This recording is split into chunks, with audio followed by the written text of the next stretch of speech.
All right. Welcome back to episode 3 of our Chaos Dwarf campaign. Smashing those grudges. The Dowie think that they've got grudges, but the Dowizar are the ones that were truly wronged, abandoned and cast out by our cousins. Forget about the Dowie's grudges. It's all about the Dowizar's grudges against the Dowie. Hey, Cloak Monkey, ACH. Yeah, so basically where we left it last time was we were going really well for the first couple of episodes, and then towards the end of the second episode, it's all kind of falling apart a little bit. Skarsnik's gotten into our back line here with not a doomstack, but you know, a significant force. Plus he's got his War, and he's got another backup army here as well. So we're scrambling to try to recruit some units to try to deal with this. Unfortunately, he's in between my two recruiting centers, so I can't, like, you know, if I had all of these units in one area, then I could maybe take him on. But we don't.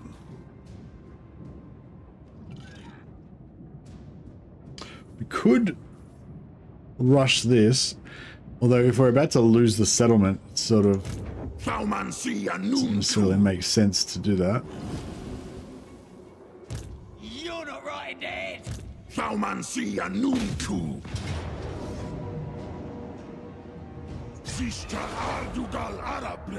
More Chowie.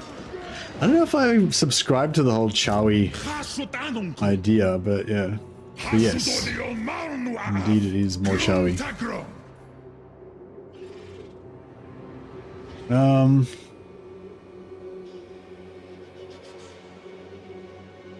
Dwarfs. Yeah, Dwarfs is probably more my style. Alright, yeah, I don't... I'm not sure how we're gonna extricate ourselves from this. I probably could have tried to rush these guys over a bit earlier.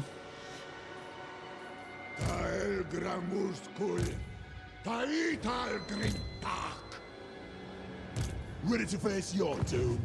I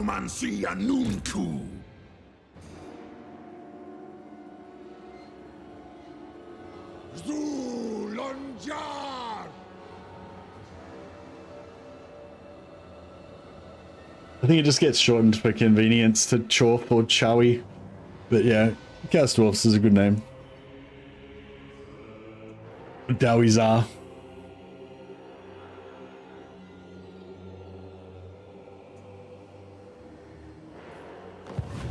So yes, so I guess we're gonna have to just play for time with this a little bit.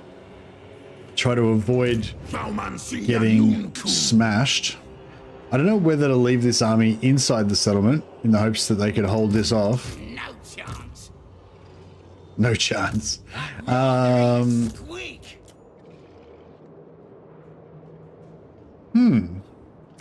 Okay.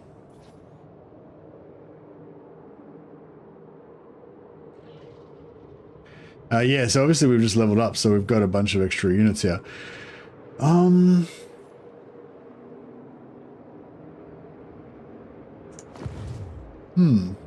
That's making things look a lot better.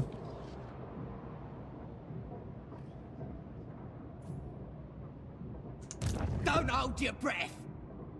Think again.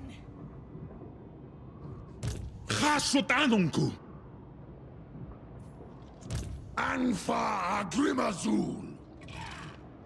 Something wrong with your head? Dromadrazul. Asumor Ankas Lock. Yeah, I think we might be okay. Zul Unajar. Dum Thaumansi. Jar Hun Kuz. Dalabanu. But yeah, we'll see how we go. If we lose either of these two settlements, I'm going to be pretty dismayed. But I think we might get away with it.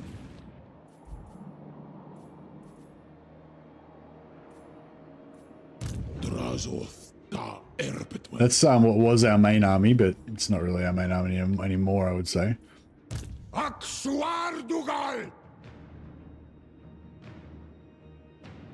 mistake was not killing Grimgor. Oh, you think so? Well, I'm working my way back around. I'm doing like a big circle. My plan was to come back through here, take out Karaza Karak, then come swing back through here, and then go after Grimgor. Which is now going to be, we're actually going to go after Grimgor a bit faster now, because assuming we survive this, then we'll have these armies ready to go already.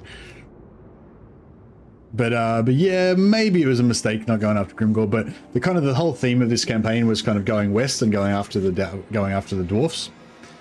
So I wanted to kind of get that done first, I guess. Corn duck. Corn duck. Utswulfram sasan unsul. Utomita sutal sengerwut.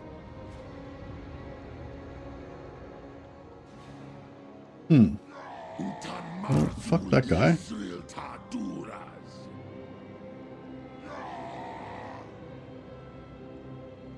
Taida aklak khasut out.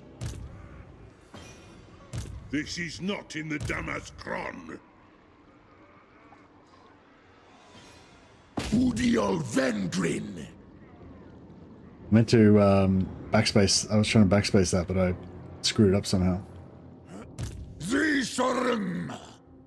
Tandork. Right. Doomskulki. From Lapkru.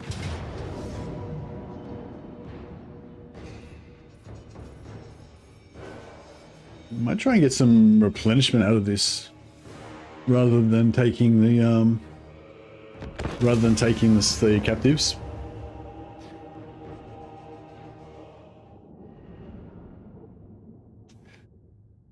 Yeah, well, I mean, the Grimgor mistake hasn't come back to bite me yet. He hasn't declared war on me still. I don't think. Nah, he extorted me. He made me pay him some money so that he wouldn't go to war with me. So we got out of it for the moment. Delayed it for just a few turns. I want to go after Grimgor as my next major enemy, but I just wanted to wrap up a few other things first.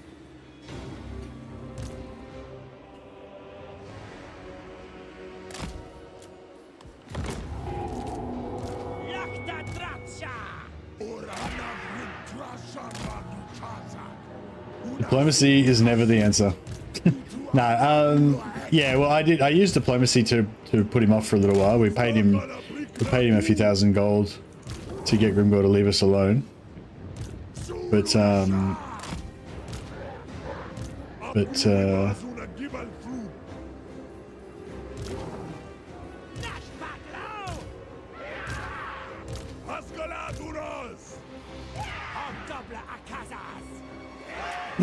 and that should give us time to sort out Skarsnik, finish Karaza Karak, sort out Skarsnik, and then wheel back around. Although maybe I'll just keep fighting Wurzag at the same time. I kind of, after, like, there was a lot of expansion in the last stream, and I was kind of getting addicted to just having more territory and more, you know, more resources, more stuff to feed into my factories and stuff. You can't help but get excited about industry when you're playing Chaos Dwarfs. Chowies.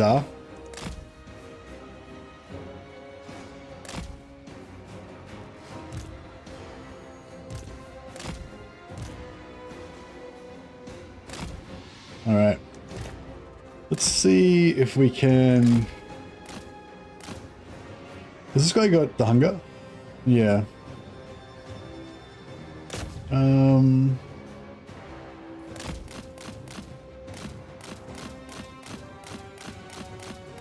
Yeah, this isn't really very, I mean, we could waste all their ammo if we really wanted to, but, yeah, I might not do that. Hey, Len Shinobi, thanks, buddy. Thanks for watching.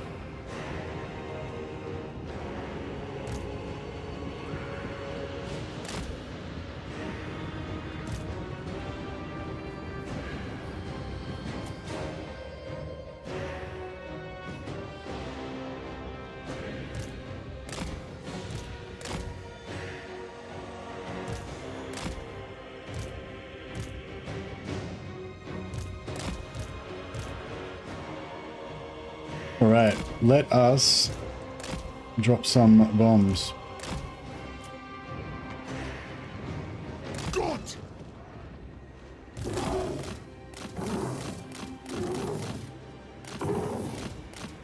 Come and see a noon too. Drosle. Drosha damaratu. A noon kule. Dotasepu. Kasutkara. Dakte. Pakita through. Alpha Bay.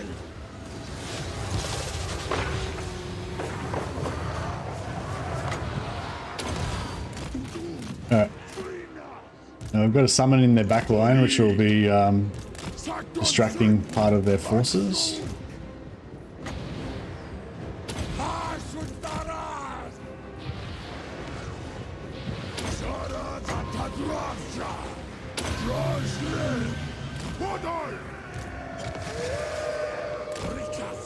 And we'll try and slow these gyros.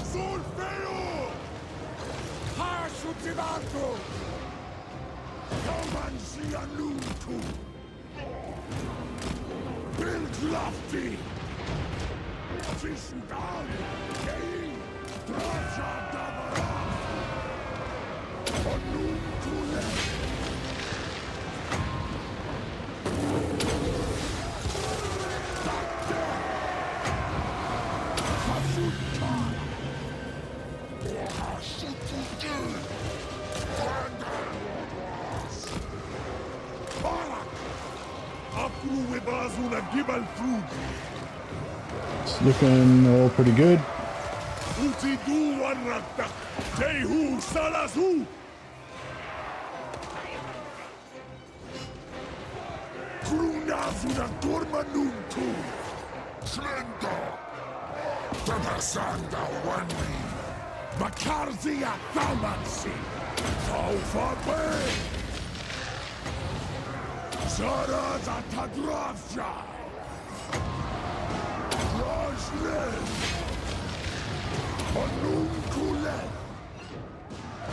Crap.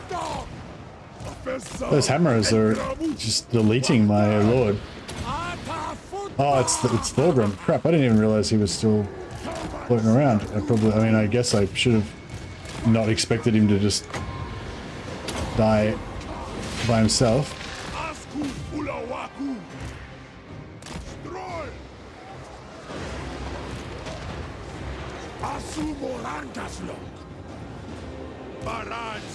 Slow. boy!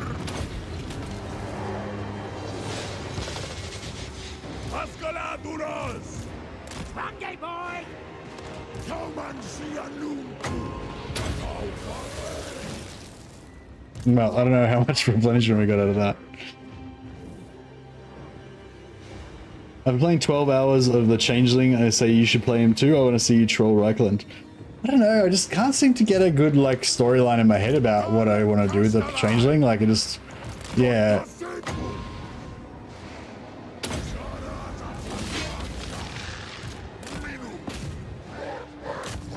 I think the best storyline I came up with was trying to like ally with Reichland and then basically take over as the Emperor of Reichland and have all my armies be made up of allied Reichland troops, and then getting the Empire to go to war with the elves.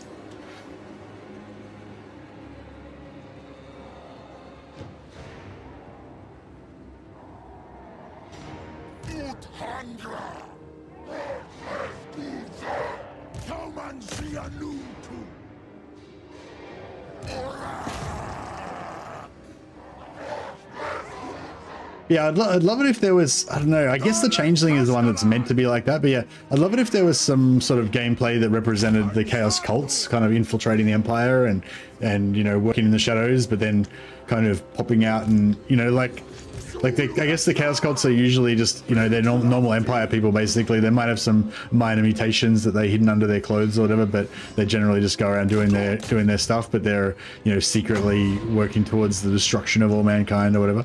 But then once the evil gets to its zenith, you know, then they actually start showing themselves, kind of like gene stealers. Yeah, they actually start showing themselves after a while. Like you start to, like, it's like a gradual thing. It starts off with just no visible signs, just some weird societies that have like weird parties or whatever up on the hill, around rich people or something.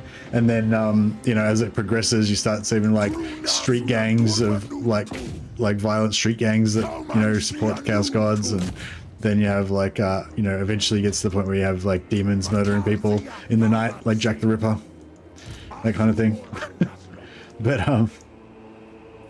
but yeah, the changeling, I don't know, doesn't really feel that fantasy for me. I wish that there was like cultist infantry as well. I feel like there was cultist infantry at some point in Warhammer, but maybe I'm.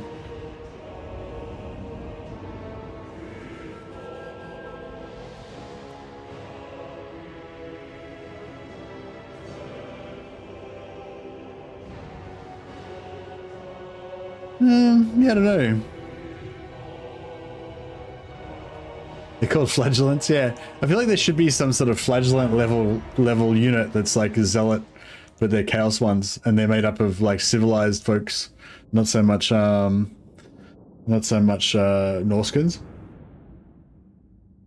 Like I feel like the whole like Norskin barbarian thing is just one side of the flagellant, one side of the chaos cult thing.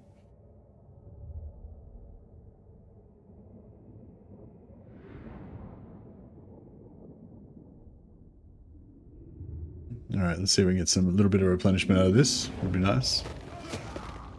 2% replenishment. Yeah, we didn't get enough. Didn't get enough kills.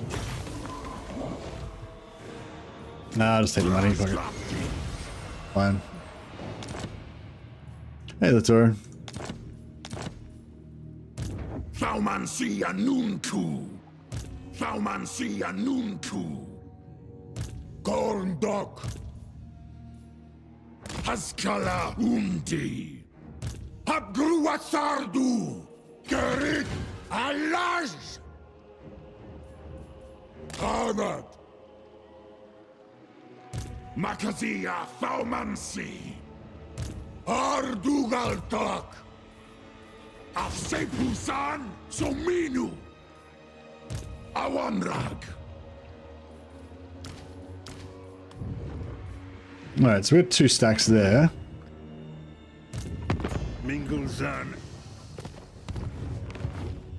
And we've got Gorndok. part of a stack here. What if these guys can Gormleth. take that in one turn? Yeah, they can take it in one turn. Alright, that's good. Baran Erpetu Urt Bintan Dasan. Anfa Agrimazu. Maybe you can't dismount the bull centaurs. Dibnin Makaz. This mechanic I really thought we would get for cults was that cults actually grow inside cities and you could try to find them and root them out, or play into them while trying not to get detected. And finally become a demon prince and turn your faction to chaos. That would be super cool if you could like if you could actually become a demon prince and turn your faction to chaos. Yeah, like maybe they could get like one of the electors that turn to chaos in the end times or whatever, and you could and then you could choose like either to stay loyal or to return to chaos. Because I feel like it's sort of not really, it wouldn't really be lore appropriate if you, I don't really want to be able to like turn Karl Franz to chaos or anything, like, or Boris, or, you know, anyone that's like known to not be a chaos worshipper. But if there was a character that did in the lore, it'd be kind of cool to play into that. Like Craig.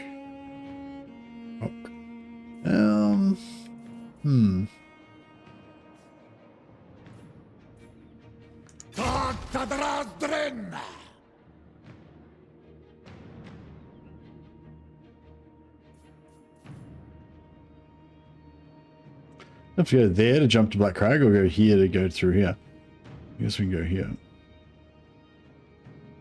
Oh, that's Iron Rock.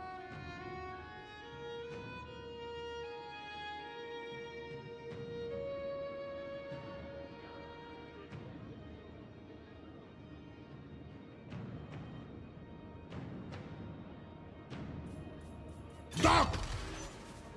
Sardu telegram! Put dark! Sardu! Senaru!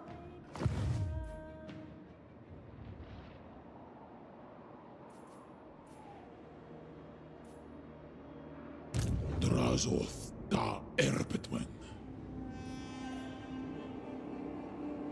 It'd be really cool if there was some sort of generic factions that they could bring in, where you get to like make up your own character or something. Like you could just play as a minor, you know, noble of the Empire or whatever, and then you could just choose whether to throw your lot in with whoever. Throw your lot in with Calfrans or go your own way. Swear allegiance to Chaos.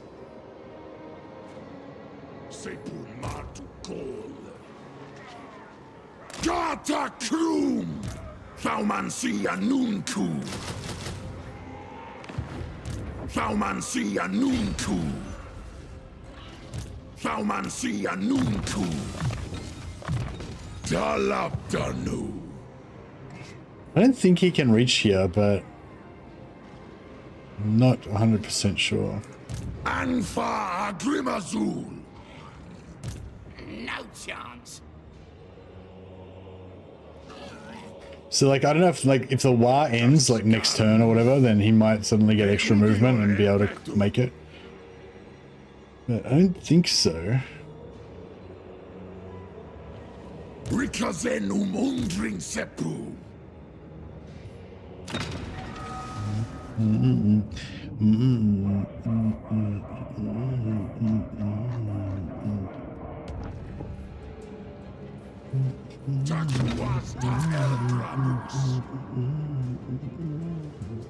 All right, let's get some money.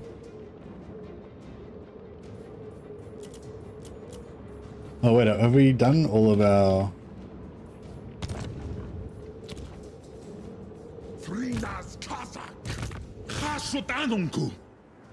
Yeah, I think we're good.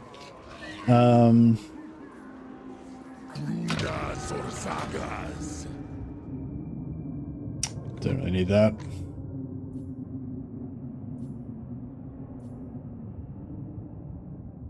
Yeah, I really want that one. Construction time for all buildings. That's a really good one to get. But it needs 7, which is a bit excessive. All right, let's just go for money for this time. Put our production on hold.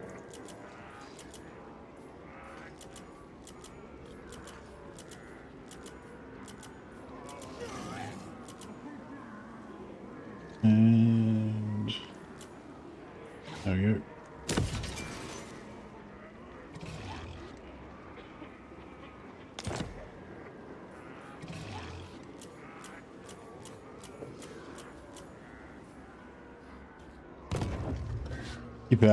Keep our coffers full.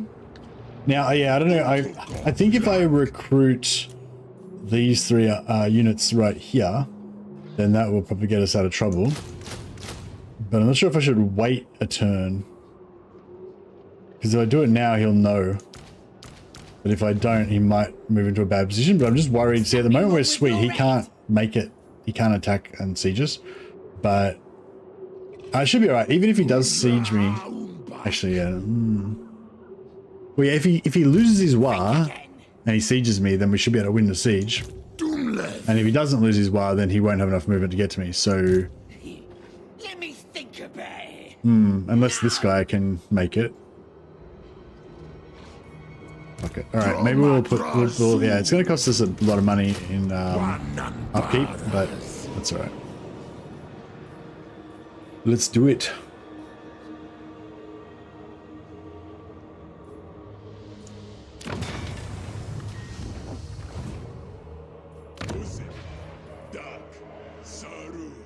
Yeah, we'll level that up so we can get some more centaurs as well.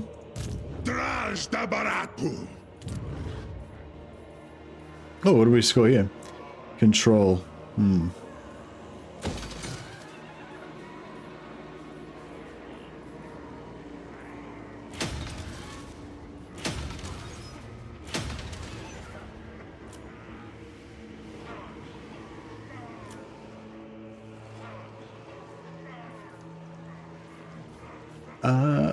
We could recruit some more troops here.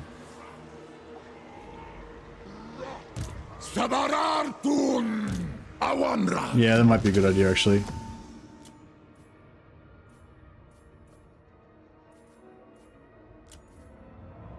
Daniela, Strange Flame. Let's go.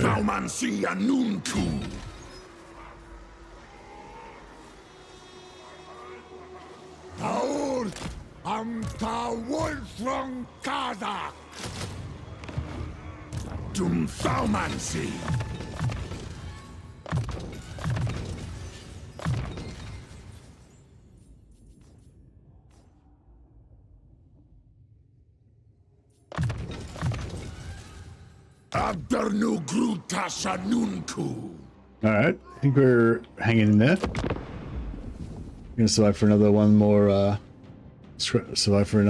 turn. Mix use unlocker might scratch that itch. Hey, Mela Squidry. Does that let you play as like any like evil factions that have some kind of ability to convert into chaos? I mean, like Empire factions that can convert into chaos?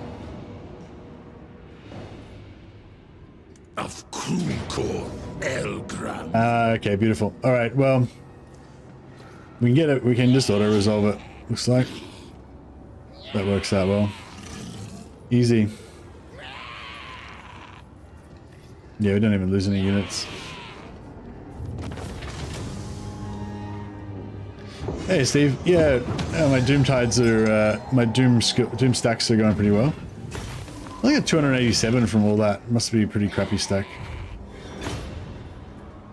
You actually got a good amount of captives as well.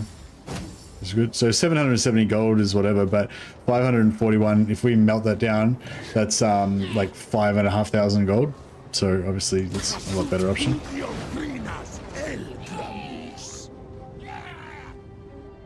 Alright, looks like the Skarsnik threat is at an end.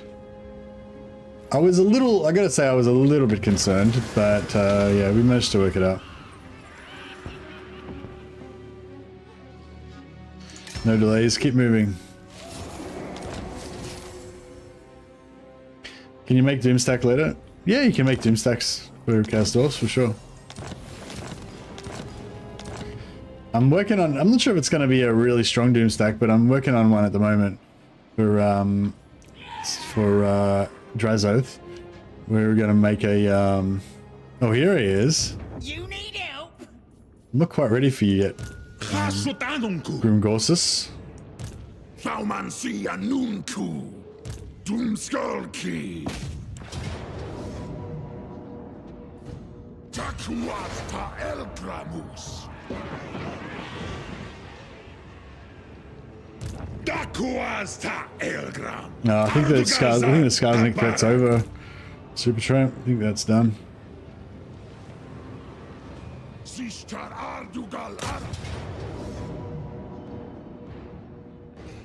Just do this one as a bit of firing, a bit of practice range for these guys. Yeah, making a Kadai Fireborn stack for Drazoth. I want to kind of give him a bit of a thematic stack. Have some Kadai Fireborn, some Ironsworn, Fireglaive Ironsworn, and maybe a bit of artillery.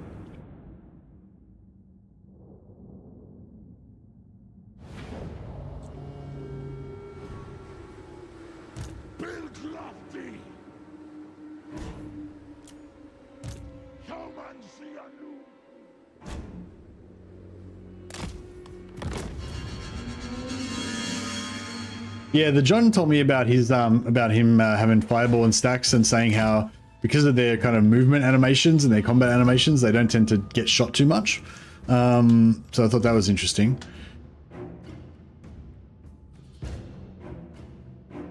No, I didn't see it. Sorry, Pigeon. Was it good? Anything exciting? Any exciting additions?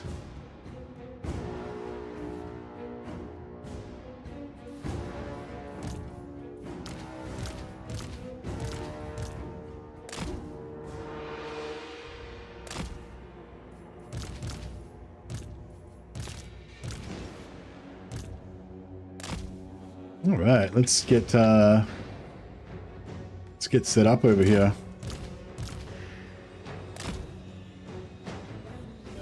That's all right. We recruited one unit of orcs. They can go and suicide themselves.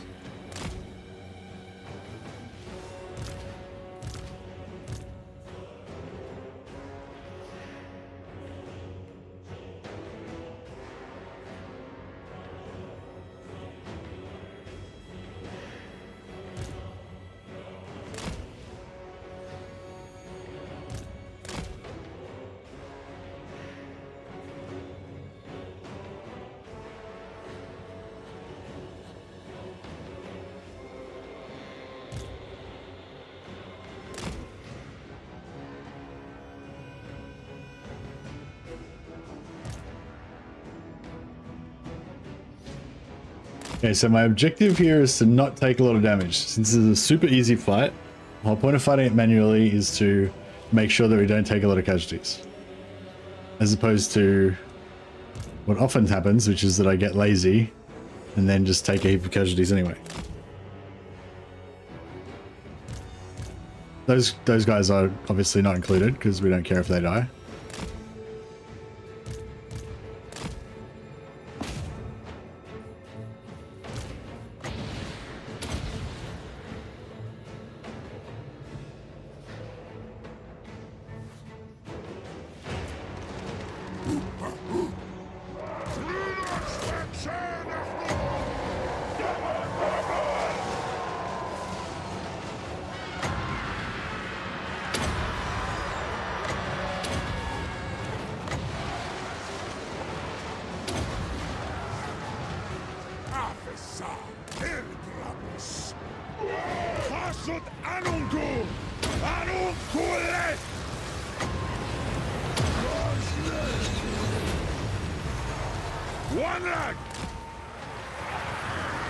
These guys are doing quite well. I thought the Kadai would take them out fast, but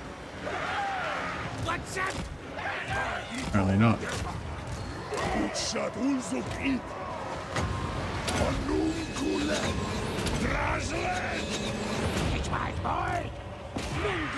This was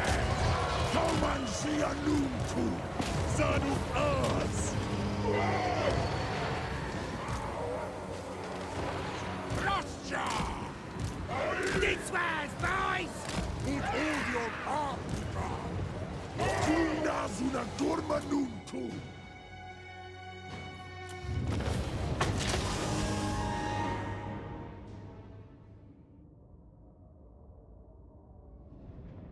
You distract me. Yeah, distractions is a bit of a thing.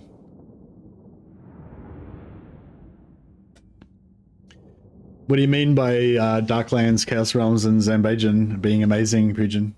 Just lots of like little details and stuff, like little landmarks added and stuff like that. I'm gonna change this alarm. Excuse me.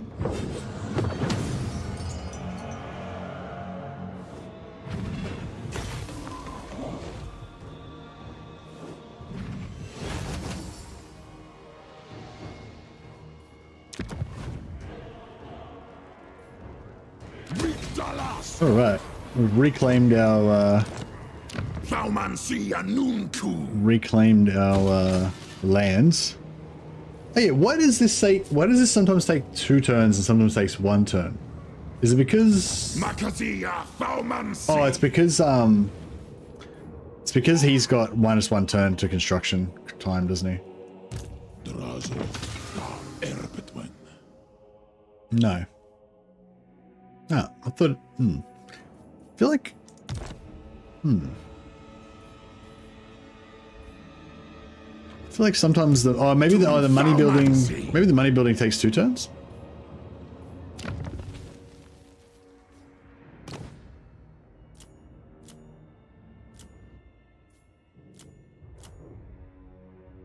Commandment effect. Maybe, yeah. No, I don't have the obedient mutant yet. I'm getting him right now, I think. I'm like waiting for him to come. Yeah, I don't know. I thought there was maybe. I don't know. I thought some of them were doing it in 1 turn.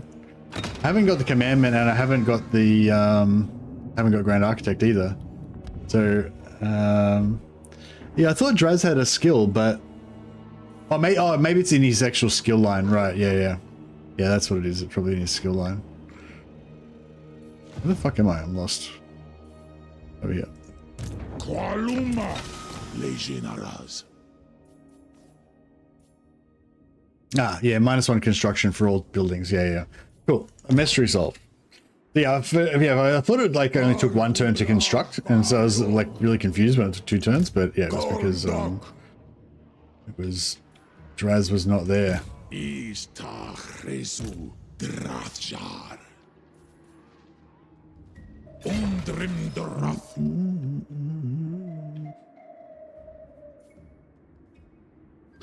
So.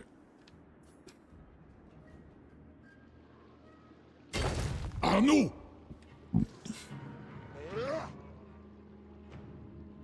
Thaumansia Nunku! Gorndok! Thaumansia Nunku! Gormleth!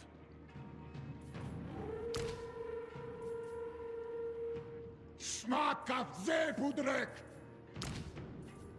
Asumor Angas Lock!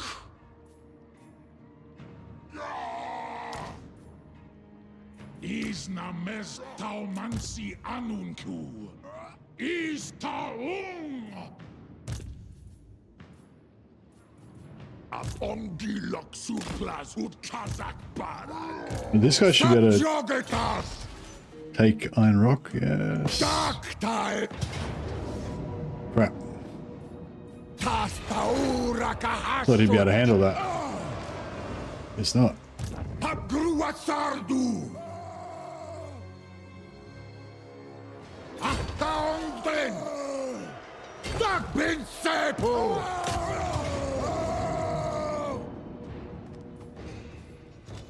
Alright, we'll fight this one as well. Try not to take too much damage. This makes me want to play Dwarfs, really, to avenge the slight. No, we're playing anti-Dwarfs. I kind of like the Overseer model just because he feels more dwarfish than the other than the Demon Smiths because he's an infantry. He's like the evil version of the Dwarven Lord, like the Thane Lord.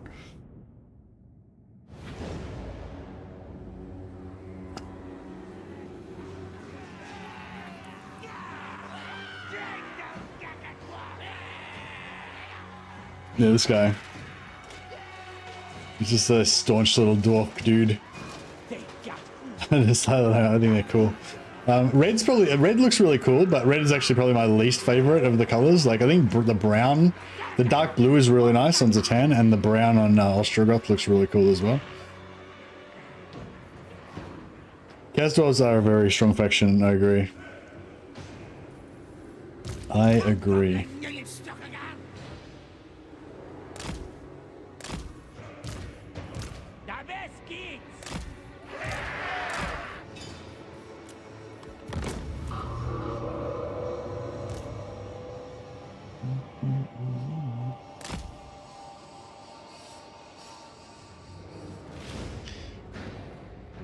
You love the solidarity of the army composition? You mean with dwarfs?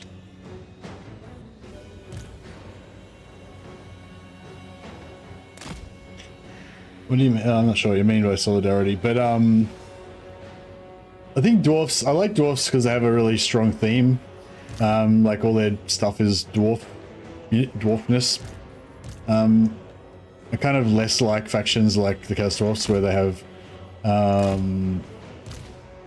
where they have kind of like multiple races mixed in.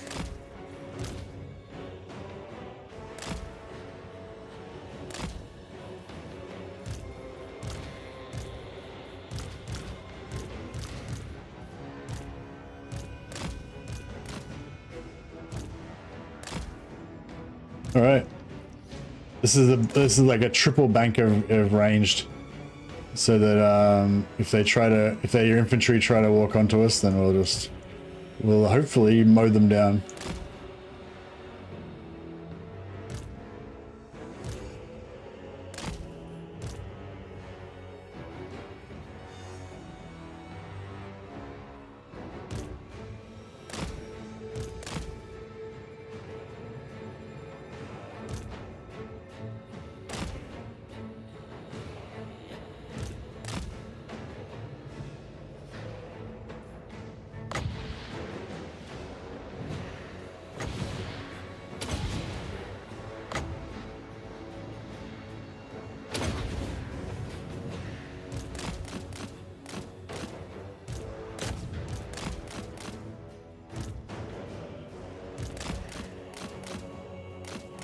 You never have too much firepower? I agree.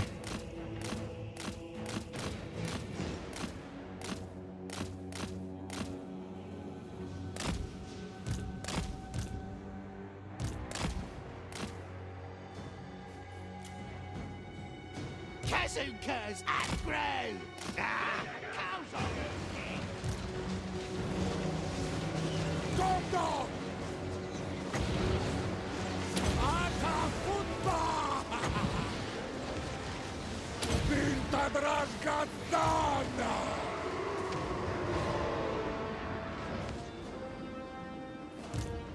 What? Mustache. Arbufadrash! Cow down. Abruazamu! Get some armor on these guys. So we can resist these quarrelers a bit more. Kazukas. Dumskarki! Taumansi! Rumalafred! Grubs Varhouse. These guys already lost a heap of hits, a heap of damage just from trying to melee these archers. What's that? Helwurka! Hashutibarto! Vishara! What's up? Druggy toys. Discuss. Stop! Drop! Alright. Don't need to worry about capturing anything.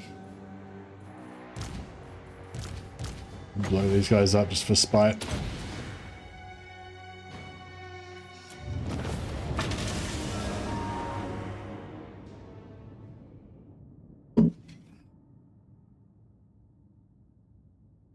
Yeah, I like the Dowie and also the Empire for their just, you know, the way their looks, just having all the Empire state troops all with the same uniform kind of thing, but different kind of variations of it.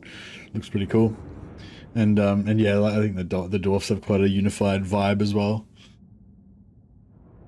And yeah, that's the same reason why I don't really like the Pirate Coast, because I feel like they're just this weird jumble of all this different stuff. But I can understand why other people like that aesthetic.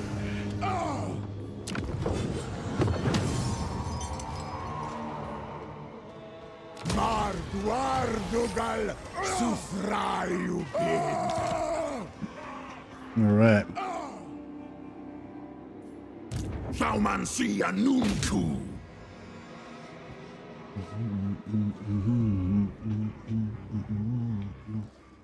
Saumansia Nunku Zibatu Ta Fleg Dantalaz Usk They don't have any long-range missile troops. So hopefully we can do this without taking too much damage. Oh, this doesn't feel bad, actually. We could even get some... see, we can't get any captives from the Slayers because they don't break at all. The Hammerers and the Longbeards have such high leadership that they basically won't break. But yeah, we can maybe get 200 captives out of these 2 units. That'll be about it.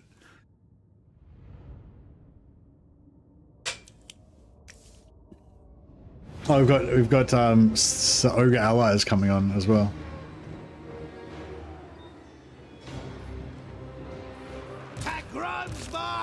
We could wait for our reinforcements, but I think I'll just take the.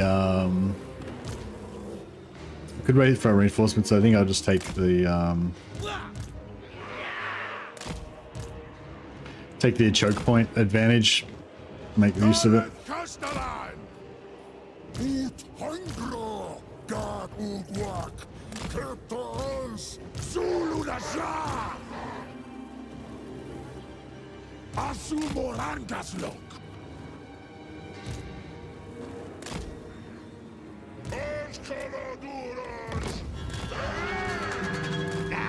Cows are goose gates.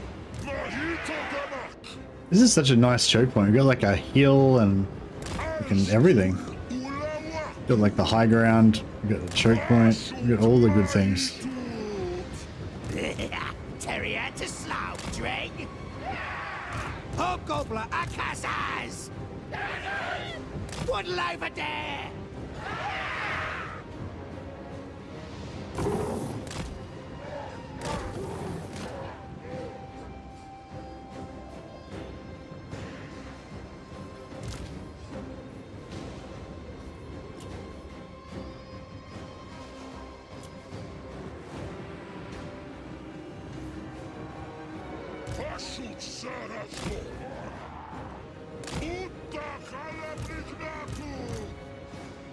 Kublu a Wardle! Hobgobbler Akassas! Hobgobbler attack! Trying to lure these guys around so they all come through this one direction.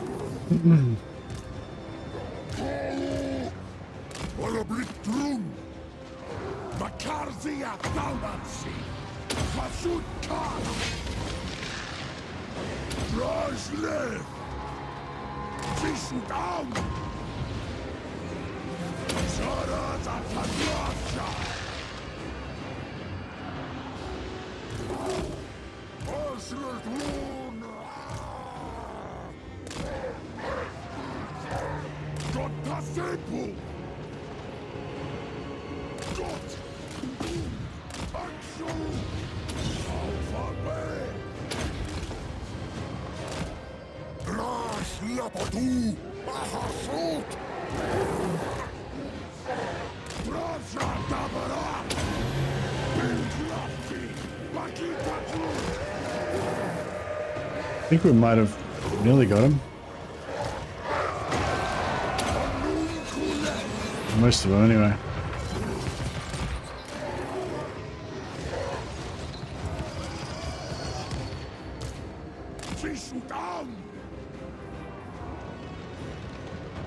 There we go. Beautiful.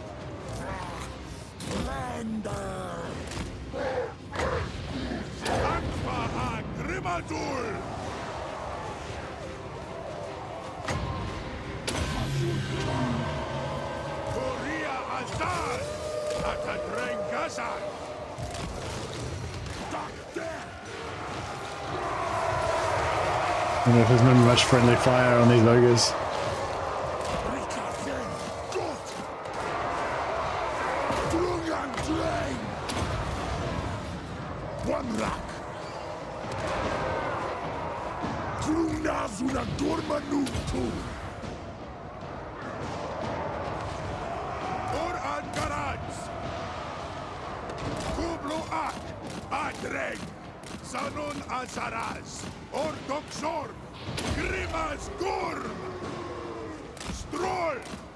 The Slayer Lord's getting shot pretty hard. And that'll about do him.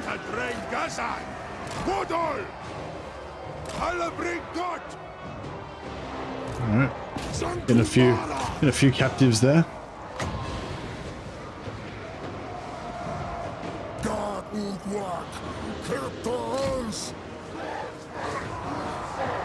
Oh, Longbeard's broke as well.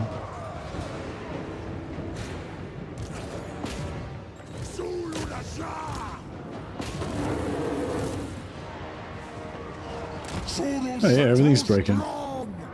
That's cool.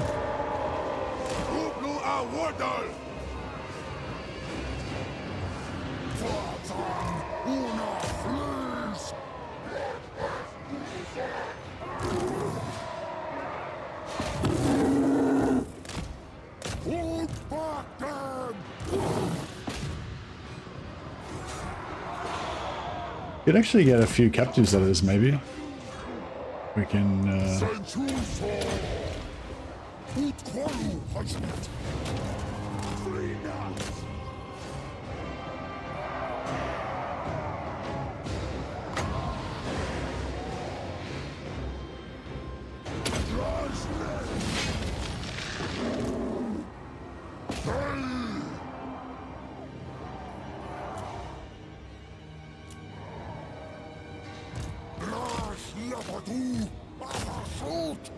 Accept this.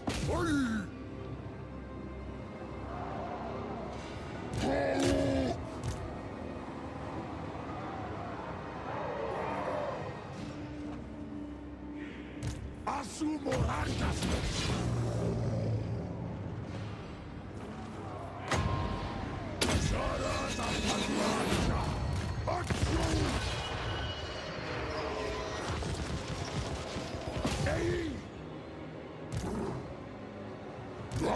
I'm gonna catch them.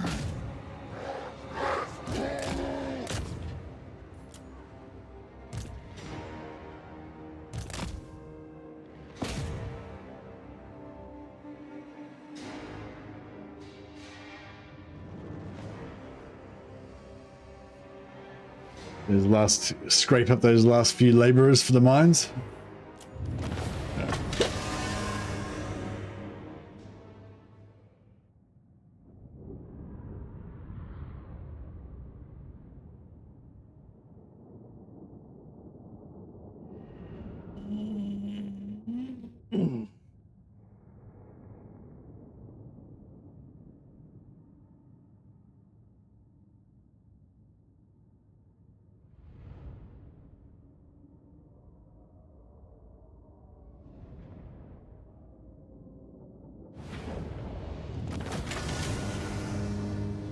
$196 labor's pretty solid considering it's about 2,000 gold nearly.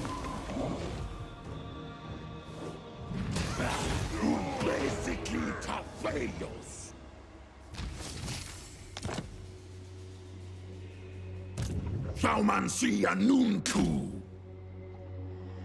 Thaumancia nuntu. Crap. I wanted one of those 2 units of hobgoblins, but that's okay.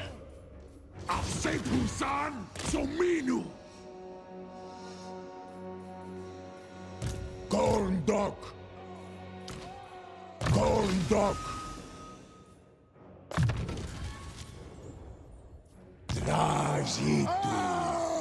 Hey Gabby GG, what do you mean what happened when?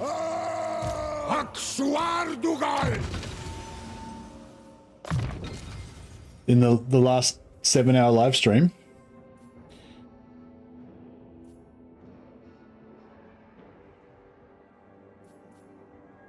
Yeah, we go for Doom and Darkness so we can get more captives.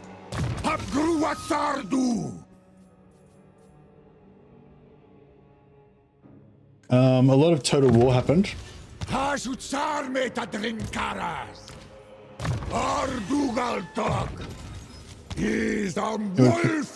it would probably take about 7 hours to tell you everything that happened.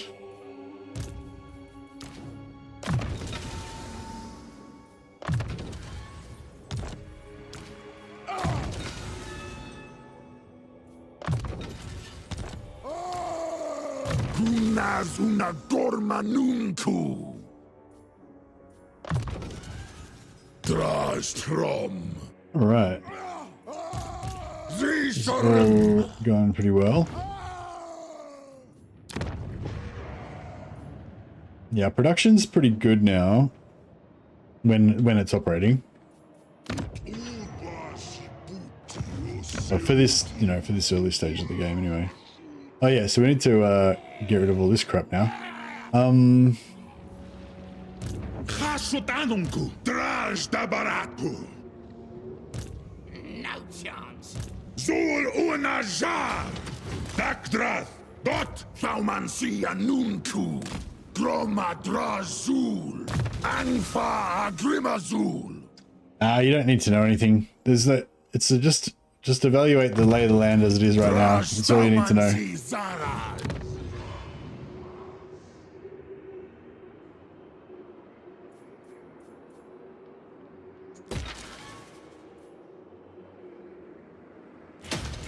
But yeah, the main theme of the campaign was to take out the dwarfs. So we've already annihilated Ungrim, and now we're just about putting the final nails in the coffin to Thorgrim. That's his last settlement. So we'll have killed the two great kings of the dwarfs in this area. Yeah, so we would like to expunge their entire race's history from the world, but we'll have to see how it goes.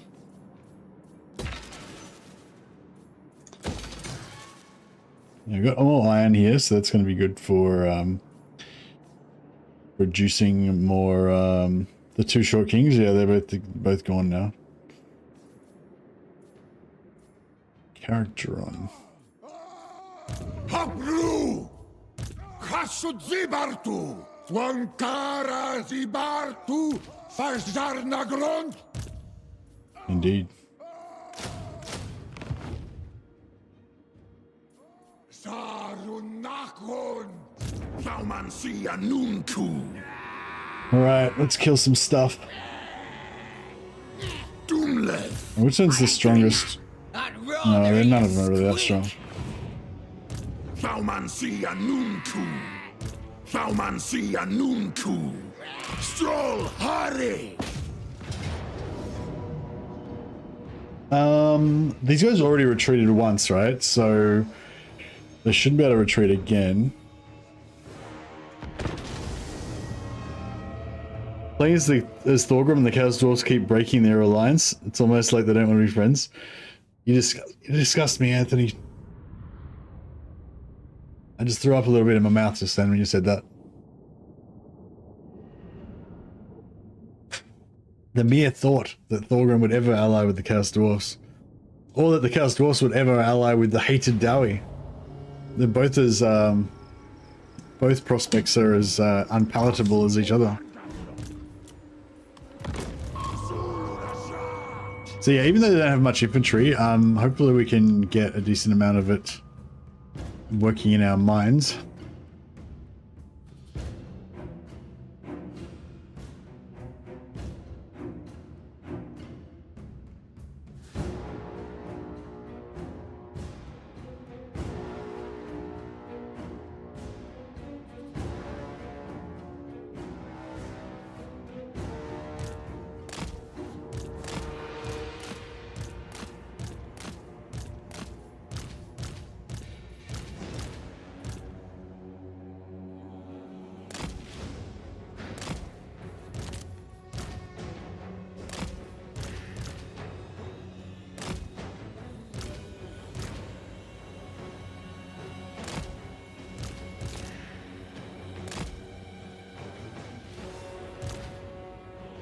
Oh, god damn it.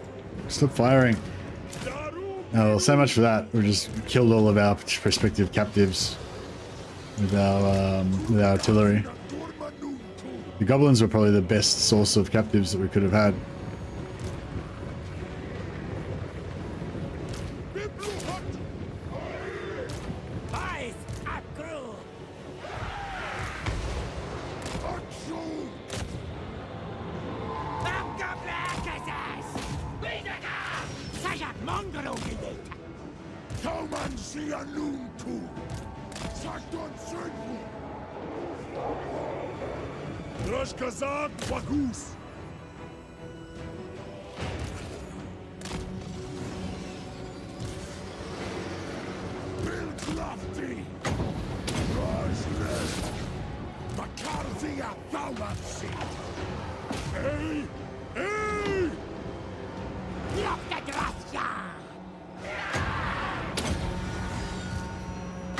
Just repeatedly fireball this guy in the face.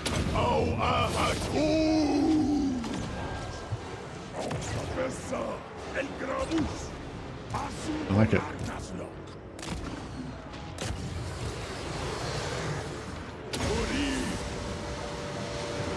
Rodni Tabarax.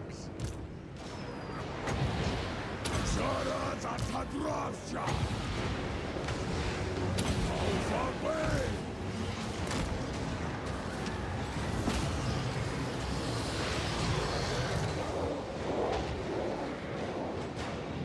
Takarams, boy!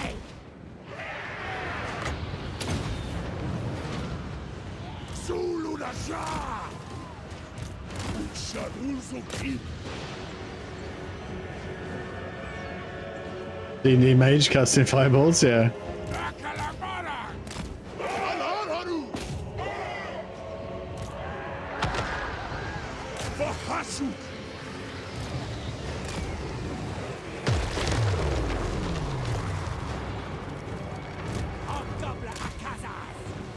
The cool thing about these guys as well is because they've all got fireball, you can select all three of them and cast it at the same time, and then all the fireballs come from everywhere and just target the enemies. It's pretty cool.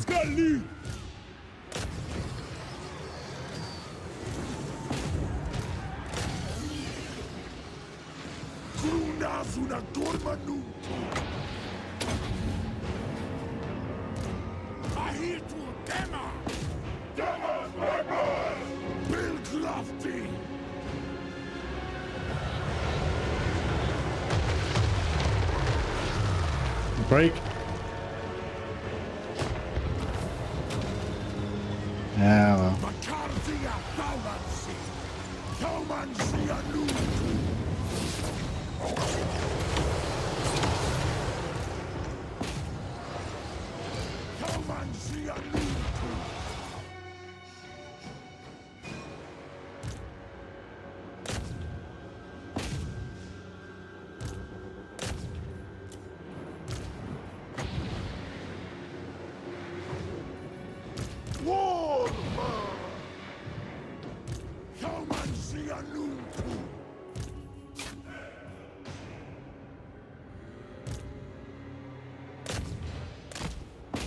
Alright, yeah, it's about as much as we're gonna get.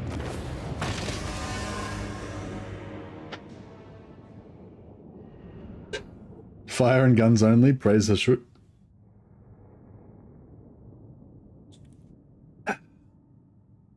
Malekith's evil. He betrayed the Dawi.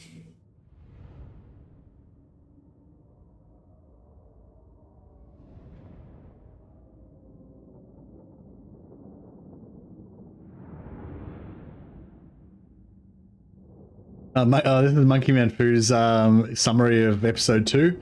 Based on my expert defensive detective senses, Mercy fought battles and advanced his borders while maintaining his signature in the red economy. That's true, actually. I was running at between minus 3,000 and minus 9,000 the entire time so far. Well, I mean, maybe not on turn 1. I think for the first 1 or 2 turns I was in the green. But as soon as I recruited enough troops so that I could be in a deficit, I have remained in a deficit ever since.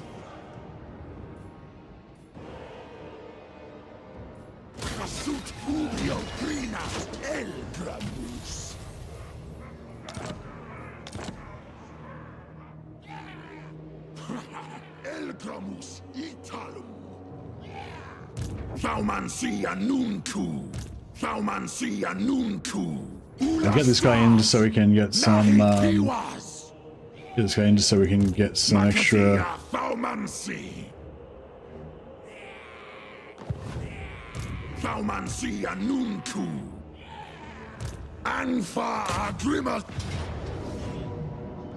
and we could get some more captives. Get some more captives here perhaps.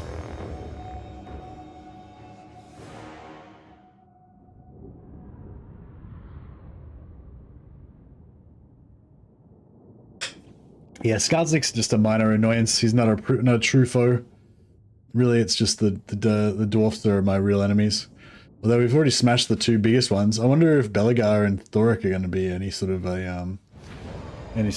hindrance to me. Got any allies? Yeah, we're allied with Astrogoth. We're allied. The Chaos Dwarves are pretty much the only ones that like us, so we don't really have much choice.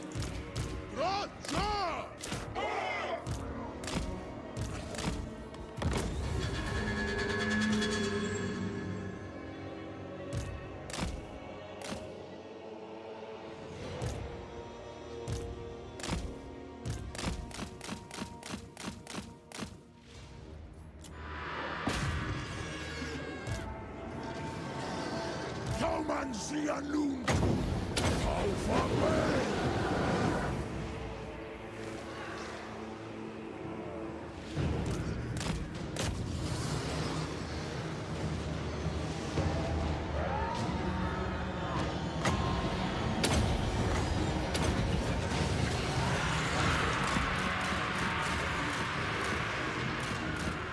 I should know more.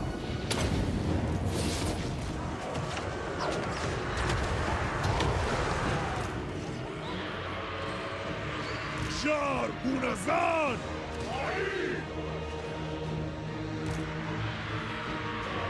Hola Asu Asfal!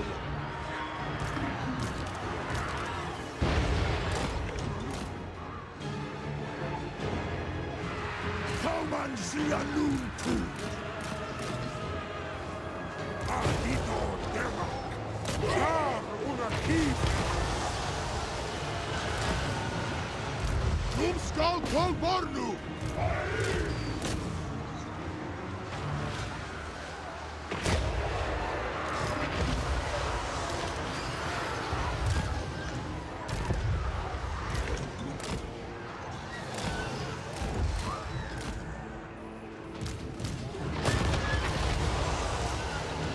Hobgoblin, don't bite low!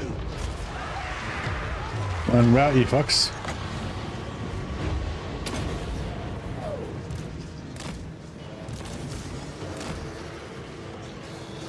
I was hoping that would time just after these guys routed, so it would sort of land on them, but it didn't really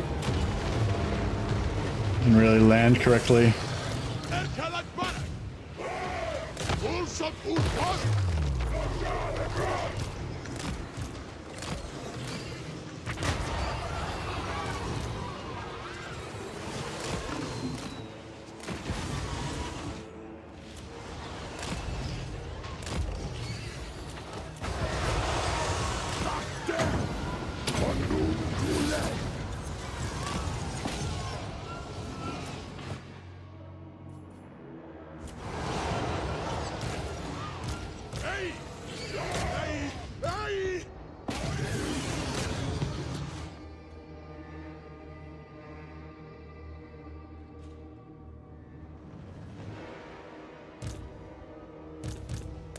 We get all these?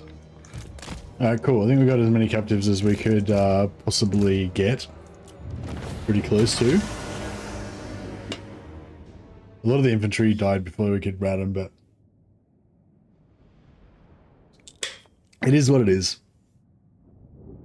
Eventually, hopefully we'll have them set up so we'll have a fire and a deathcaster in every army.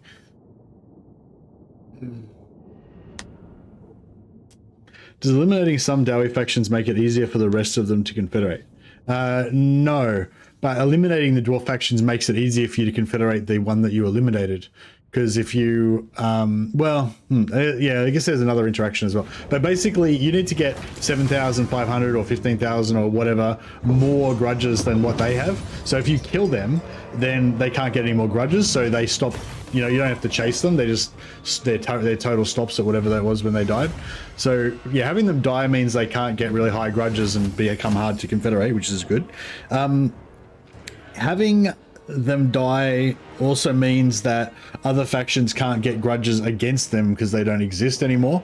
So like grudges are created by crimes against Dowie factions. So the more Dowie factions that are dead, the less grudges that can be created in total in the world. That may or may not affect you though, but if they're alive, then that means they can get grudges on them as well. Yeah, anyway, those are probably the two main considerations. The fact if they die, they'd stop racing you because they're dead, and if they die, they can't give grudges to anyone, which may matter if they're close to you.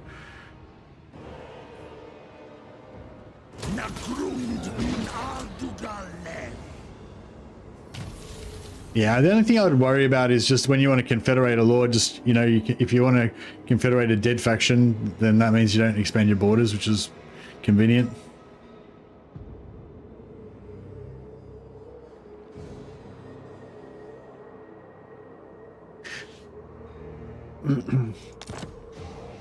Dwarfs don't go to war with dwarfs, Anthony. That's only you. because you're an evil law crimer. Thaumansia nunku. That would never happen. Zibatu ta flag. Eliminating the law doesn't make them route automatically, but it does increase the chances that they'll route.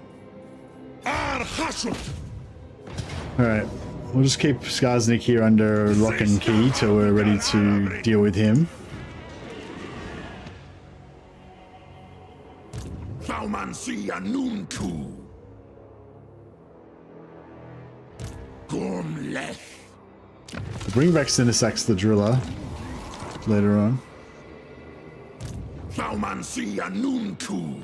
1, 2, 3, 4. 6, 9, 3. Thaumansia nunku. Padrin Lakash.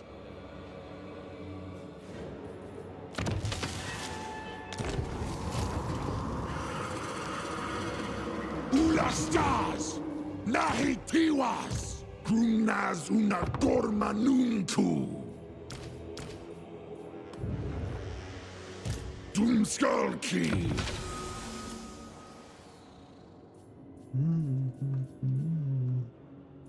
It's a level 5 one. Selfish, yeah. Impulsive, yeah, impulsive's good. Doomthaumancy. Hasut Udial Manu Araf.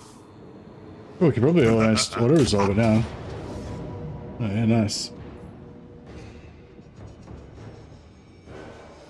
I don't want all my dudes to die.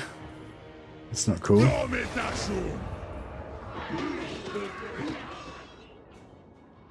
Hasutanunku. Ashtudanunku. Rikazen undring sepu.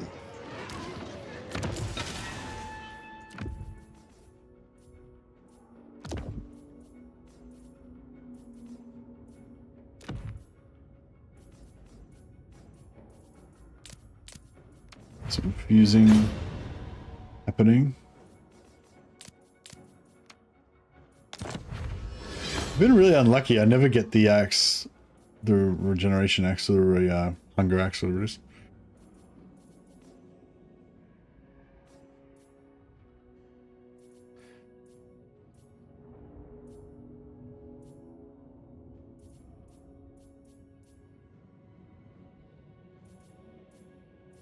Abdernu Gruta Shanunku.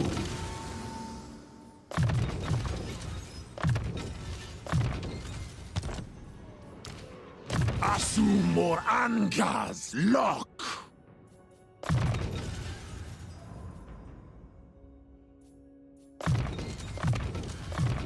Drastrom.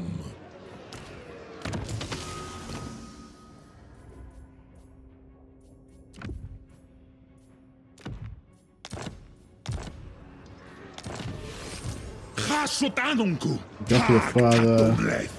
No, but no named characters here today.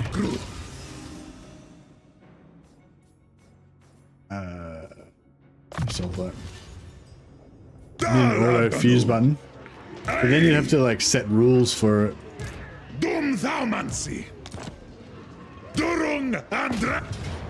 All right, we should be able to do this without taking a huge amount of casualties.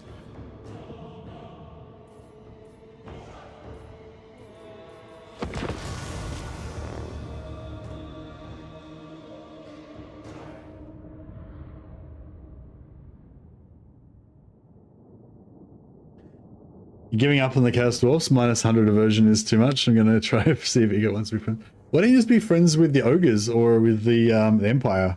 That would actually make sense in the lore instead of making friends with some crazy evil faction. I feel like a lot of, yeah, like with the Dwarfs, you don't really need any other stuff. Especially now that the gyros are really good. Like the only thing that Dwarves really were missing is, well, I guess magic, but in terms of units, the only things the Dwarfs were really missing was mobility.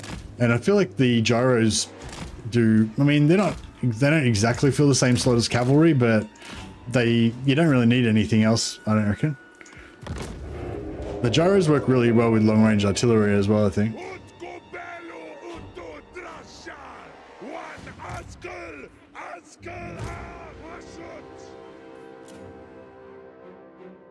They seem to be coming for us. Not sure how I feel about all this.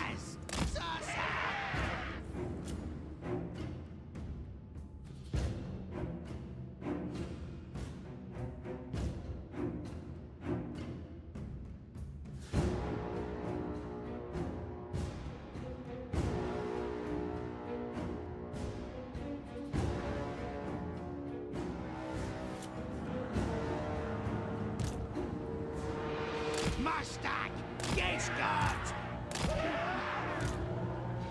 Waddle. Boys and crew.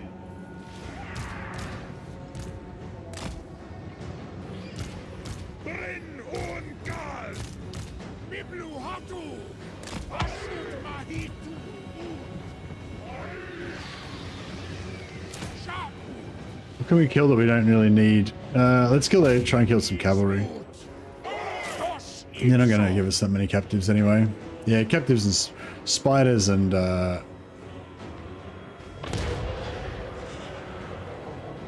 Protax hobgoblin. What's that?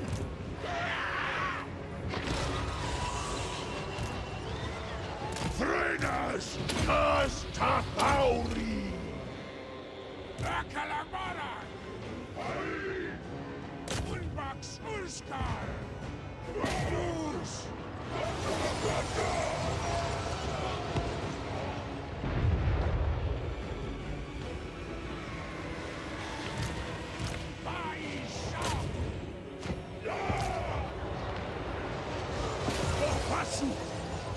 oh man, this if this Dreadquake mortar lands flush, it does a bit of damage.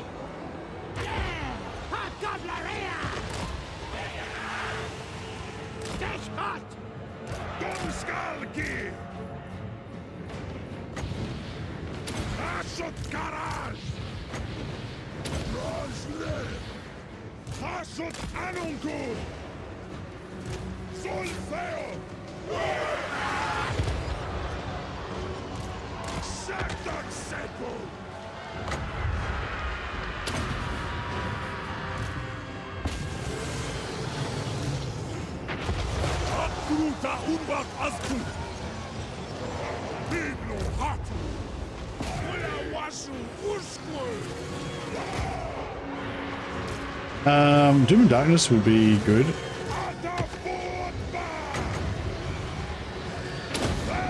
Try and get these guys to break before they all die.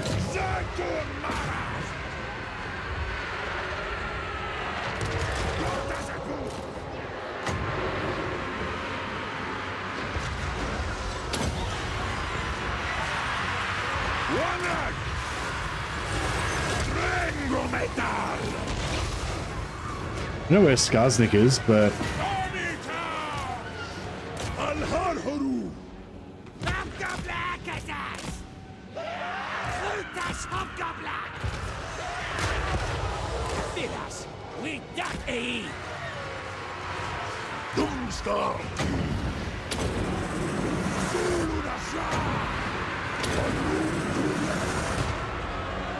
Whirling Loons.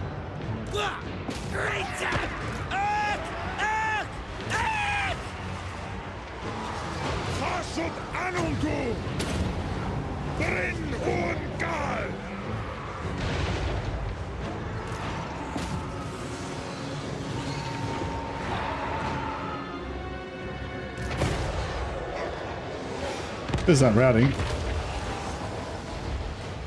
very effectively.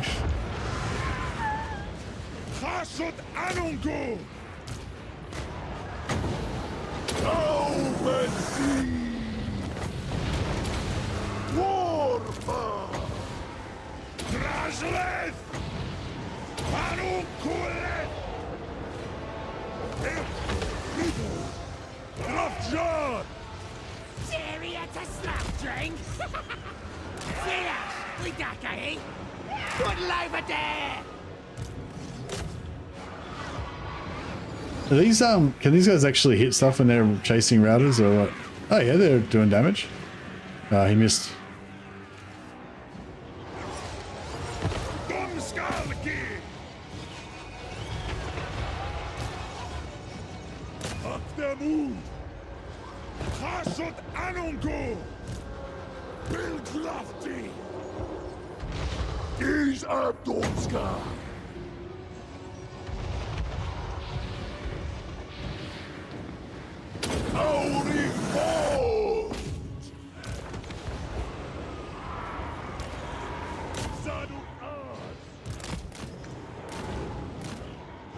Oh yeah, that's good.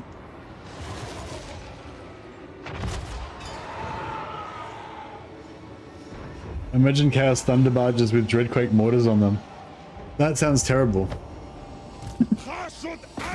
Blasphemy.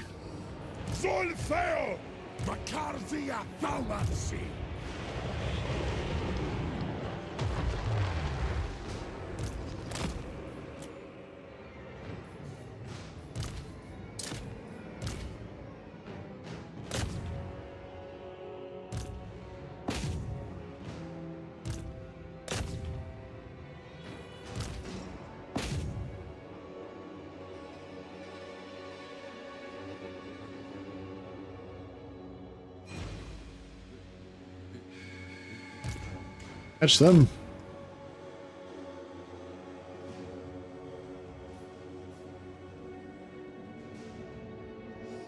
Oh, Bert, what are you doing? Fucking hurry up.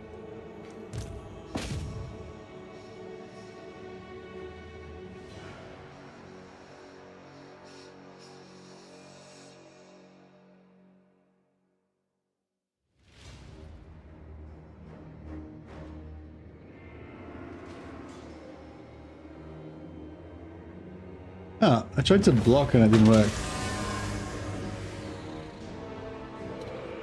Fucking, why am I so shit at Twitch?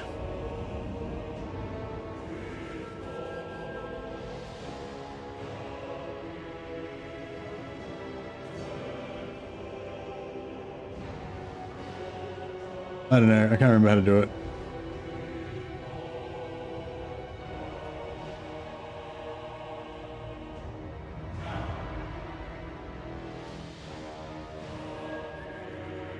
Oh well, if any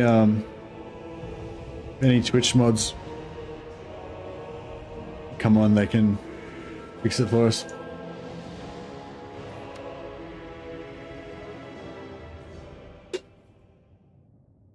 Do the army, if the army summons, do that give? Yes, the summons give captives as well. Yeah.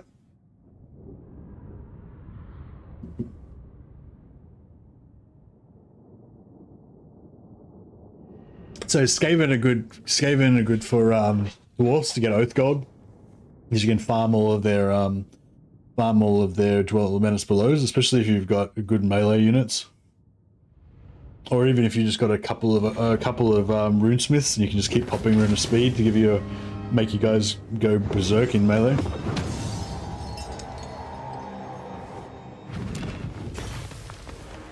Oh yeah, that was a total waste of time capturing all those guys because I forgot that it was a settlement. That's alright. It was a good time was had, but anyway.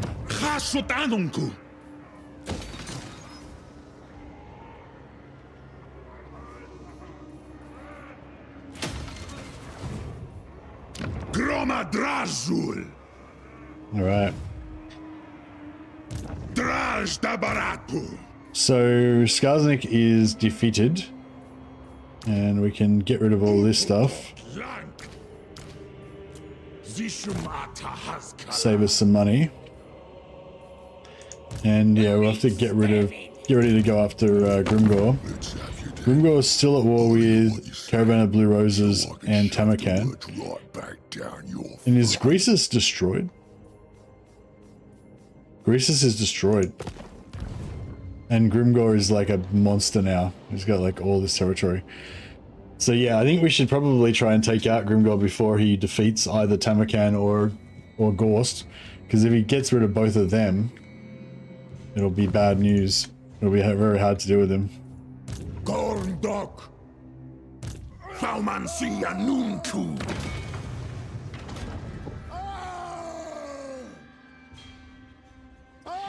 All right. Let's get another chair. Let's get, yeah, construction time reduction.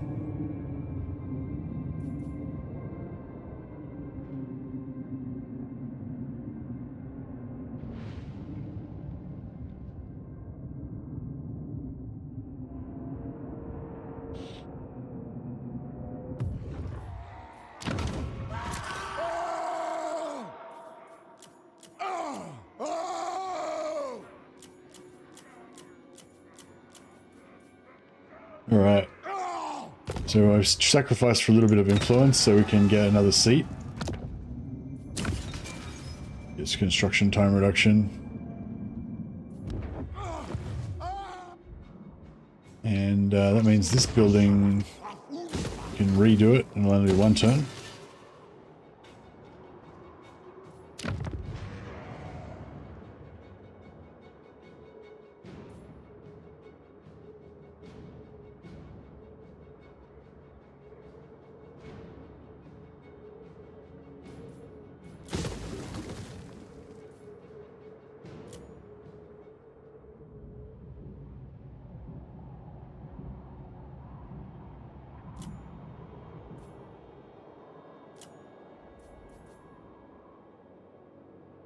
Silver Pinnacle's probably just about ready to go up as well.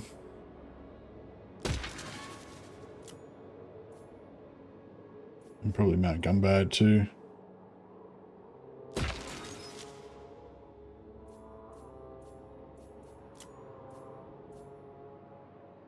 And why not? Oh, actually, let's Zufbar, yeah, we need Zufbar to be tier 3 so we can build iron. Kareza Karak. I don't know if I like diamonds that much, gemstones actually that much. It's like a money making thing. But yeah, I mean, how much is it worth? So income from gem and gold mines 15% local province, so it gives plus 15% to itself.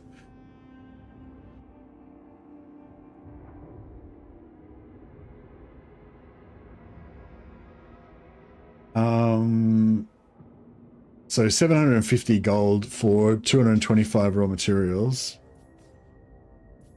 Was it 750 for 225?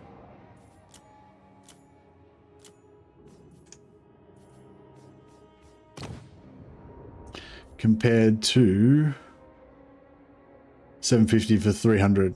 Okay, so it's slightly more efficient than a normal gold refinery. But yeah, I don't know. I don't really build these gold refineries much, at least not in the early or mid game. But yeah, maybe at some point it might be good. You need money? Yeah, I don't really need money though. Well, I do make money, I guess, if I run out of slaves. But if I run out of slaves, I can't produce materials, which means that I can't get money from that anyway. So it's sort of like, it's all a much of a muchness, really.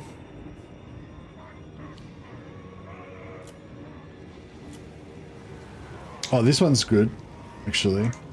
The landmark building here is worth, gives you 300 gold and it gives you raw materials. So yeah, we'll definitely do that one. Maybe late game, depending on how you set up, you might want to use it for money, yeah. Local province is all 3 of these regions. Local region is just one of these regions. Like Grey Hag's a region, Silver Spear's a region, Desolation of Asgore, which is all 3, is the province.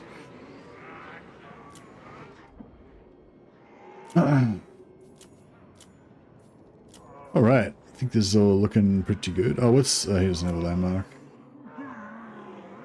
Yeah, we'll go to war with Karakadran at some point.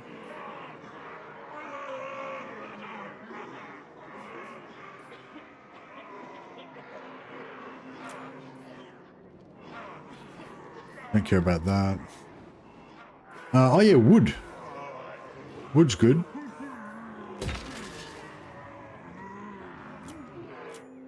So is iron. Iron's really good. It's a good province. Yeah, all these Dowie provinces are pretty awesome. Take all of that stuff. Take it all.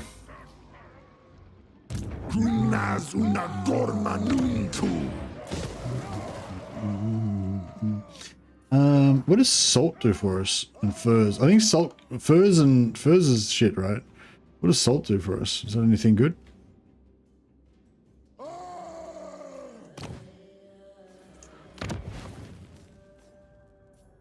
I don't know if I should bother taking. I don't think we really need salt or furs. I can't remember what they are, but I don't think they're important to House Dwarfs.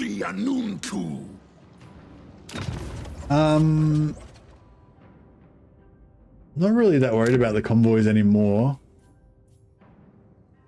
Salt's crap? Yeah, I thought it might be.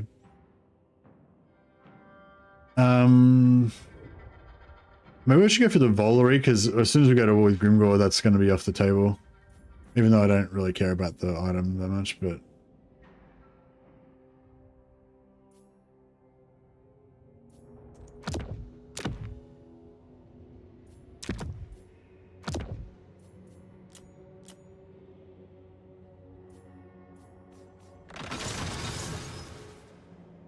Yeah, see, 1,000 gold for 400 labor, but the 400 labor converts into 4,500 gold, so pretty good. Fur is recruit reduction for Chaos Dwarf infantry. Oh, thanks a lot, Landela and Supertramp. Yeah, cool. I'll just ignore them then. I might sell those regions to Scrag and try to make an alliance with him. I realize he's not gonna, like, Scrag's not gonna be any kind of powerhouse or anything. But it might be a good stopgap just so that we don't have to worry about salt is upkeep reduction for death streaker units. Yeah, that's totally shit.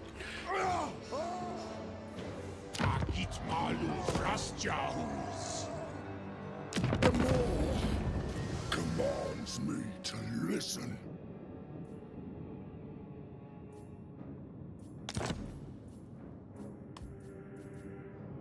Can you get 9.8k, or we go for an alliance. It's a lot of money. We'll go for military access.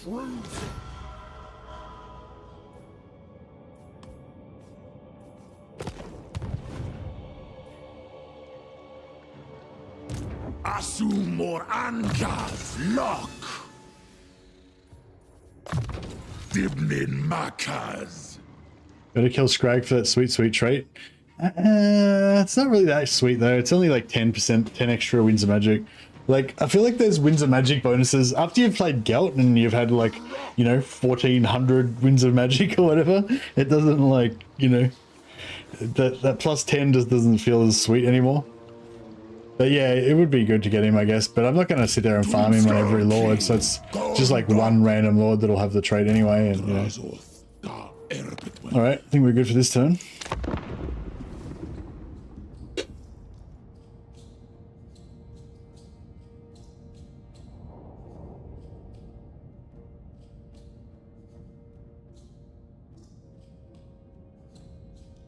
Thretragima, una ustas.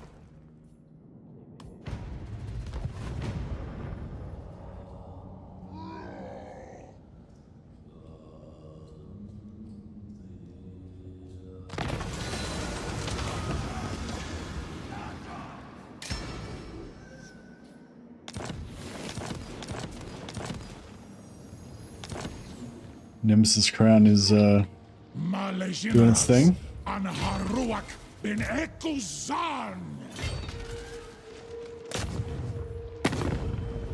No way!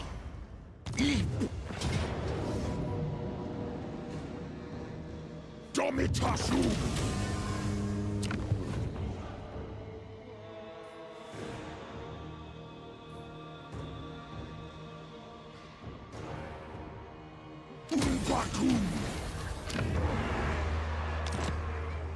Doomleth.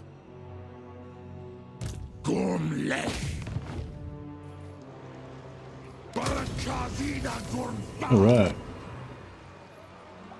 We plan to play the updated old world map when it releases. Hey Lendela, I'm not like waiting for it to release so I can play it as soon as it comes out or anything. Anfa Agrimazu.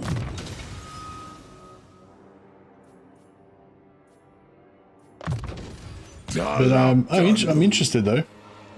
Hashut binta drash khazad.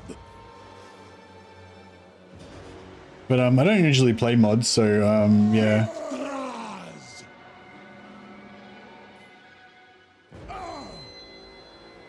I would like to try it out at some point.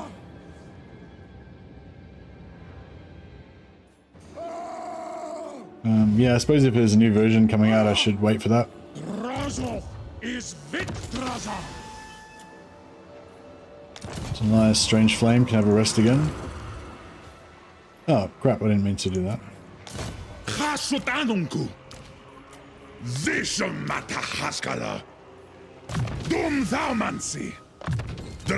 Spook him out as well. But no plans. But yeah, I'm open to the idea of maybe playing it sometime.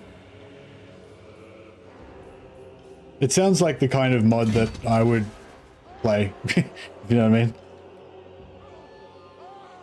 Like basically what I want out of a mod is to just make it the game, to not change the rules of the game really, like to keep the game the same, but just make it bigger with more stuff, you know?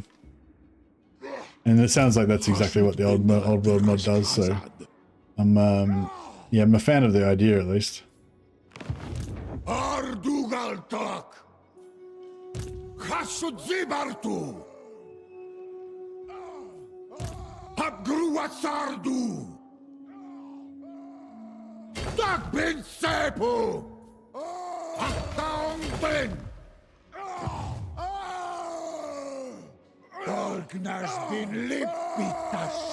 You can play the entire Empire campaign in the Empire, just doing Empire things, which is neat.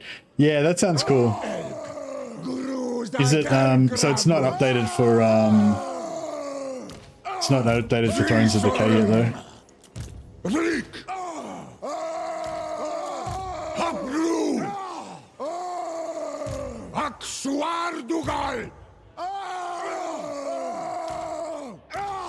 They're just like yelling all the time. Like, stop yelling. Subjugatas. Hasudzibartu. Ardugaltak. Zishorm. Habgruasardu. Hasudzibartu. That sounds pretty cool. I do like Empire things.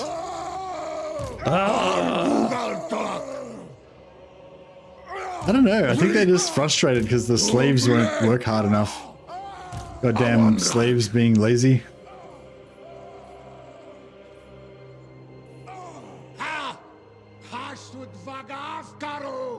What do we got down here? Salt, iron. Oh, iron. Fuck right, we might need to take Karakate Peaks as well because they've got iron. That shit's Elk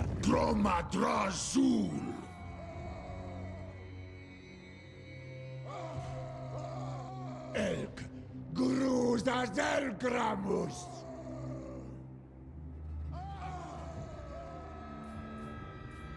Arundring Drasha. Aftanuan. What's Iron Rock got going on? Oh yeah. Makazia Faumansi. Waddle. Zegtathrom. Because they're in tunneling stance and the demon machine broke, so then they have to do it all with shovels. Yeah, that's right. They like drilled down to the bottom of the earth and then the drill broke down and now they're just like, oh, god damn it.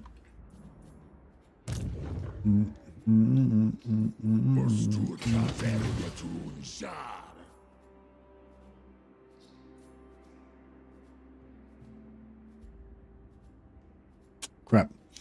Stroll. I thought I did military access with them. I did. Body parts. The scrag. The Alright, we got some relations going on. Oh, I do like the Chaos Dwarf voice acting and stuff in general, but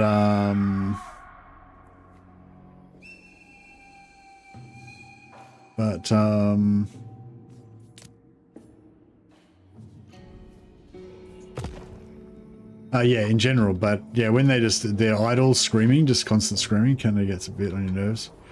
I feel like I should kill this fucker, but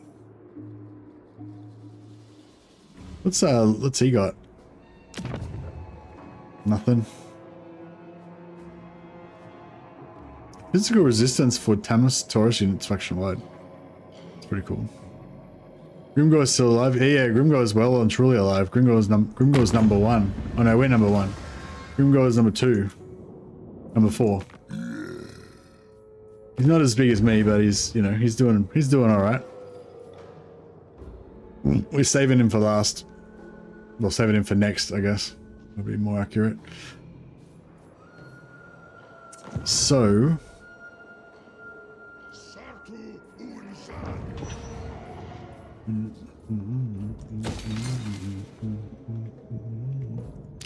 So where can he come through? He can come through there, and he can come through here. So this one's the one we mainly don't want him to come through. So yeah, I think we move. Get rid of that dickhead. Yeah, we'll get these armies ready to invade through here.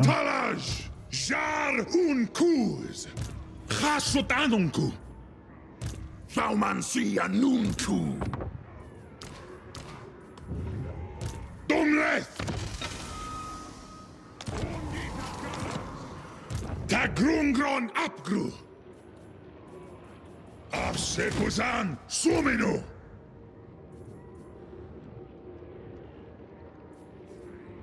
This guy's got my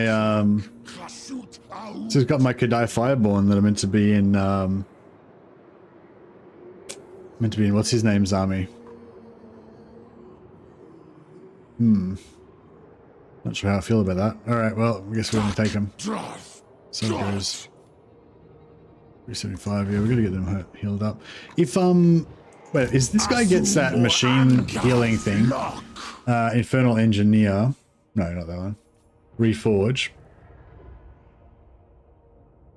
Units with Hellforged attribute, yeah. These guys don't have Hellforged, do they?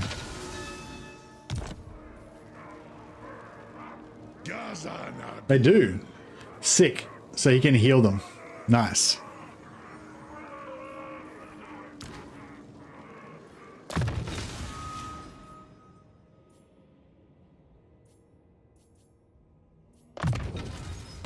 I like the idea of healing these guys while they're in melee and then casting Firestorm on top of them because they're all like fire resistant.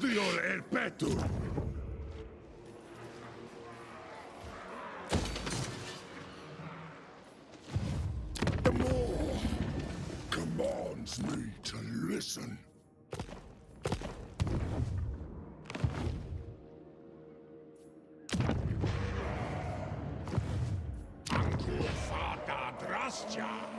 Have we got any more? We don't have any more units to move, do we? No.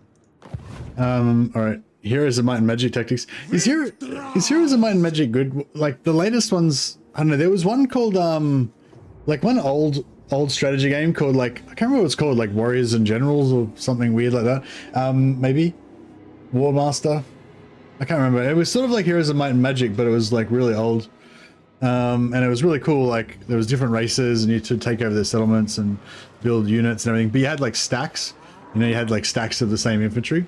Warlords, yeah, that might be warlords, and you had like dragons and dwarfs and all different units and stuff, and you could make stacks of like 100 dragons or 100 dwarfs sort of.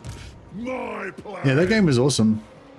I loved how it was sort of like this. I loved how it had like the strategy element, but also had like magic items and kind of like the roleplay, you know, D&D kind of aspect at the same time. It was like way shitter than this, obviously, but yeah, it was cool.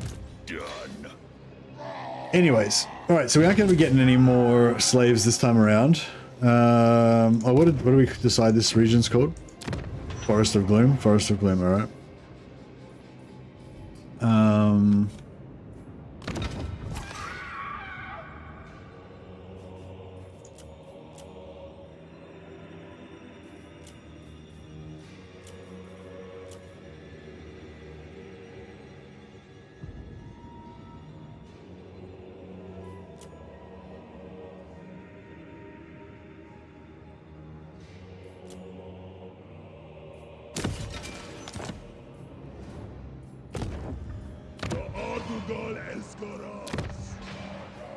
Rush the Forest of Gloom, and then we'll sell that.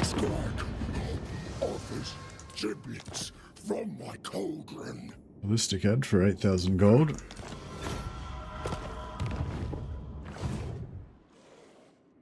And now we've got some ogre allies to keep our western flank secure. What's in Stone Mine Tower? I got my iron or something. Is there iron down here somewhere?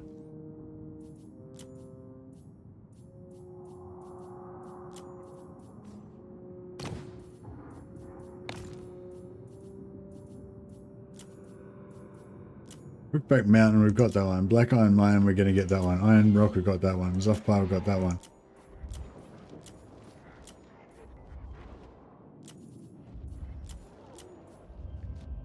Gorgazan's pretty far away, but it's a possibility. No, that's fine.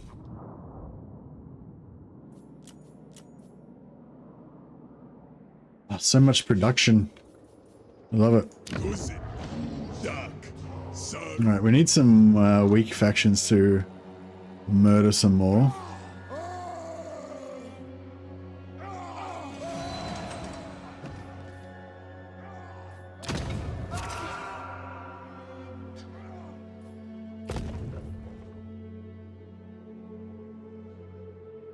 Heroes of Might and Magic 3 was the good one.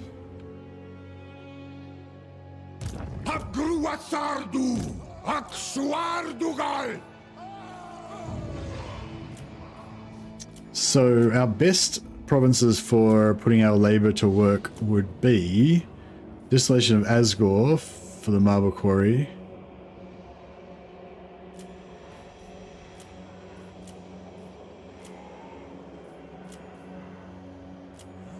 Yeah, basically Distillation of Asgore is the best one. And eventually this will be good as well. It's just screaming. Love it. Wait, how come Blackwater's got so much?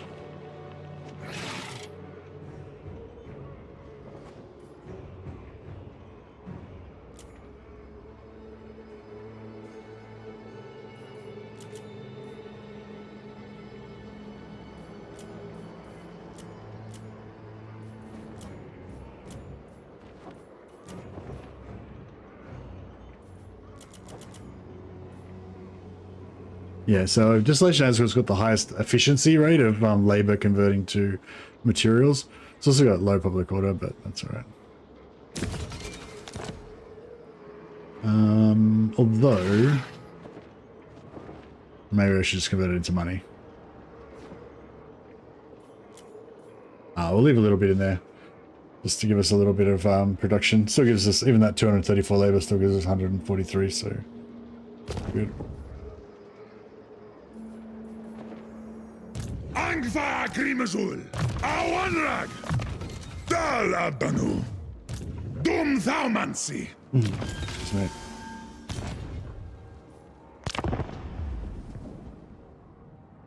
Astra Goth, and Wolfram Fama Guldreng. What do you want, Junior? My junior partner Astrogoth. I think Astrogoth is like meant to be the head of the what do you call it, Demon Smiths or whatever, but I think Drazoth is like a rival. But sure, we'll befriend our Dawizar brothers. He's at war with Malachi. Oh yeah, so Grimgul's only ranked 4. So that means there's 2 other factions that are higher than him, because we're rank 1. So who are these other terrifying factions that are ranked 2 and 3? There's someone we don't know yet. Does Tamakan usually get a really high rating, or... I mean, I know he's strong, like his main army is strong.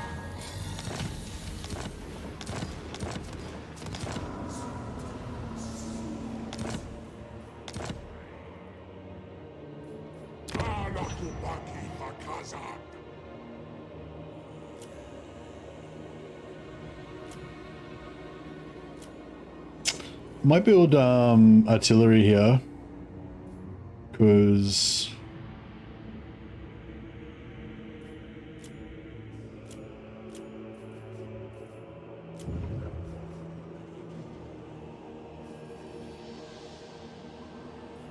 Where's our two demon smiths? There's one there and one there.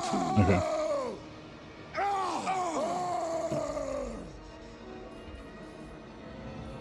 Yeah, let's get some artillery going here.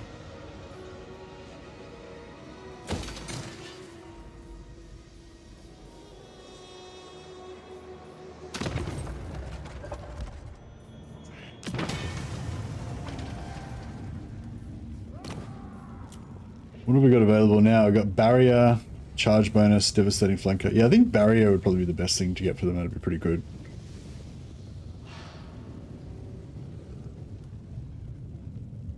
Is it 12? It's... So it'd be 48 per turn if we gave him barrier. That's pretty cool. I'll wait till we've got a tough battle and then we'll apply it like on the turn that we actually have, like, need it. How many? You can get up to 4? How many of these can we put on there? I knew there was a limit, but I forget what it is.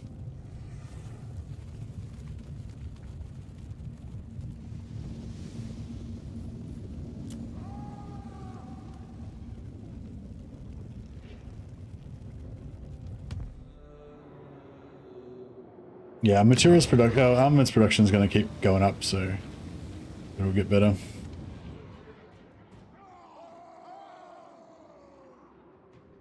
Four and then attack. Attack adds 5. I mean, it adds 1 to make it a total of 5.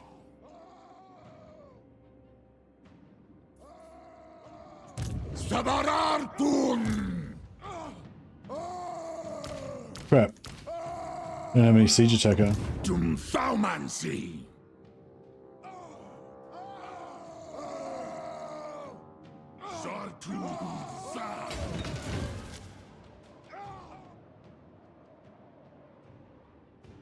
Thanks, Smitherus. That's a good information.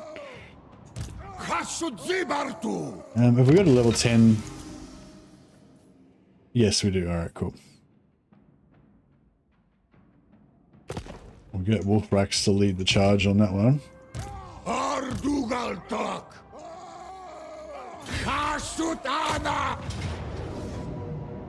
Oh, shit.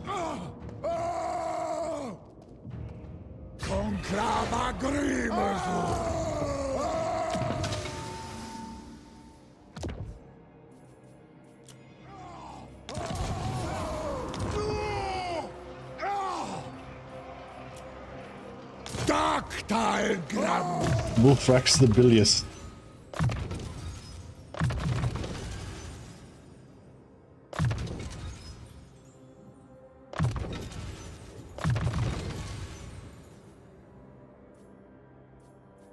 He's on Wolfram!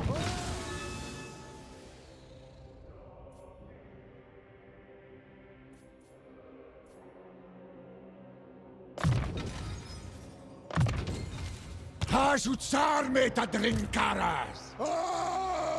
Hakrubarak! God! Still can't do it, hey? Oh man, I don't really want to have to fight this manually, but I think we might have to.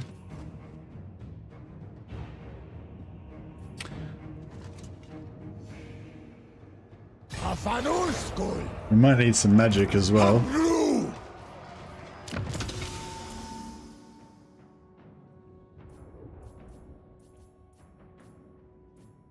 Needful metal caster.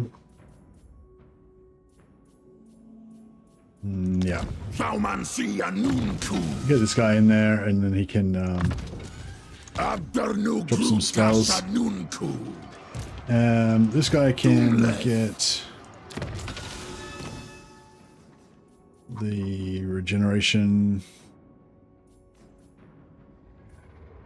Well, the hunger.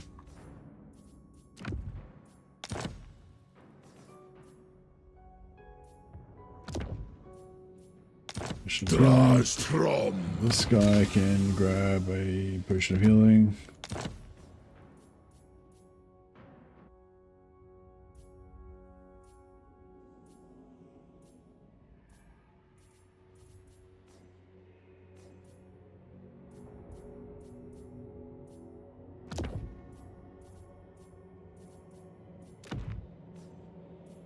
And this guy can grab a mirror shield.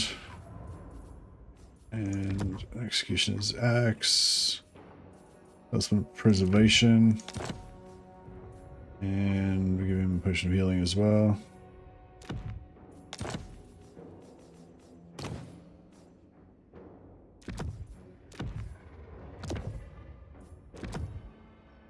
Tragitu.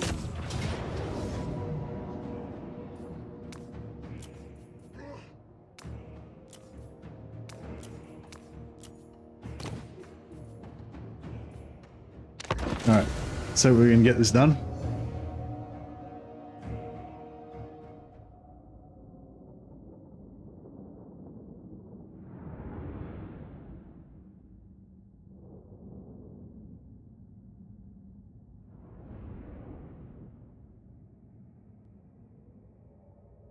Why do you keep saying that, Gabby? Is that a quote?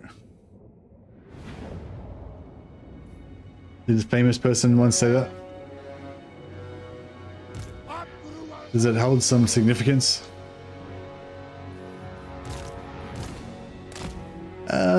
Which way are we going to go? Probably going to go that side, I think. Oh, no, I changed my mind. I guess we'll go this side because the walls are already down.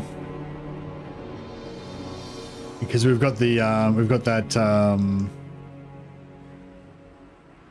what do you call it? That, because we finished off the first level of the tower. And we've got the automatic breaches every time we do a siege. Which I just realized I didn't even need to bring these guys in for the siege attacker. But it's probably for the best that we level up high level lords anyway. Keep those levels pumping.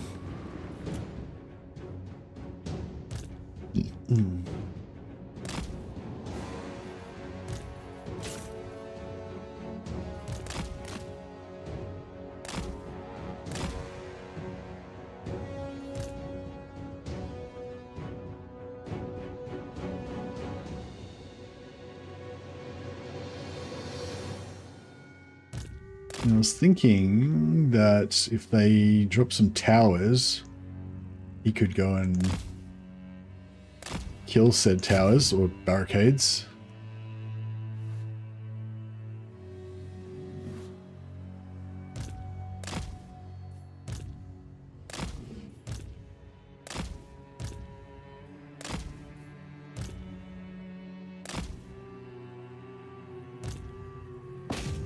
Oh yeah, barricade's nearly down.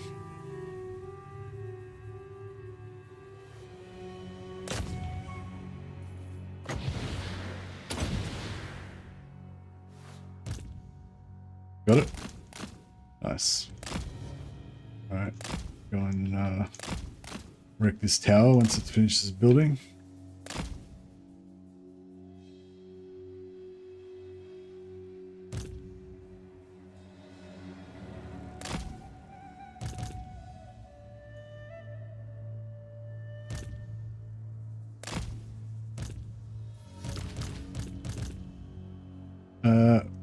Where is that tower? I lost it.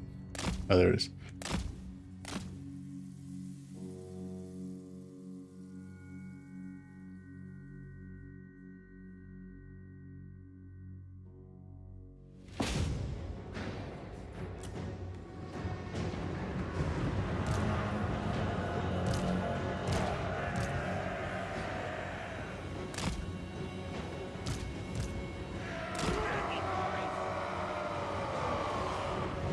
Look the Dwarfs! I've got Grudges! The tribe's boy! Here, we duck, aye! I've got right here! This man's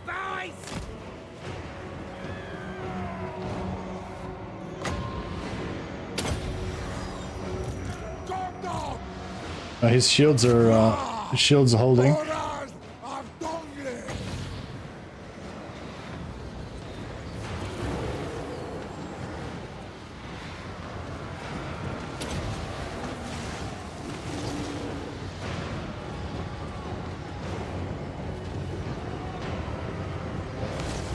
Swing and a miss. That's right, we'll have to wait till they're a bit more stationary.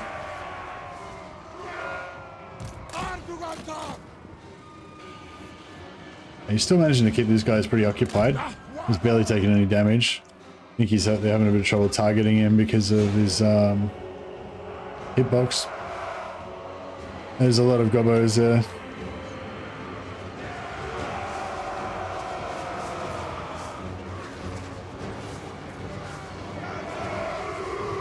Hobgoblin archers is budget Kossars, basically. Well, they're probably even better than Kossars, really. If we're being honest.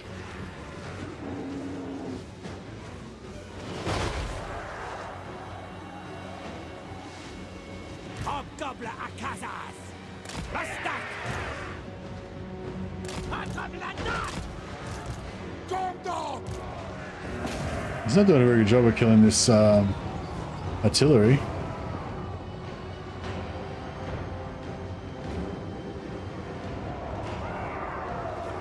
Have they got other artillery? No, it's just this one.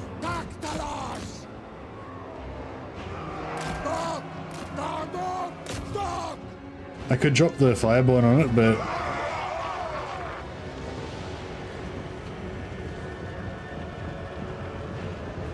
it's cool when he like hits the artillery pieces. They get bumped around a bit.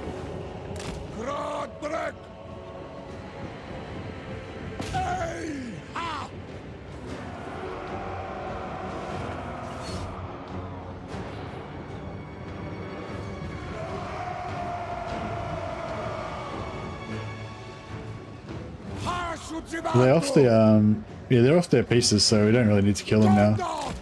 We'll just cruise off now. Do whatever he wants to do. Take some towers out.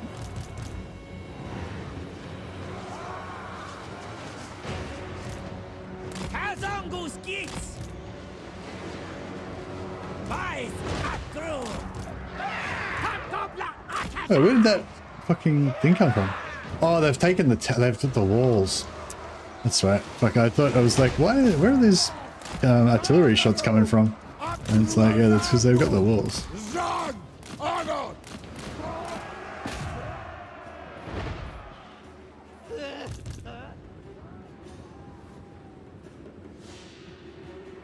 Yeah, I don't know if we can stand in front of these towers too much longer. Might have to give up on that idea. So, yeah, because they didn't have the towers when I first came, so I just kind of forgot about them. It's like, where's that artillery coming from? Because they're all orcish, they look kind of like they're broken or something, but they're not.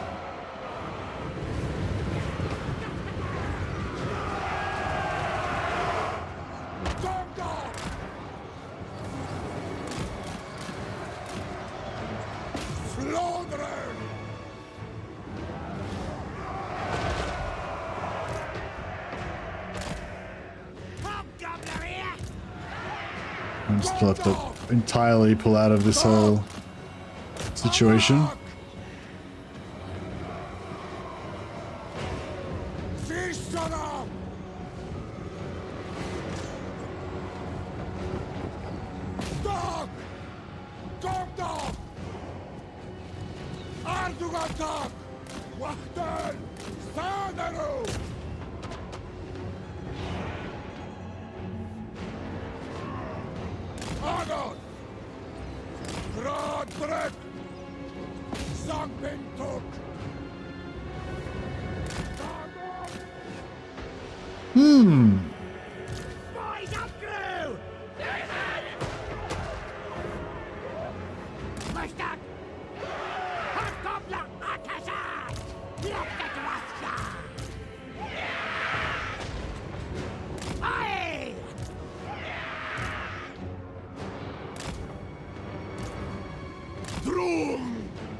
See if we can keep him cleared off the walls.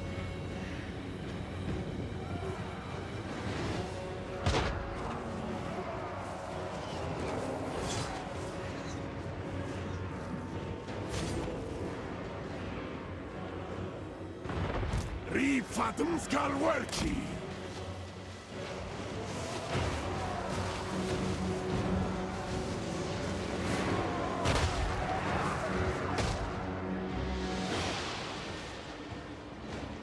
Crumbs, boys. What? Guess not. My callous disregard for my hobgoblins' lives, although amusing, is a little bit costly.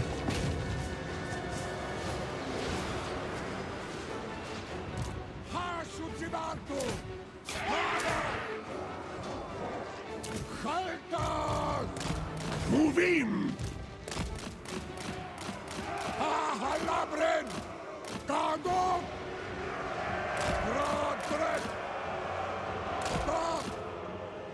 Alright, is that enough for now?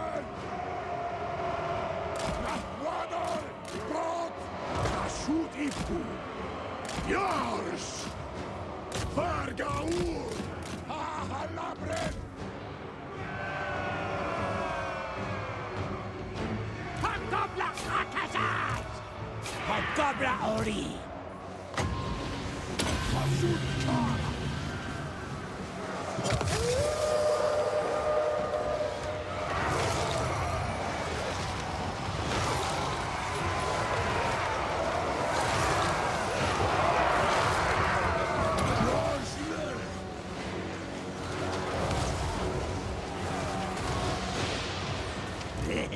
Terrier to slough, Dreg! Dumskal Kid!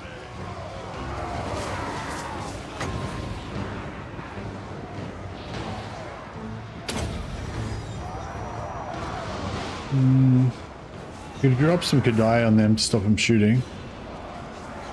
Might be worthwhile.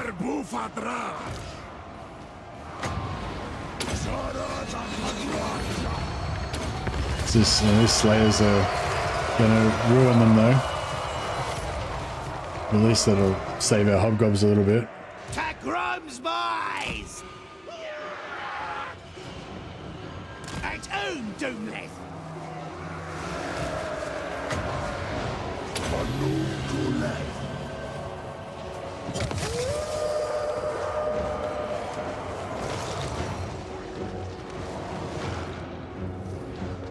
Hobgoblin Akazaz! Felix Weedak, aye? No, I haven't played that game, Gabby.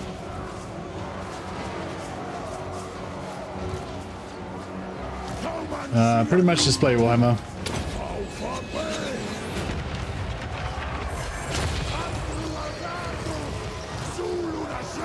Alright, magic seems to be getting the job done.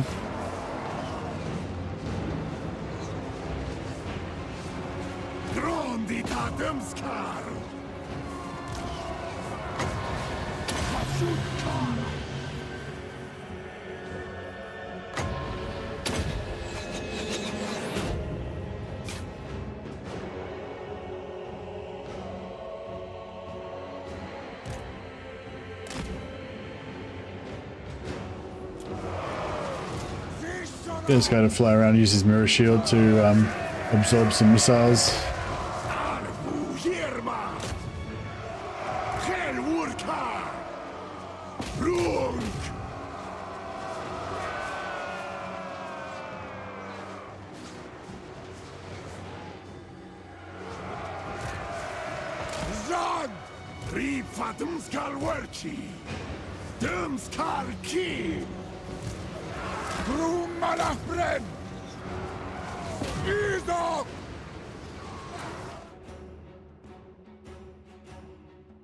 Alright, this is, we're getting somewhere, yeah.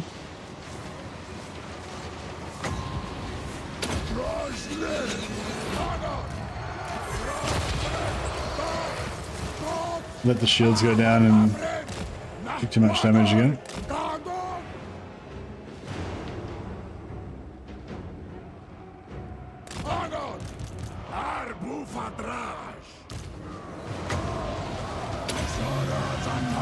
Oh, I got the Dwarf Lord now. That's bad.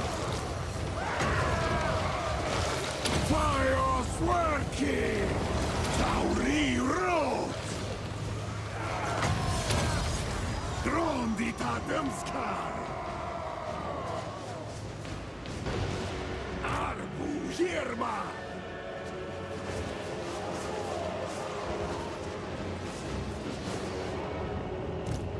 Slodren. Gradbrek.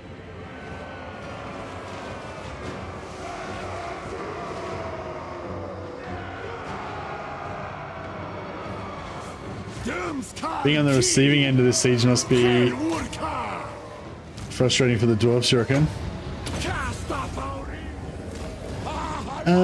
I mean, there's a certain inevitability to it, I guess.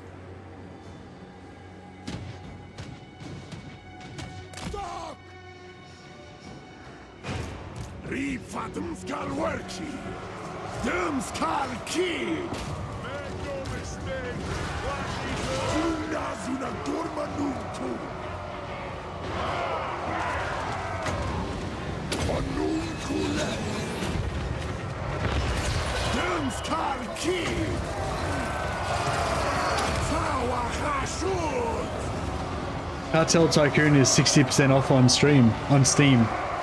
There you go. Best time to get into it.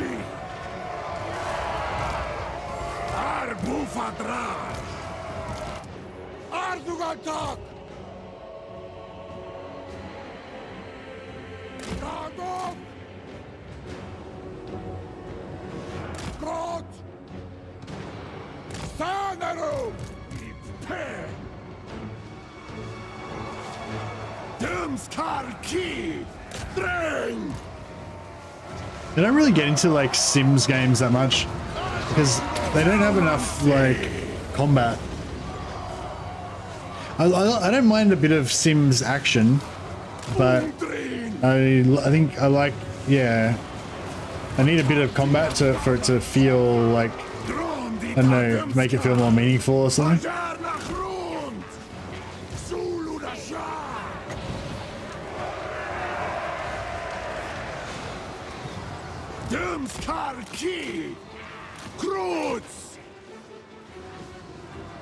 I don't know about all this. It's not going super well. Getting half of our infantry blown up by the towers probably didn't help.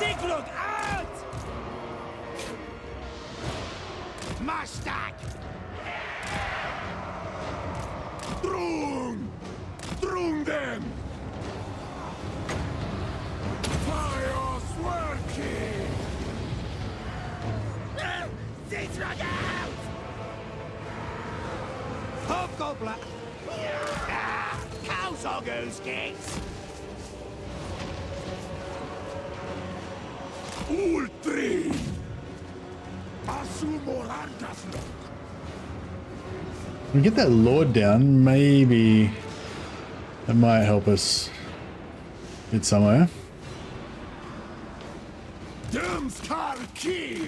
Move in! Fajar nach rund! Bestrongi! Barak!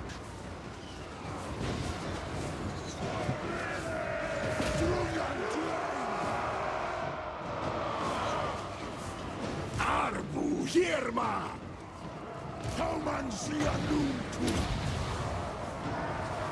Yeah, we're out of wins.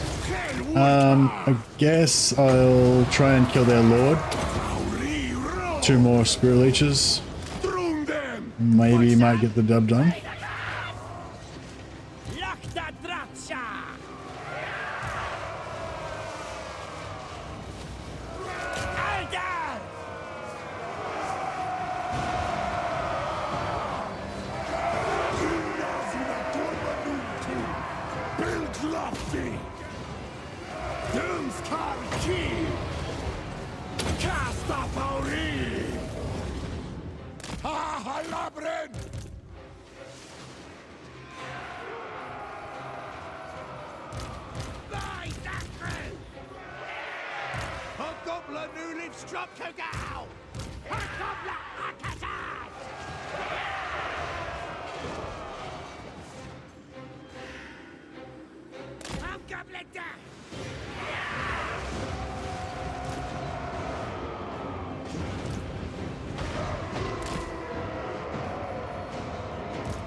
Maria to slug drang.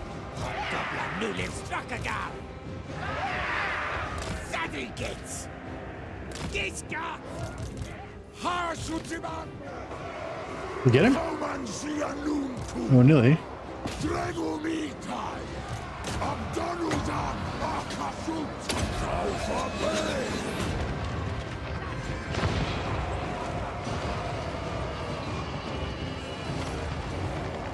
Makardia balance.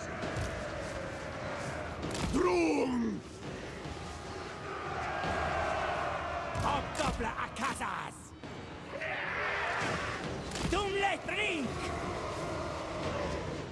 We should be able to squeeze this out, I feel like, but Abruazardo. Ano.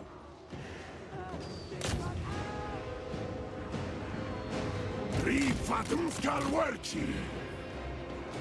Vahashut. Ultrin. This was, boys. Krutz. Drum. Dak. I. Movim. Ultrin. Ungtrin. Drum. Agreg. Ai. Fajar nach rund. Krutz. Bestrongi. Drum dem.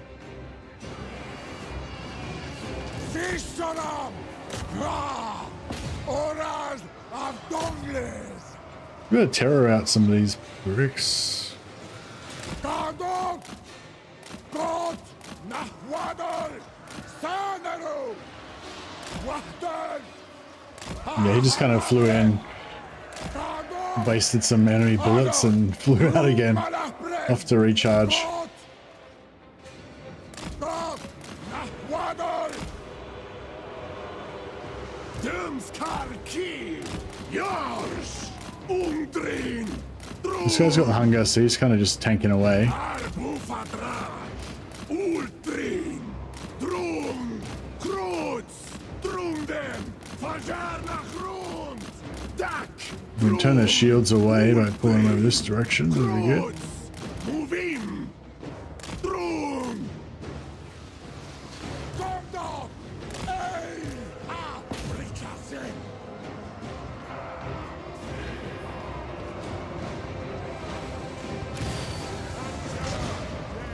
Oh, nearly. This guy's pistol shots are heaps better than his missile, than his melee, I'm pretty sure. Asumorangaslo. Trian. Kaumansianunku. Sankumaras. Kagok. Dran. This guy just a bit of a swoop. Krunazuna Dormanunku. Gomdok.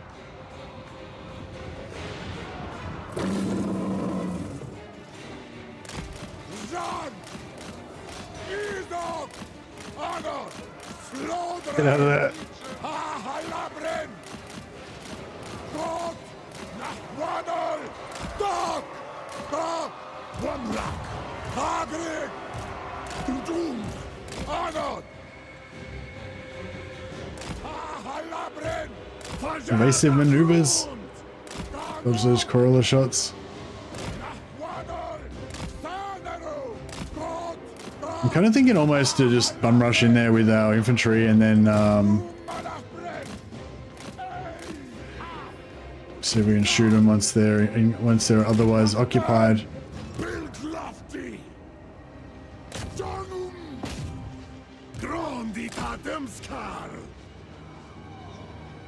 Yeah, I think we nearly got him now.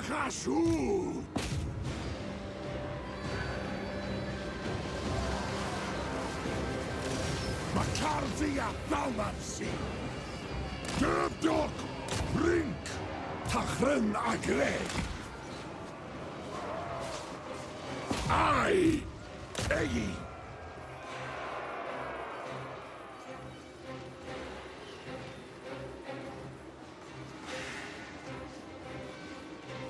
Hobgoblin akazas. Hobgoblin newly struck again. Water. Egi. Alright, let's just send in the infantry. Well, they were formerly archers, but now they've got no ammo left, so they're infantry now.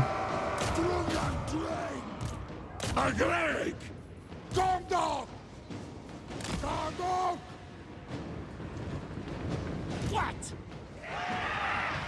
I've got blood on Batlu. Waddle over there. This guy's now about to get dead nearly. Duck!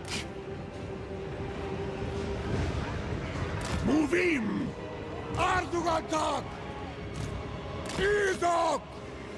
This guy should distract their corralers until we can get into position. Oh shit, alright. He just took a volley to the face.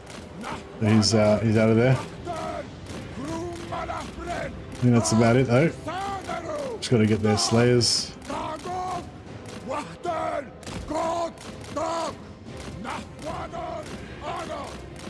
Yeah, they're done now. Just gotta get their slayers out of there. Hey Matthias, how you going, buddy?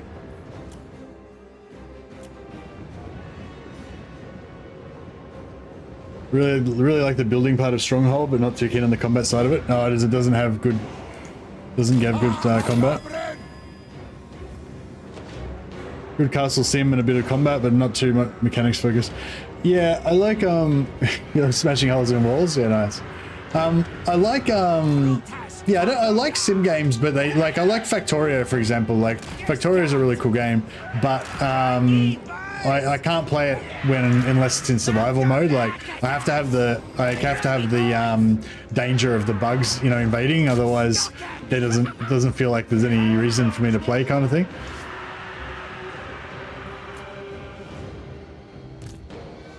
If that makes sense.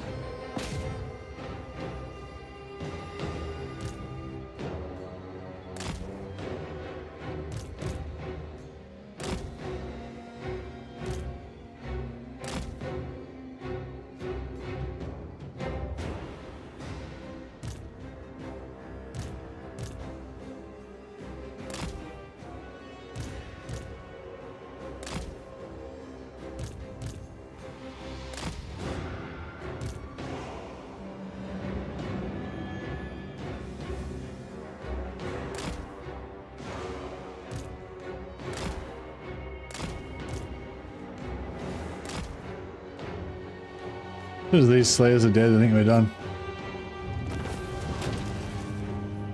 Glorious. Alright, well that was good. At least the reason, like, at least by fighting that one, even though it was hard, we didn't have to use our other army, so the other army can move on to attack Karakate Peaks. Try RimWorld. Yeah, RimWorld's really cool. There's a new game called Norland that's coming out soon that's kind of like RimWorld, but with a bit of Crusader Kings vibe mixed in. I quite enjoyed it. I played a little bit of the demo, but yeah, it was only like, you can only play a maximum of 25 turns, and I felt like that wasn't enough to really be able to test out the game properly, because you're still in like the super early game basically. Because I think it takes like about 30 or 50 turns. No, probably not that. Probably takes like about 20 turns just for like your children to grow up. So there's a cool like thing where you can train your children and teach them and stuff, so they become all skilled up when they become adults. But it takes like, yeah, it takes like 10 turns or 20 turns or something. So by the time, you know, it's like, I don't know, do you know what I mean? Like 25 turns just doesn't seem like enough to really try out the game properly. But it's good. We'll sack it.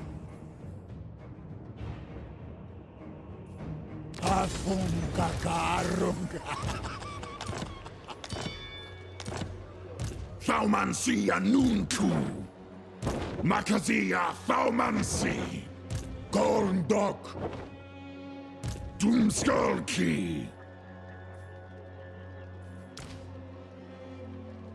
Grunaz una Gormanuntu Akazak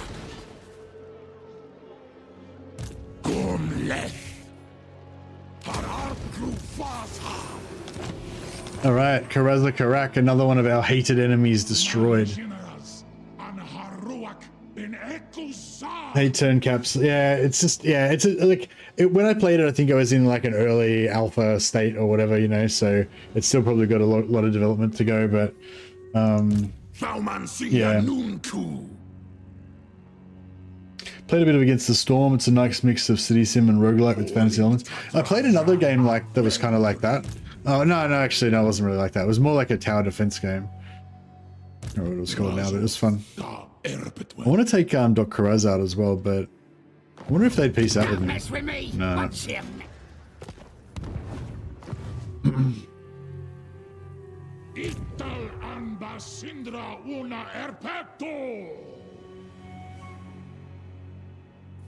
Yeah, Jotots.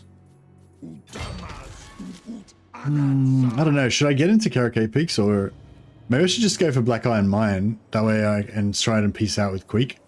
Not peace out, but make a military alliance with Queek. Because I could, yeah, if I could just avoid Queek for now, we could go after Grimgor. But I don't know. Like, how likely is it that Grimgor is going to let us live peacefully?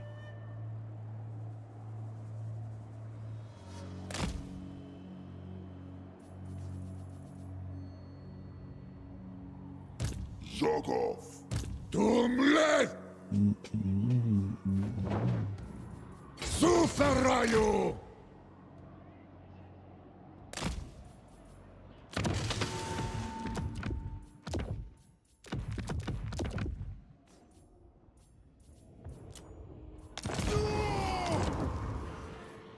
And we'll pop in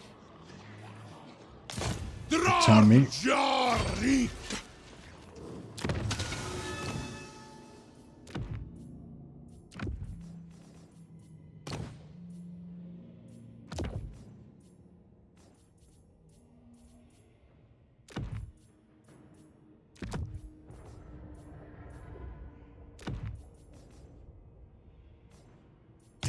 Garas and Garashar!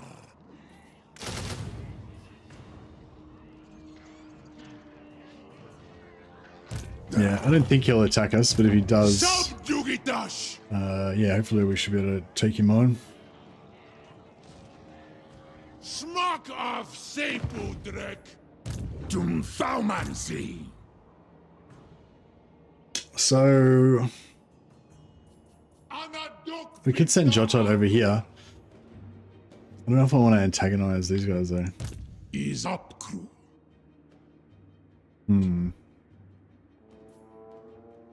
Anfa Agrimazul. Vagras Adok. Minu.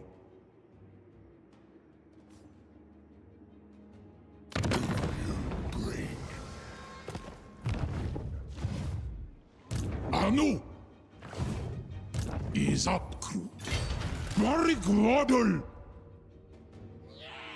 Oh, sit here in ambush. Hopefully these guys will be stupid enough to go for that. Lock.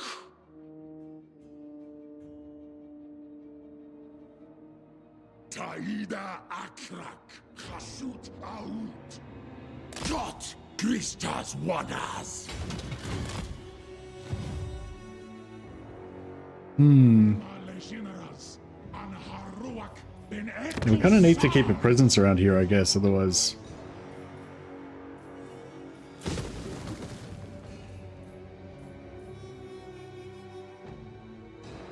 Otherwise we'll be vulnerable. And our iron mines will be vulnerable. Yeah, we need to take some more stuff around here.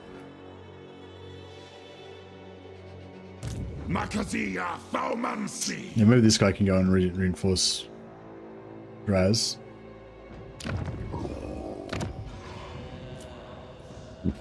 Excuse me.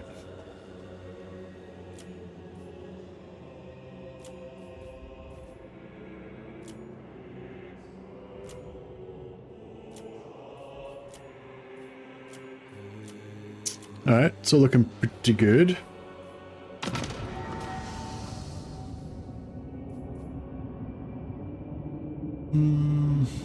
See, Bull Centaur could die off flying monsters. The only thing I really want out of that is the Kadai Fireborn.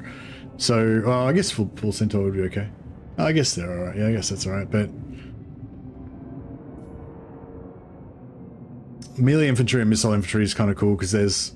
I basically want to get all Iron Sworn or whatever, so that would be good for that. And that would also put us into tier 3. So what do we need? 50.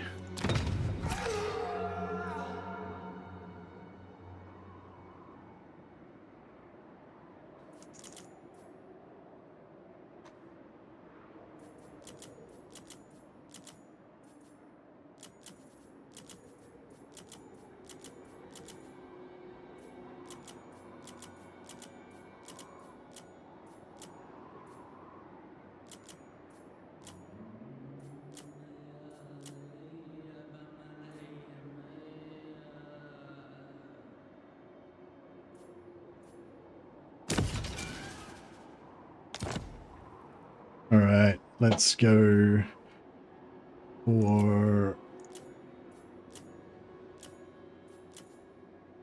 50, and we'll just get 2 money ones just to cover our expenditure for the turn, and then we'll leave a little bit on our materials.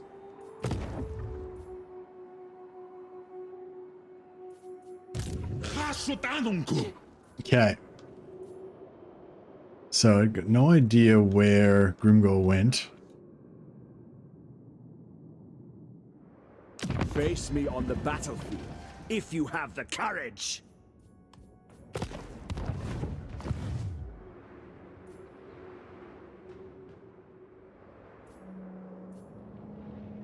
Thaumansi Anunku.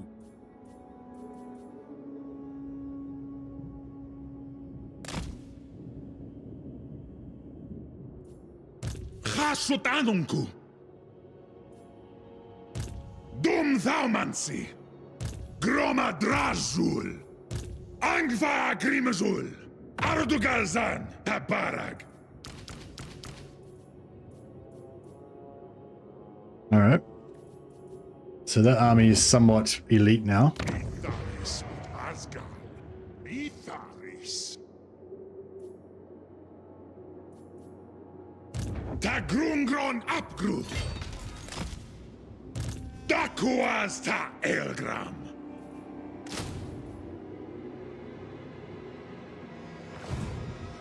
How many turns we got? 3 turns.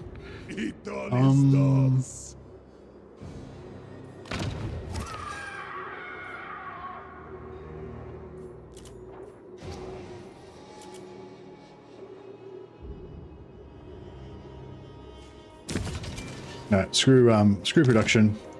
We'll oh, this is the Howling Waste, not Legion of Asgore. Oops.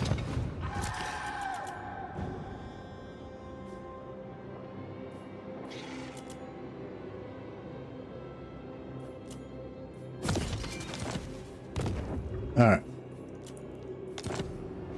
Pop that, and we'll go for Debdalria Grundal Hazgala. them. And we'll get one more Bull Centaurs.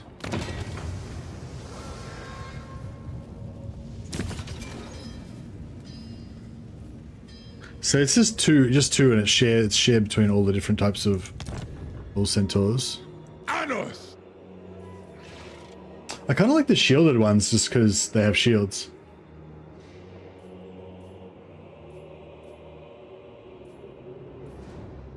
And I feel like they're all kind of the same.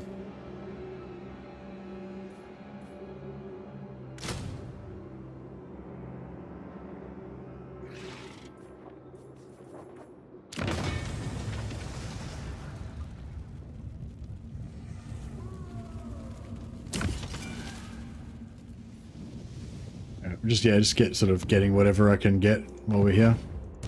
Dum Thaumansi.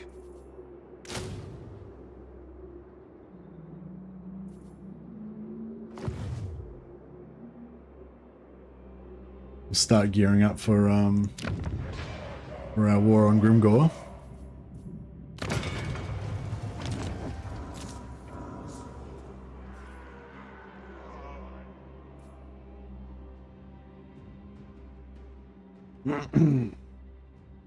We need some like weak factions that have a lot of infantry.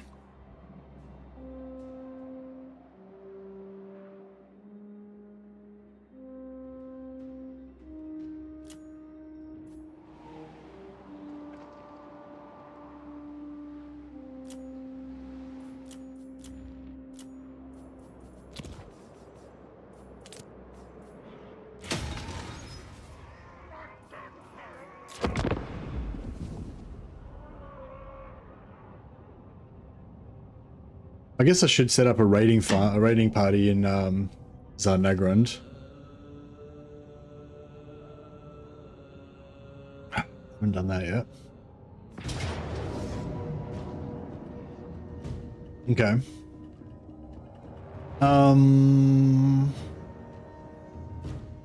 We should be able to beat this, right? Because if we don't, we have to we won't be in range to take the settlement on the same turn.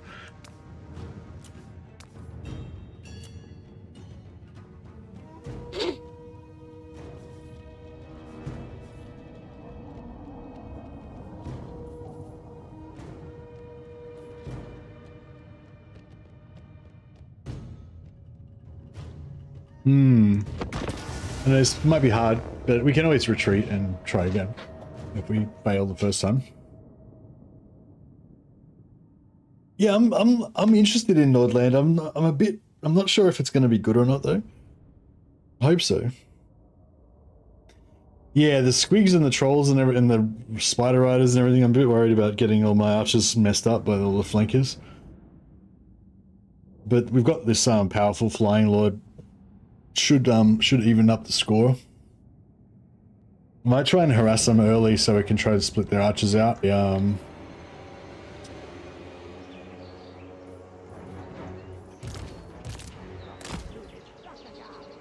Hobgoblin Akazas!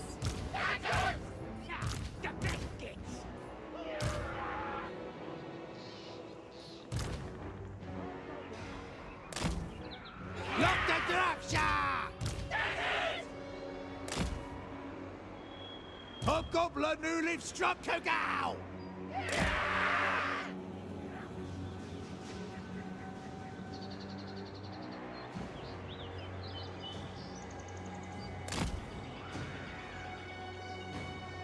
Got some shitty range, don't we?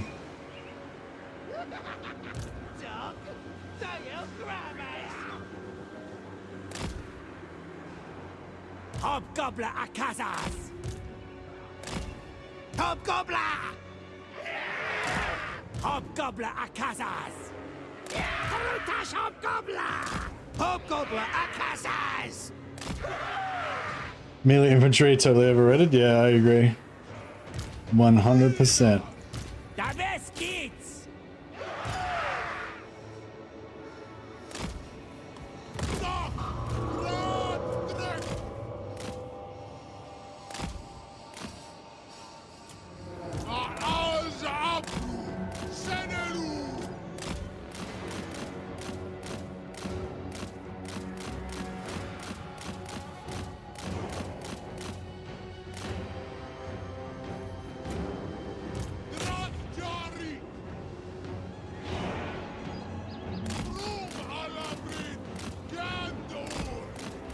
I guess if we waste all their ammo, that'd make a bit of a difference. We've got a lot of army abilities and stuff, so that helps.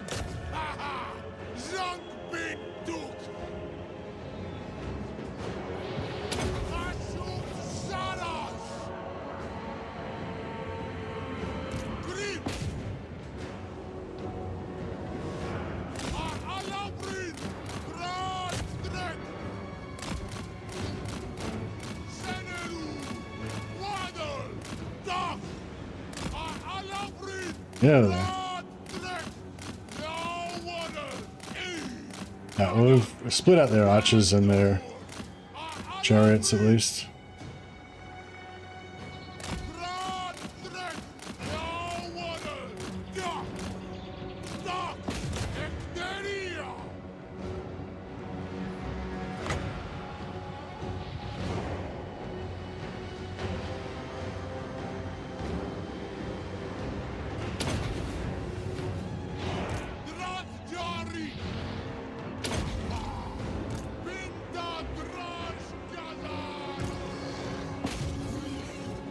And kill that lord before they get close. That would be cool.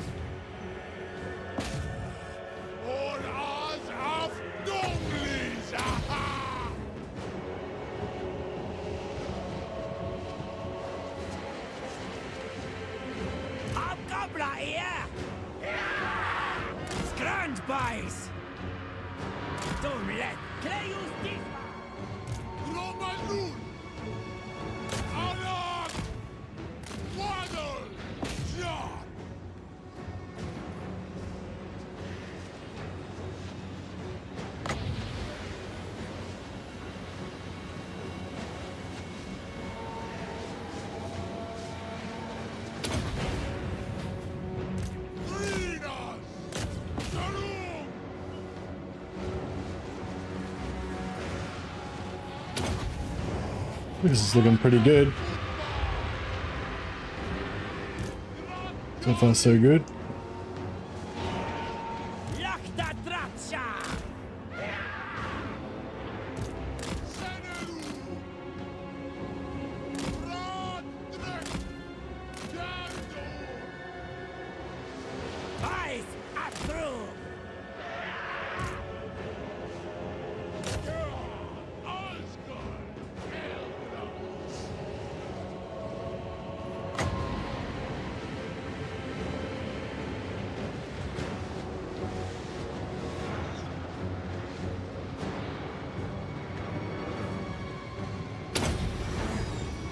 Alright, so we're going to stop these squigs.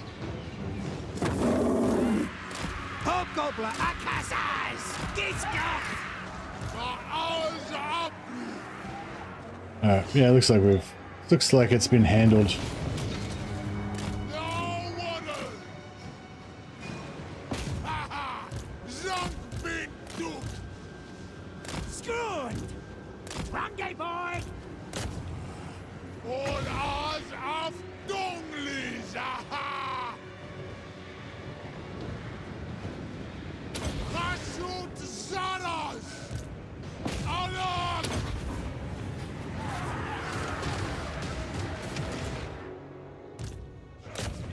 Nice.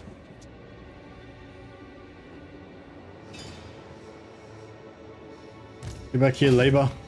You belong in my mines. Is he killing any? Not really. Oh, you got two. Oh, no, he had a little bit of a run there.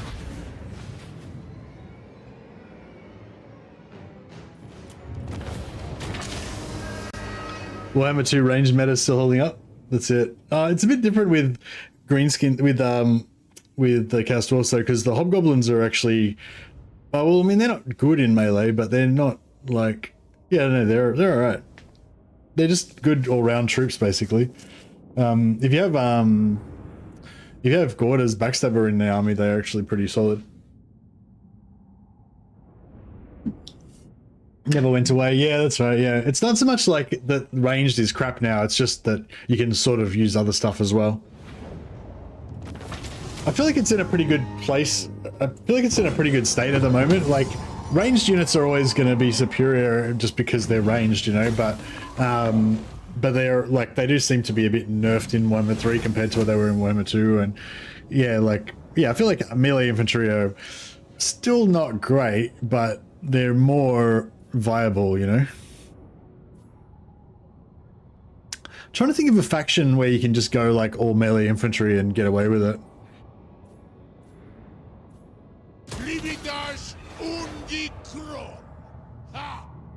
I mean, if you're just going to auto-resolve everything, I suppose you can do it pretty easily with the heavy armor faction.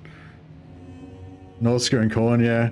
I feel like with Khorne, just going all Chaos Warriors isn't that great though, but if you go a combination of Chaos Warriors and Cavalry, then it becomes pretty good. Crone Hellebron, actually, yeah, Crone Hellebron all melee is definitely fun. I feel like we need to play Crone Hellebron again. But I pretty much just want to do the same thing I did last time, which is just invade the Empire. Hellebron's good, yeah.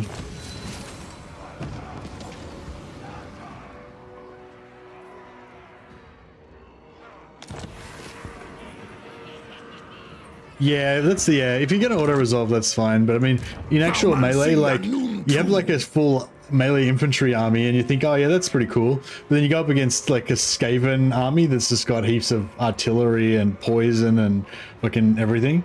And like, yeah, there was a little bit of a reload speed nerf, yeah. But I think they also adjusted the balance with the melee cheats, didn't they? So that basically melee are better now in comparison. Skull key.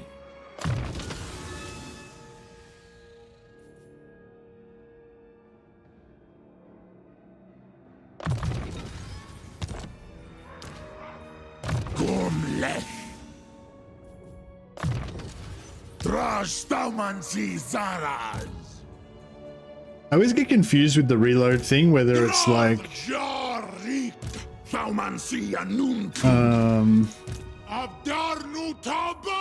I don't know. I don't know what I'm confused about. I just know I'm confused.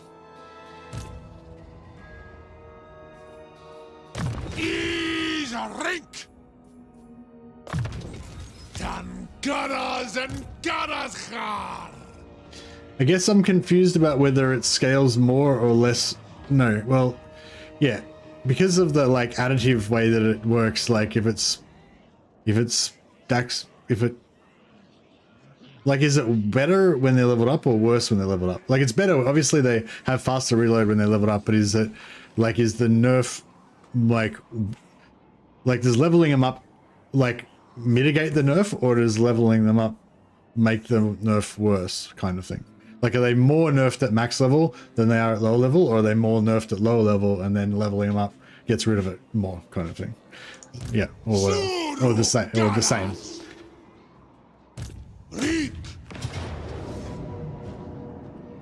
I'm confused even just trying to describe what I'm confused about. Anfa Grimazul, Gromatrazul, Awanrag, Drazoth da Erbetwen. Oh, they didn't fall for my ambush. Yeah, so is the 10% like additive with the reload speed that they get from their leveling up? So basically, like, it gets less, like the 10% becomes less relevant as they level up more and more? Or is it sort of like multiplicative, so it doesn't matter, they're just 10% shitter all the time?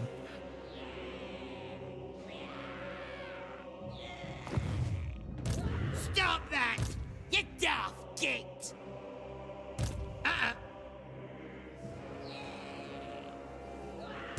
I'd rather eat a squig!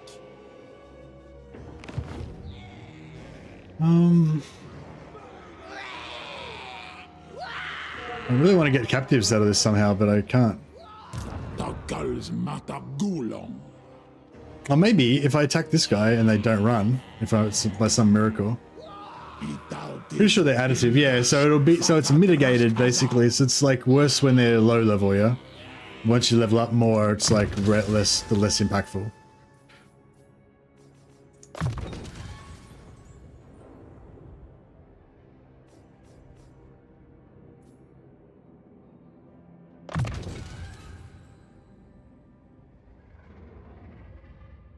I feel like if you run a unit of infantry at a unit of archers, like they'll do a lot better in Warhammer 3 than they would have in Warhammer 2.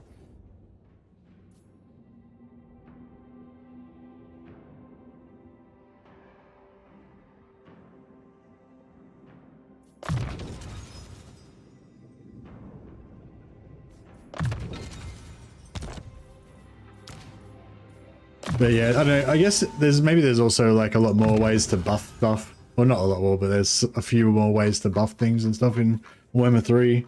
There's more crazy lord buffs and stuff.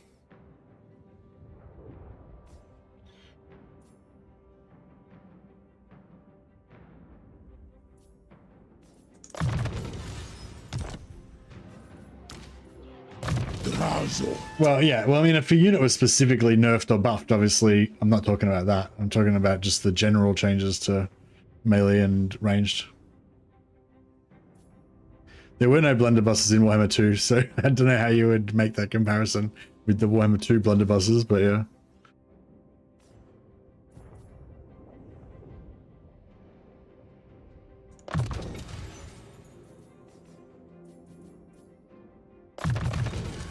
Na betas as a tergi. Come on, don't flee. My army's weak. Drazo. Huzzah. Oh, shit. I was like, yeah, this will be sweet. We'll get heaps of captives. I didn't actually check his army, though. It's completely made of trolls. Freaking trolls are terrible for slaves.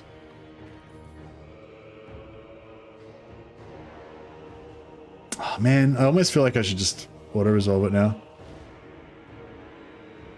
Yeah, I feel like, because I don't think, like, I'm not going to get that many captives anyway, and...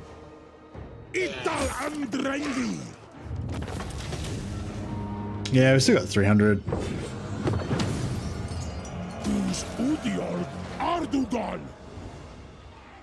Cinderbraj. Anil dos them. Uncousin. Izan Domidash. Speak up, or I'll take your tongue. 6,000 gold. Get fucked. Get out of here.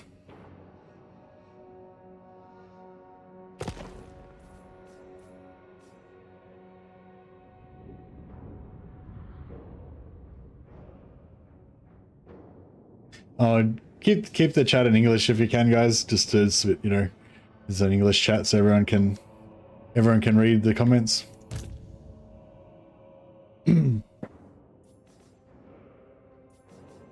So I can read the comments. I want to know what's going on.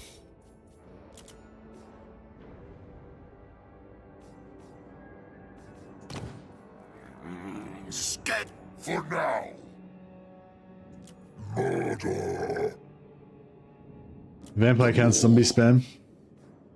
Yeah, I mean, yeah, there is melee stuff that works, but I just feel like I feel like if I was gonna play it, I'd always be afraid of Skaven weapons teams if I was gonna go melee infantry, you know.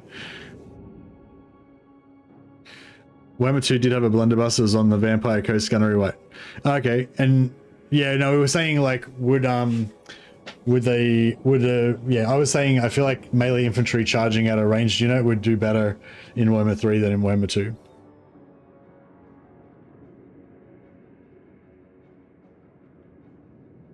I mean, I don't know if that's true or not, but that's how I feel.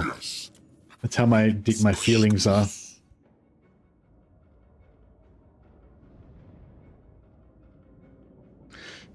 Oh, no worries, Vasilia. I assumed it was nothing, you know, too scandalous or anything. But thanks for including me. All right, well, So I don't really want to conquer any further this way, but I want to secure these holdings, which I need to sort of have a bit of a surrounding area. I'm not sure if I can really trust Queek either. Der Iarunk. Dumlef. Asumor Angas. Lock. Duck. Dwarf. Dot. Dot. Christas Wanas. Can't reach. Takum Zogov.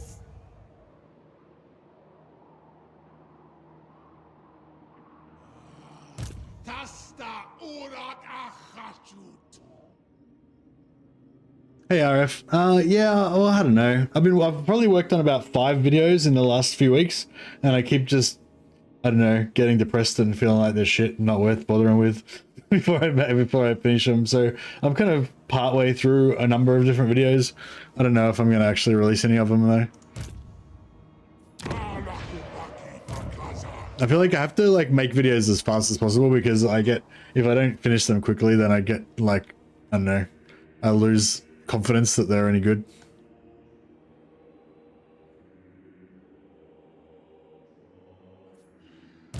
Lost labor rip. Yeah, that's happened many times over the past few years. All right. Missile resistance. All right. What are we doing over here? I've got to pull the trigger on this Grimgor army war at some point, but at the same time,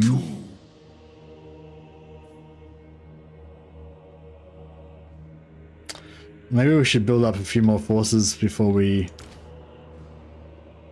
get too excited. He's not wiring at the moment, so that could be a good time. Oh, Grimgor's rank 1 now.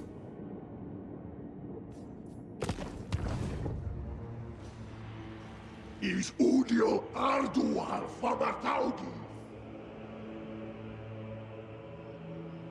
Makazia Thaumansi, Ulastas, Nahitiwas.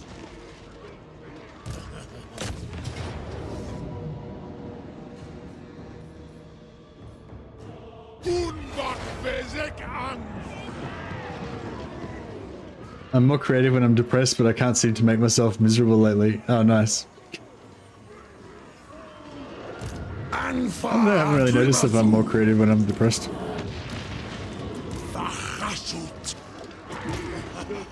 I'm definitely less productive when I'm depressed.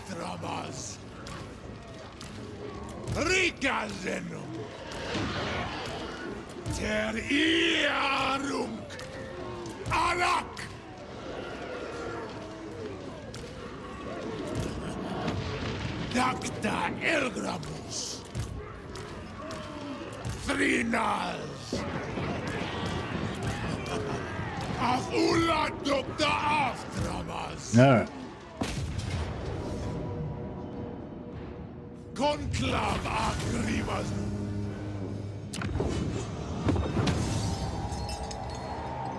Deb Ardugal Engels.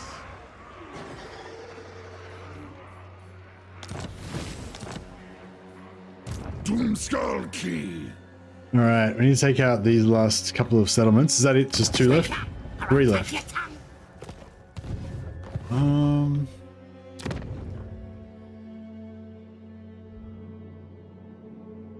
Where's these other one? Right, speak your words and I'll decide if youse lives or dies.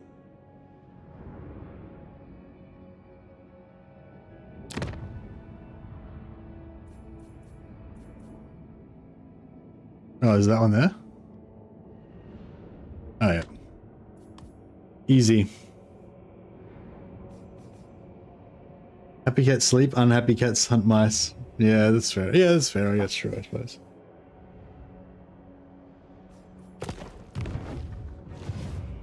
Alright. Onward. On the hunt. The hunt continues.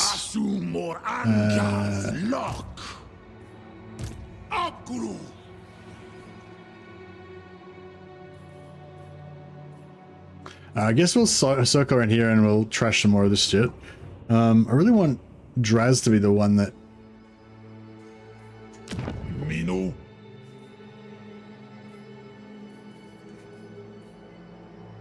Yeah, salt's pretty shit. It does give us trade, which I guess gives us money.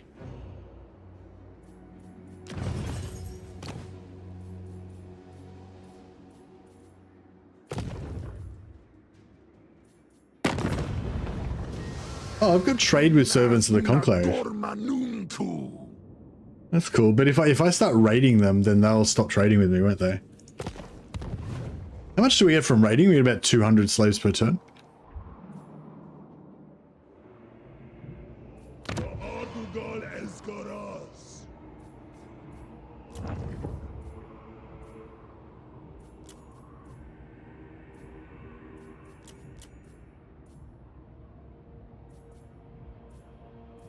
Oh, needful. There we go. Huzzah. Finally.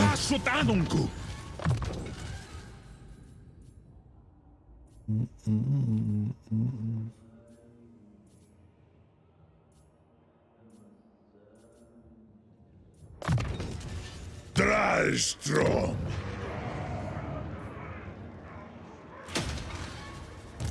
a grungron upgru.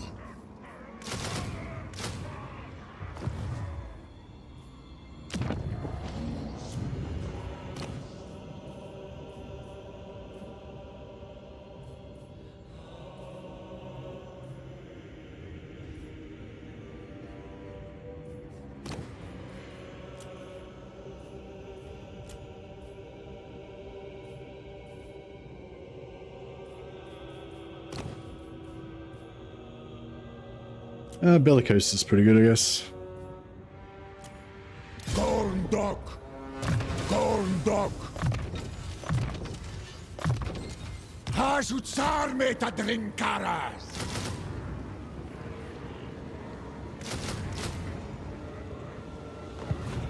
Sabarartun.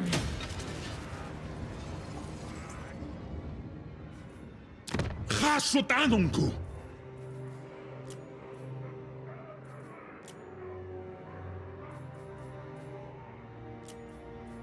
Saumansia nuntu.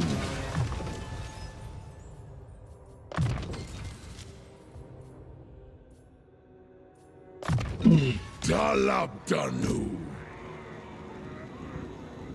Saumansia nuntu.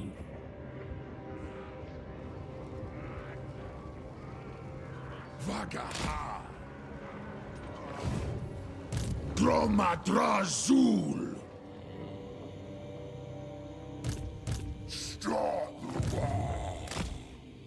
What? Uncrushable.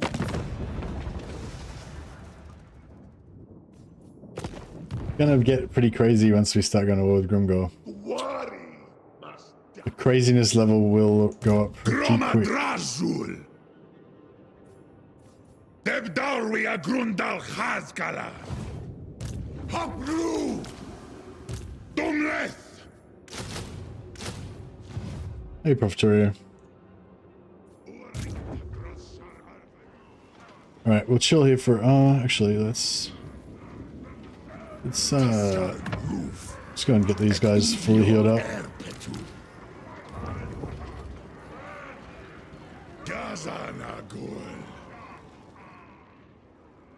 Up! Waddle! Angva Grimazul! Alright. Our industry side is looking pretty good.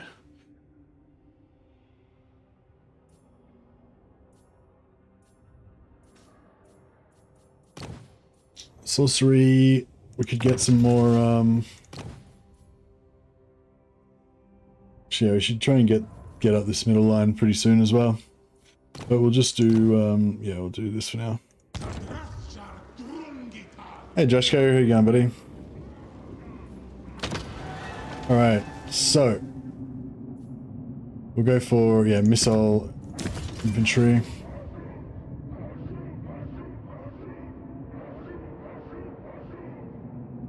I maybe I should finish this off just so we get the 5% extra materials and stuff.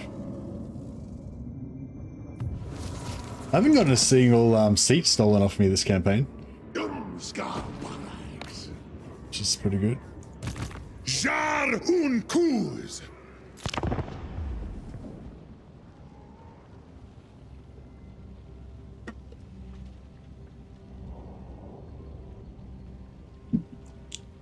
Yeah, I'll go in through here because this is my most vulnerable point.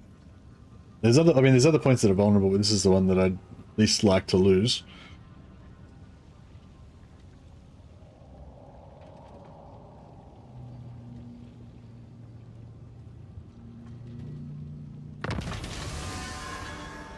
Grudge smashing is going good. We've wiped out Ungram and also, yeah, we've wiped out both Ungram and Karaza Karak.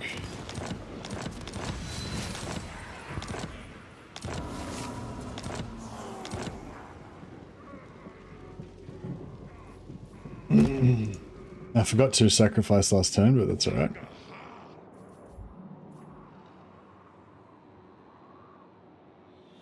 Tumthaumansi. Grimas da barartu. Kunas una dormanuntu.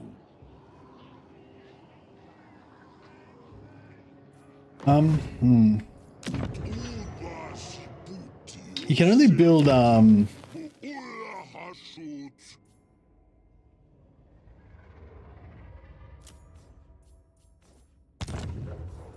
Silver Pinnacle. Yeah, let's put Silver Pinnacle up as well.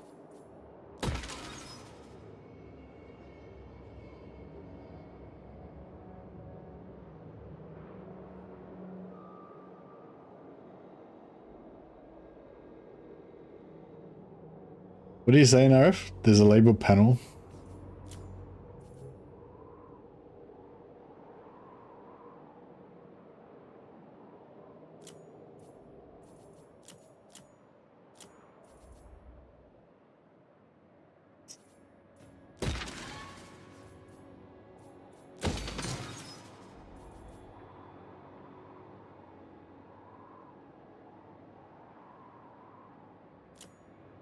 Oh, okay.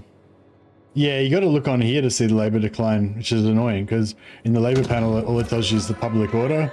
It doesn't actually tell you. Well, actually, oh, yeah, it does if you mouse over it here.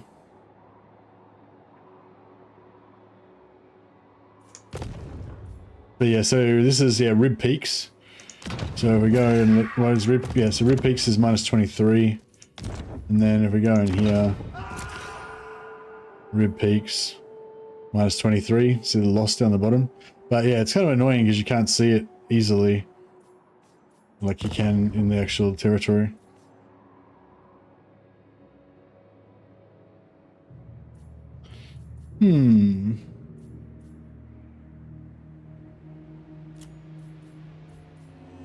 All right, well, let's see what we can achieve.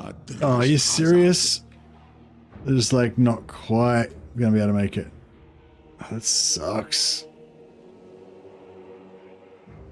That sucks more than anything's ever sucked before. I don't know if I can go on living with not being able to get that one little bit of movement to get there. Speak up, or I'll take your tongue. That's right. Alright, we'll peace out with them. How strong is Wurzag? Campaign over at Rage Crit? Yeah, no. Rank 49. Okay. Yeah, so rank Wurzag's not too strong.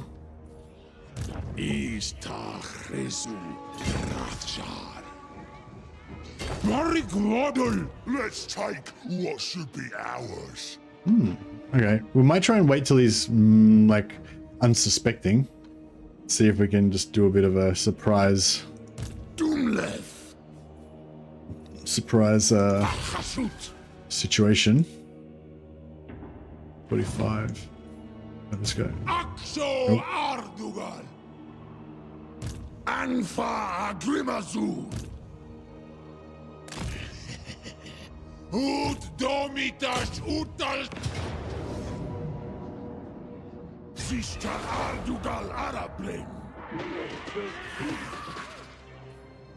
Makazia Faumansi. Rat. Subjugitash.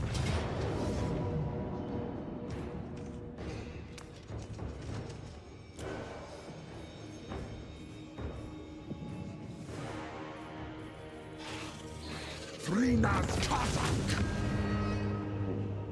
Yeah, we got a sack. Umbakum. And then Awanrag.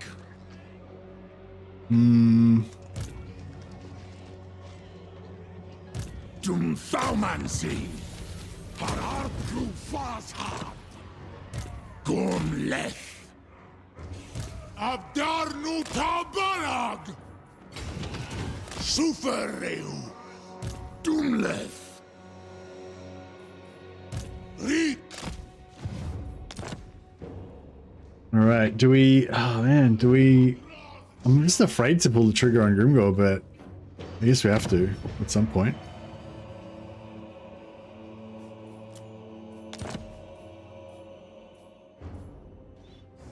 Oh crap! Not enough.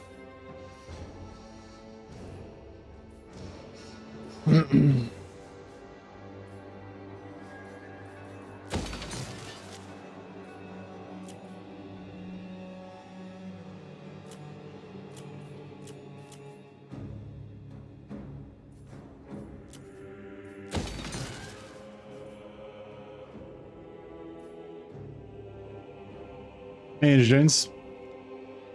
That is correct. Dromadrazu. Zul Unajar.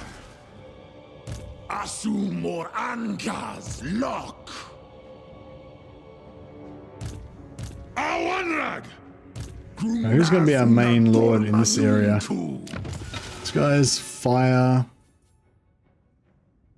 Envious. Eh. Yes, that's alright. What's this guy? Death and impulsive. Bzz. Yeah, I don't know. Right, this guy can be the main lord, I guess. Abgurundi.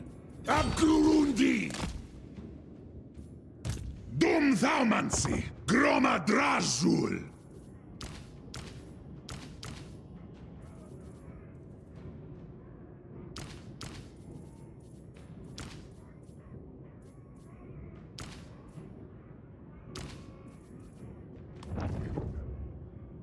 Dakuas ta Elgram. Ta Grungron Apgru. Apgrundi. Grutash Ori. Draj da Baratu. Dakdrath. Dot.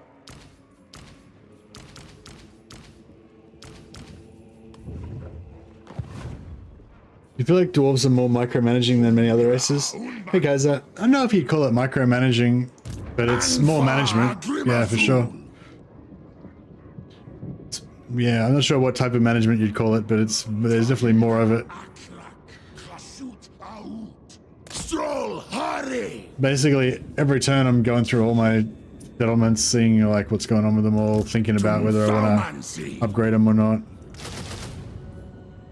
Empire management, yeah. Khashut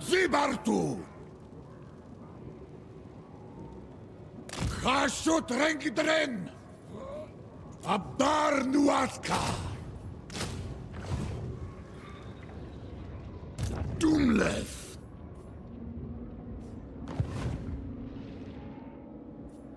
Jar Hun Kuz.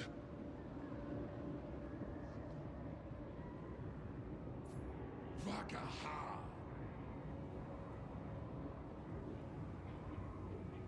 Zibatu Tough Leg. So we got 8 there, 14, 18. It's probably don't even need this army really. Kaskaran Roof. Ekudiol Erpetu. Anfa Agrimazul. Orula.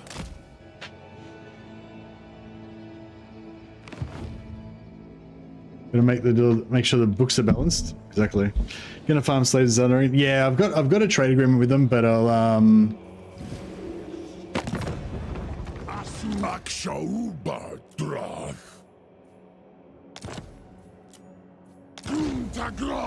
I'll break my agreements with them.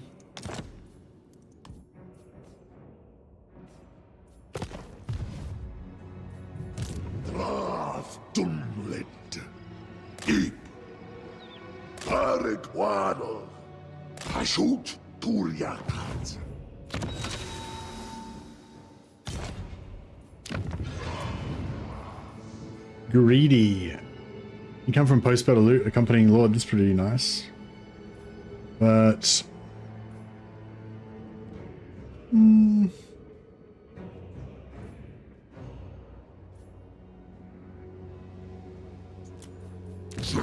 if a bully with some extra hit points and mass.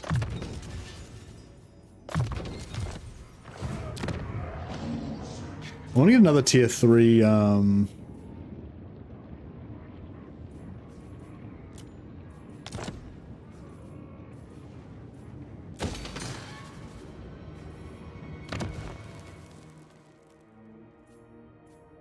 600 in Wolflands.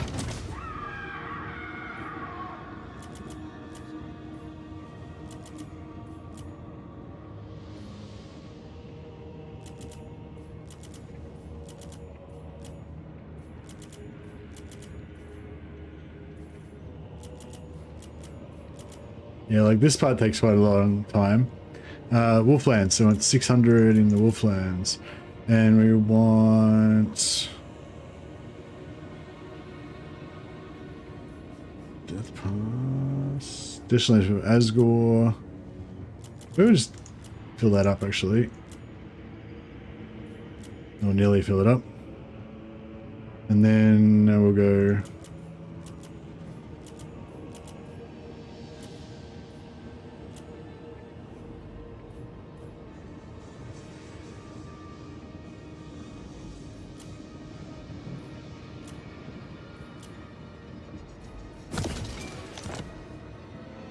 Cool.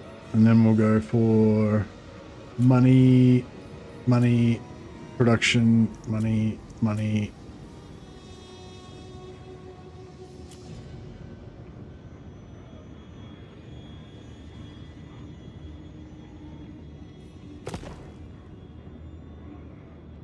Yeah.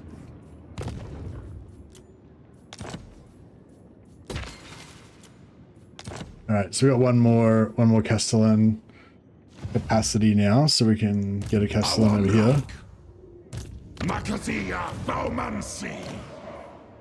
Hubristic. Hated's pretty good. I like it. Dale, Castellan.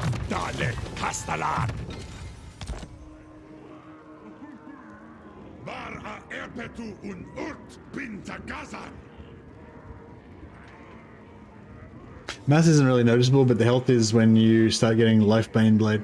Yeah, I wish I could get some Lifebane Blades. I've been trying to merge some stuff, but I have not been not had any luck. I think every little bit of mass helps, because the main way that you die with a Bull Centaur Torok is when you get stuck in melee and you can't get out. So even if it's only a tiny bit of mass, I feel like it's, you know, well, I don't know if it'll actually help, but you know, I want it just in case it might help, you know. There might be that one time when it helps. Oh yeah, I'm just gonna grab this just so we can get the completion bonus. I don't really care about the trade tariffs and all that, but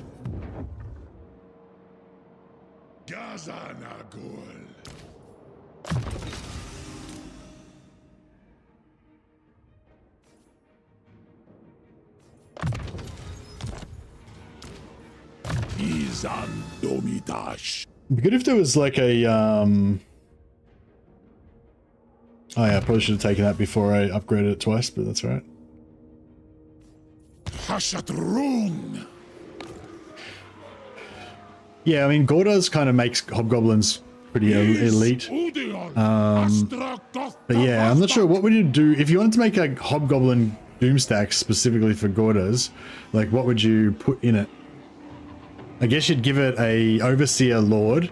That means you'd have to have a Demonsmith spellcaster, so you got magic. You'd have Gordas, obviously, and you probably have a Castellan, just so you got increased movement speed. And then would you just fill up the entire rest of the army with Hobgoblin Archers? Or would you have like a couple of Hobgoblin Wolf Riders and maybe some artillery?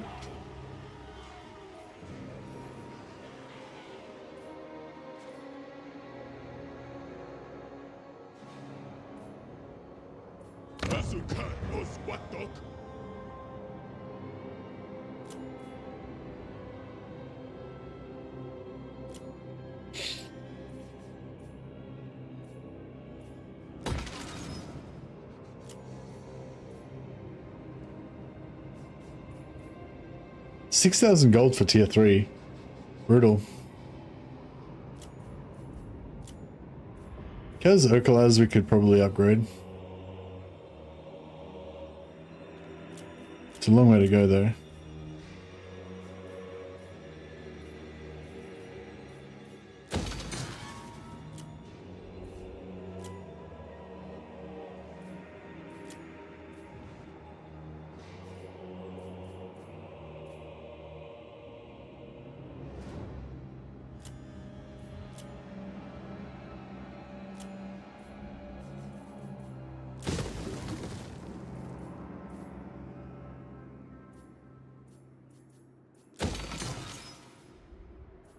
Sneaky hits for flanking. Yeah, good call.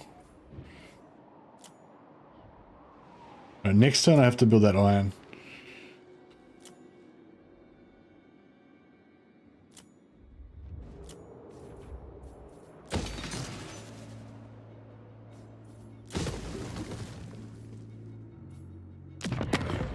Must butcher something, but not you.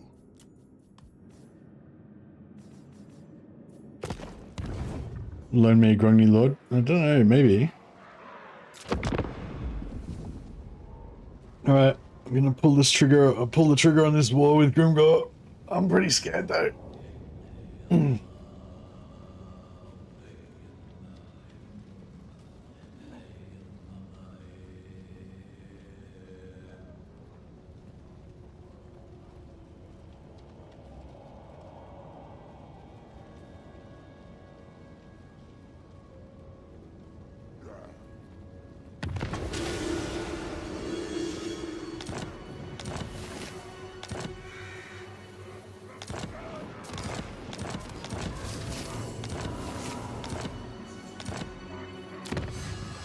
It'd be nice to get a little bit more control. I think there's a couple more points in there. Oh yeah, there we go. +2 control all provinces. That's really nice. And another +2 control all provinces there.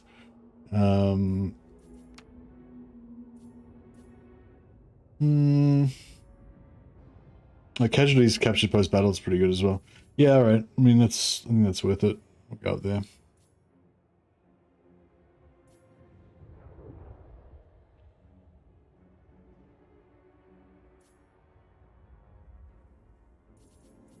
Endring Colis Krund. Oh, glorious. I'll use me spells. I'll crush them all. Oh, he's outside, but Whatever. I'm not sure. Can I beat that? Eyes ready. It's a lot of stuff. Now's the time. Gork more likes it. Is up, crew. I mean, we could rely on our superior fighting skill, of course, but Let's take. I mean, surely our superior fighting skill will allow us to defeat them. Italtis bindash fatat rashkazad. Thing is, it's going to be an underway battle.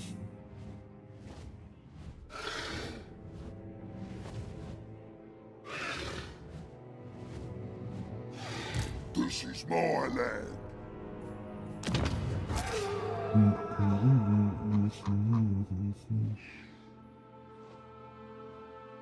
War with Wurzag and Grimgor at the same time? Yeah, that's right. We're just putting them down.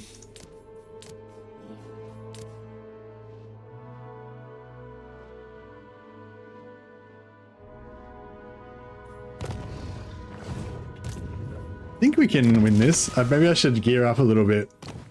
Oh, I didn't use my... I got my Obedient Mutant a few turns ago. I haven't been using it. Crap.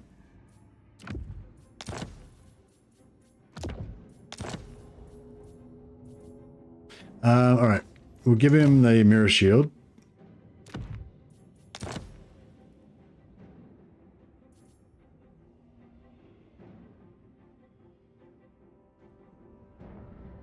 Negate magical weapons. I don't think I've got any physical resistance anyway, so there's not really much point in doing that.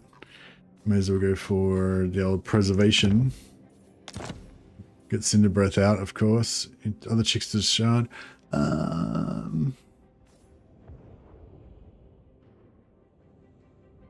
Leadership +5 for Lord's Army is pretty cool. Spell intensity goes up. Oh man, that's so hard to resist. I want the regeneration. I want the hunger on him because then he'll be a beast. But that's so hard to resist. Alright, maybe we'll just give him a healing potion.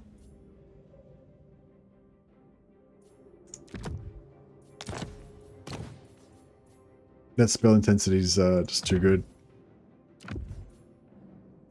Na betas azaterji.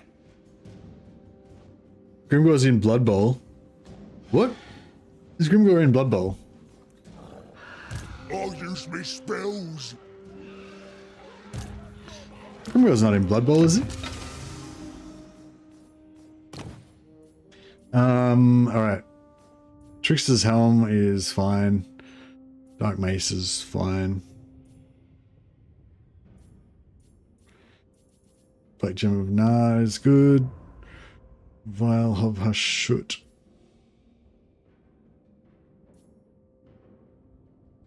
Hey, we haven't been using the Vial of Hashut. Maybe we should chuck that down every now and again. Just to create some carnage.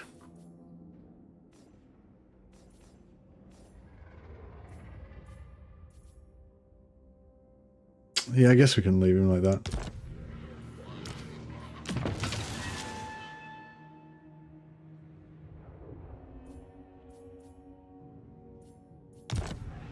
Alright, I don't know. I don't think I've got much else we can really do. Oh, who can sell this war to somebody? Oh, Clan Angrand. I wonder how strong Clan Angrand is. I won't. I feel this battle's not going to be much... Oh, alright. Well, in that case, I guess we'll just auto-resolve it. Auto-resolve says yes. Who am I to argue?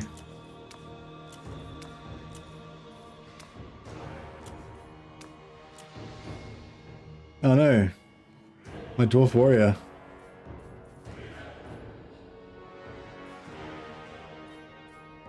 Can I enhance him somehow? No. Alright, he's gonna go down. He will be remembered. Yeah, that's it. Crunch. 497 captive. Oh yeah, that's not bad. I mean, I'm sure we could have got more if we fought it, but it would have been pretty brutal.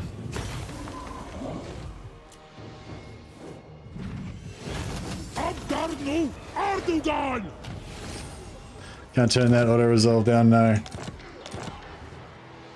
Cinderbrage. I did let him die. I am a monster, that's true.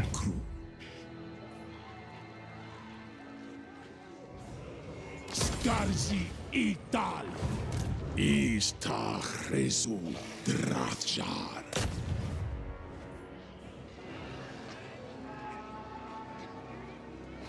Kumbelu Kazid. Hashut Binda Drash Kazad. Cinderbrage.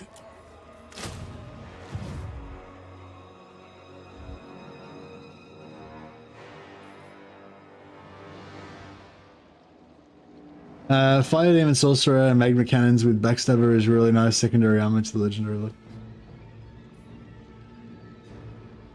Yeah, that sounds pretty good. How many Magma Cannons do you like to go? I think I had 4 Magma Cannons in one army one time. It was pretty fun, but I'm not sure if it was really very efficient.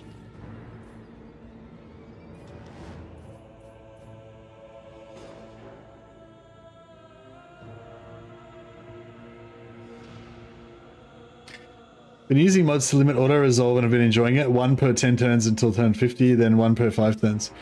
Oh, really? That's a lot. That's very limited. Something wrong with your head? Dabararthun. Dumthaumansi. Dromadrazul. Sardu. Terry.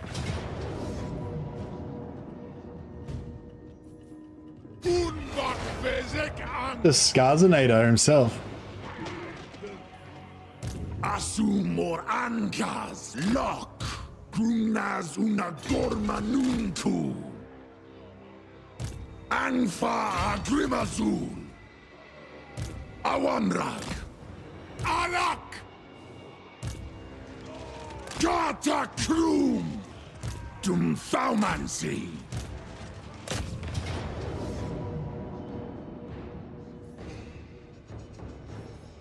Yeah, I pretty much auto-resolve every battle most of the time anyway, so... not in this campaign. Once I get rolling, after about turn 30, I start auto-resolving a lot more. Before 10:30, I tend to like pretty much never auto resolve.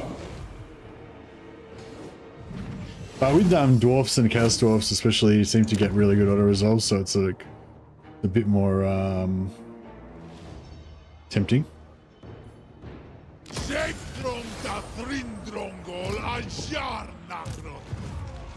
Dromadrazul is a rink. Doomleth.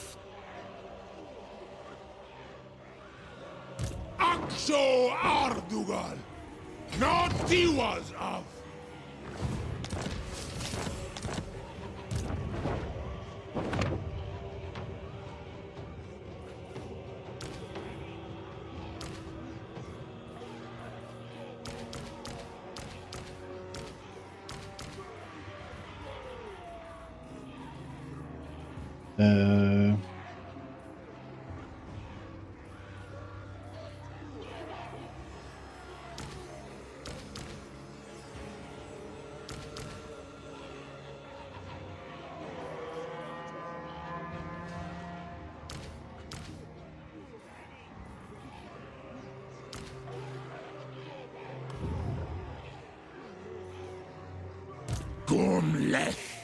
So this guy shall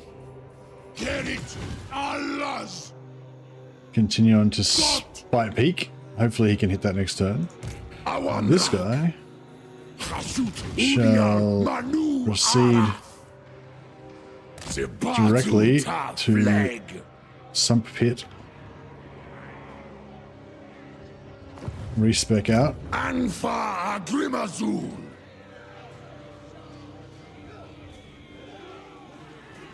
Orink door. Duck Dwarf. God.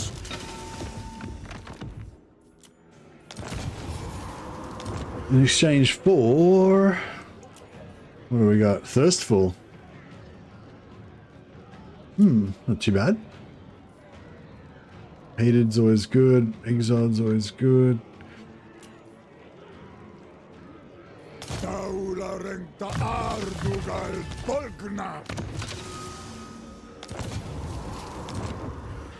And what else we got? Thirstful, hated, phlegmatic. Yeah. Hateful order. Yeah.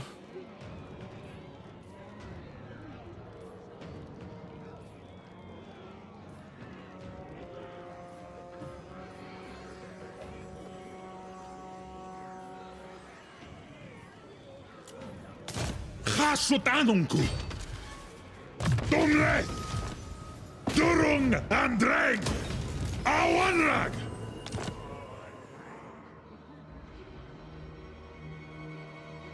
Akuru.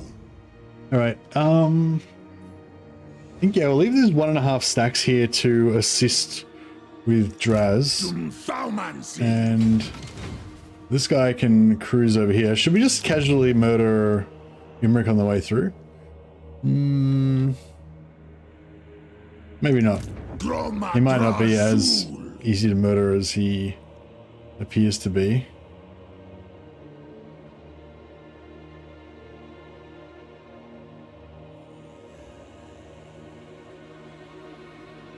Got Krista's Wanas.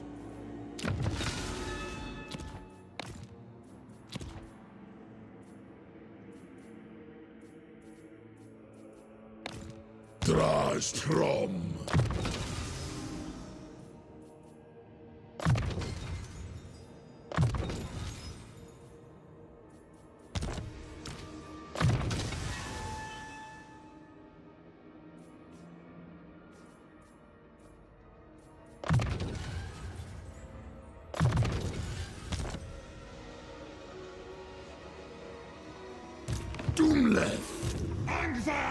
All right. All right. I think it is game time. Doomskull Key. Dakuasta Elgram.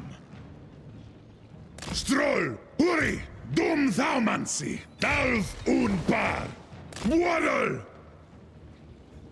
Makazia Thaumansi. Dantalaz. Let's have you then. I'll hear what you say, so I can shove to. Electroball. Oh, Maggot Host. Tamakan's only rank 50. He's not very strong at all. Let Nurgle's gifts numb you to the pains of war. Conquest of another.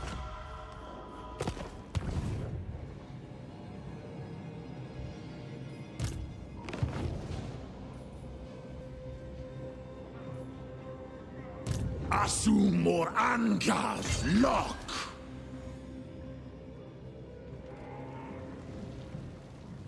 Can't see whether this guy is in range or not. Too many freaking camps and shit everywhere. Alright, we got him. Alright. This guy.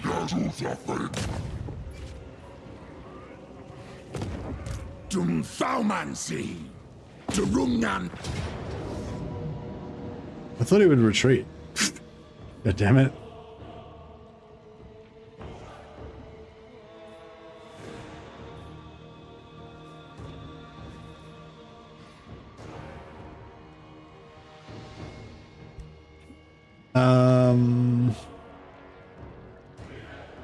Screw it. Yeah, just whatever. Quick game's a good game.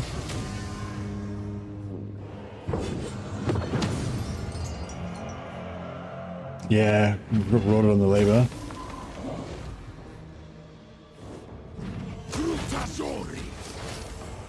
It wouldn't have been a massive labor one anyway, because he had a lot of artillery and monsters, but yeah, it would have been nice to get a little bit more than that.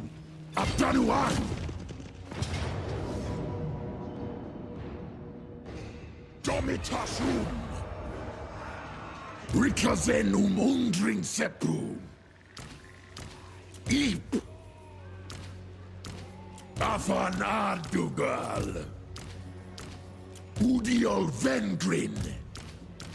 Durungan Dreng. Nadaru Tamuzhrum. Ardu Harkul. Dumleth. Groma Drazul. Abdanuan. Tadrin Lakash. Adugal Zantabara. Ata Dockstock. Angva Can't Grimazul. really see. Dangtalaj. There we go. Dabaratu. Crusader. Draj Dabaratu. Dum Thaumansi. Azkulta Dumle. Right, we can order this at all. Zishtar Adugal Arable.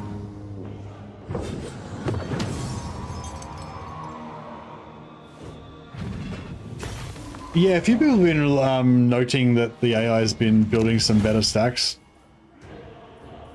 I think I've noticed that as well, and yeah, greenskins generally seem to be pretty menacing, which is good to see. Aksuardugal. Nawadal.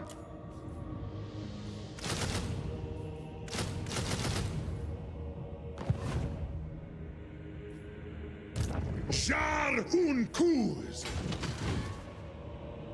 Ata Dockstock.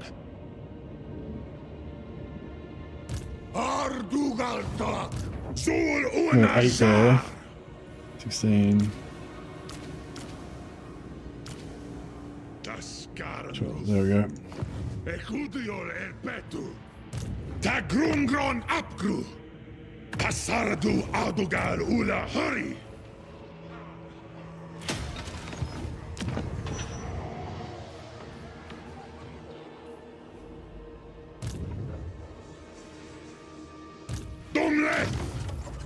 But no convoys active at the moment. All right. All right. And we are going to send it to... I might send it to Castle Drakenhof. Just try and get it out of there as quick as possible.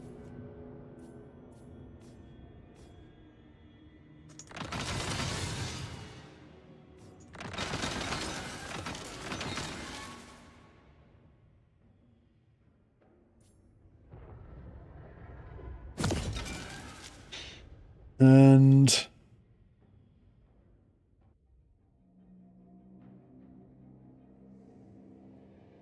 send the other one to Black Rag, I guess. He's returning.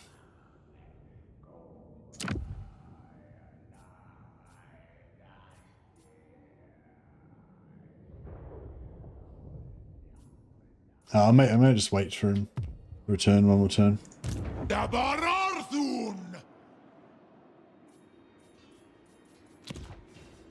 Alright, cool. Yeah, we better start making some money.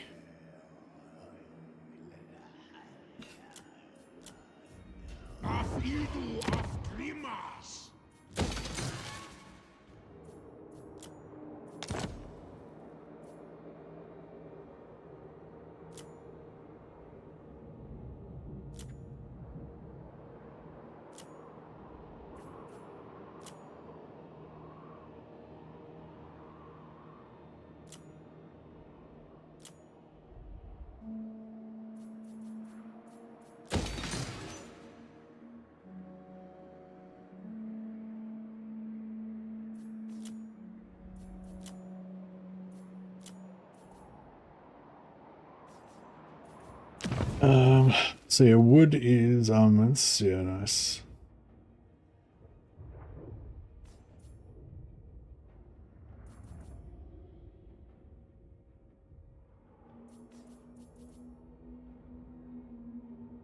Almonds output for local province. That's pretty good.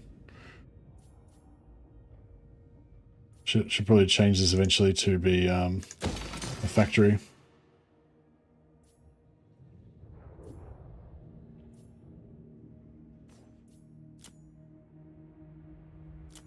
But we'll probably never actually do that. But, you know, one day. Dockerizing I'm going to sell. Bitterstone mine we're going to keep.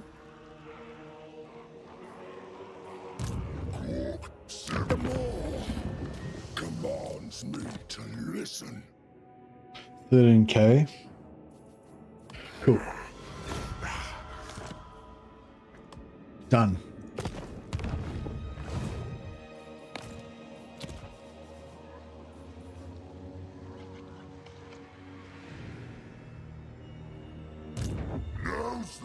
Yeah, I wasn't sure who was going to win out of Grimgor and Tamakan for a while there, but then yeah, it seems like Grimgor was the one. Excuse me.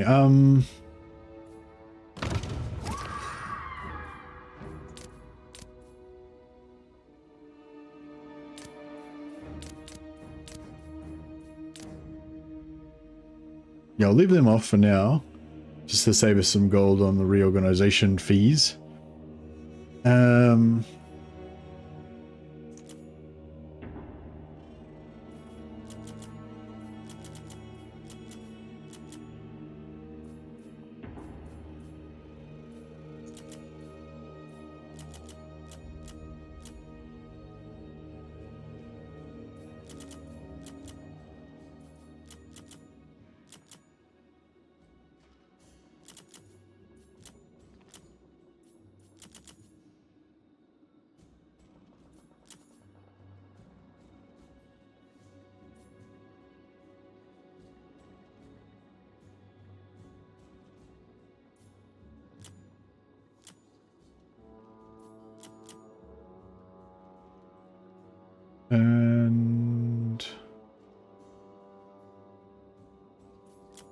leave 40 there.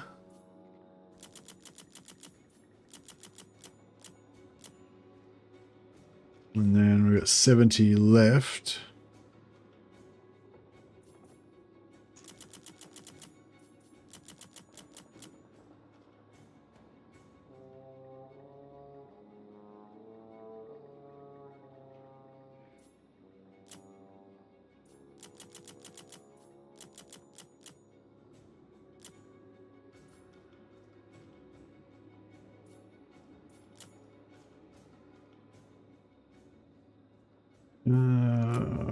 so we'll put 40 down. Oh, I suppose we can just... Actually, it's probably closer just to leave them underdone, isn't it?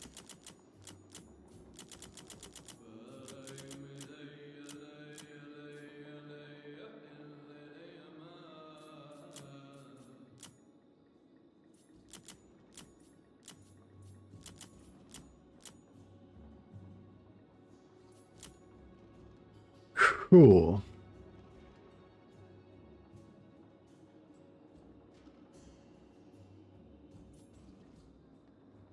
Gives me 2,226 to move all that shit around.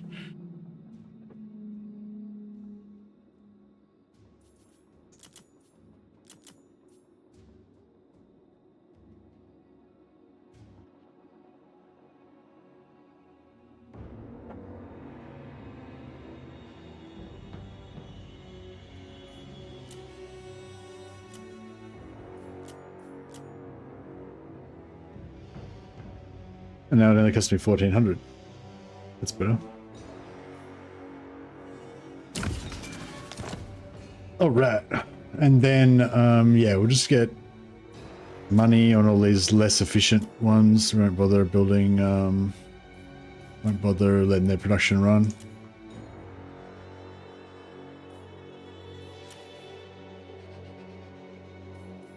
And just these, yeah, these high efficiency provinces, will let them do their things.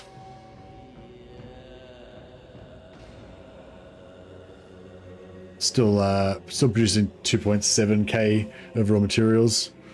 Plus we got increased our money still going up. So that is how we like it. And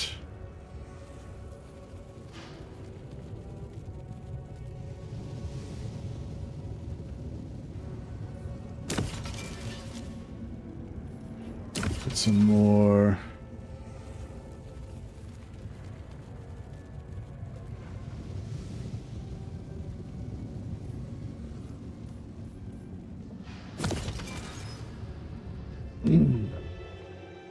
Right.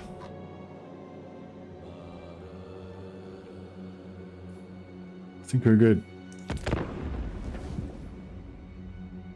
Yeah, I'm hoping, I sort of saved Grimgore because I figured we'd be able to have, hopefully be able to have some good fights with Grimgore.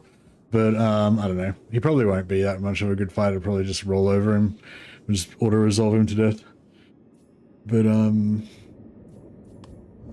yeah, it would be good if we could find a worthy adversary to use our, well, now that we're kind of getting into that more Doomstacky period.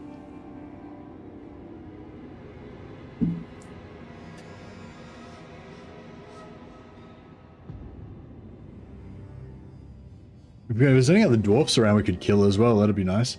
There's Belegar's just over to the east, but I'm not sure how strong he is.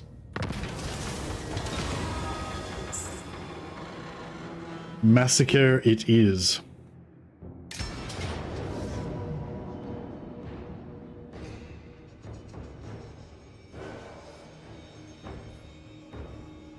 Nah, we'll fight this one. Then we can get some captives. Get some more free labor.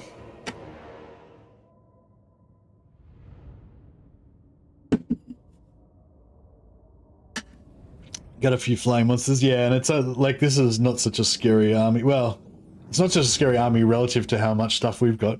Last time we had to fight that Chaos army, we only had, you know, basically just a stack with the Giant. I think the Giant was the only special unit we had, right? This one's done so many trips. Got all the stuff. Who's the best at wasting ammunition? Probably the Great Taurus.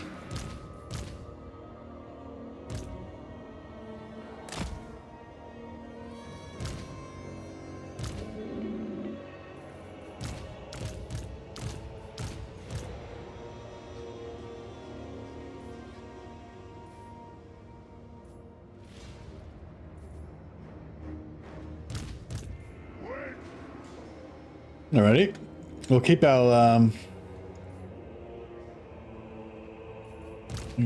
precious Chaos Dwarfs back here, safe from harm. screened by some suicide hobgoblins. What, son?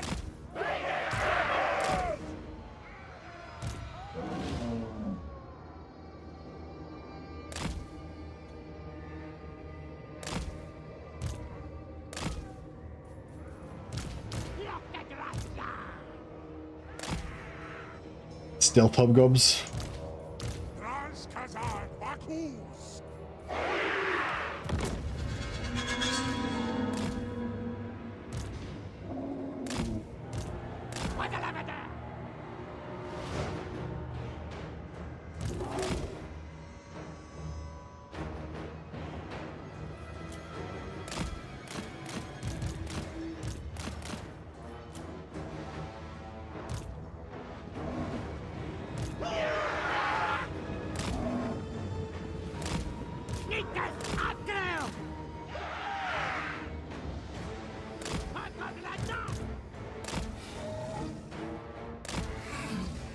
Surely the artillery can't hit them from there. Maybe we should just bring these guys in.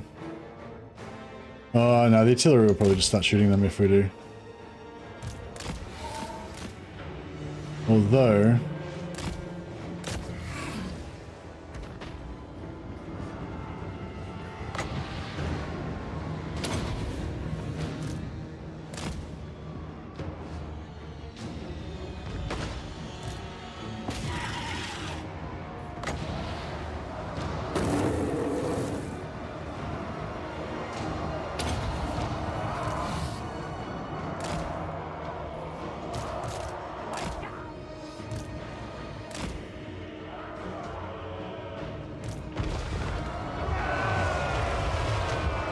Took the fireborn, they didn't even barely even took any damage from the artillery.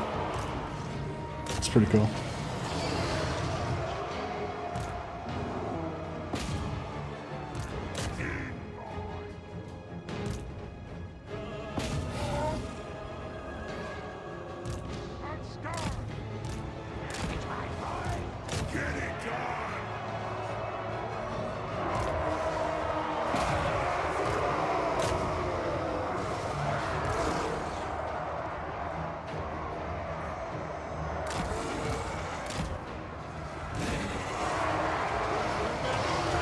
Not really have much luck trying to kill the Dwarf Lord.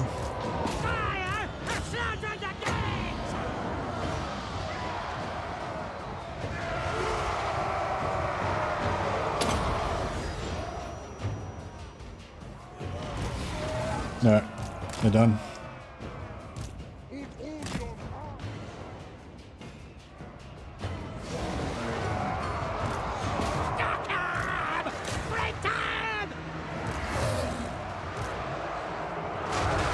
Trying to kill this Lord, but he's not really.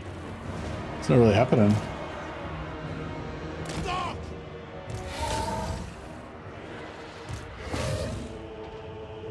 Hobgoblin nearly stuck again. Waddle over there.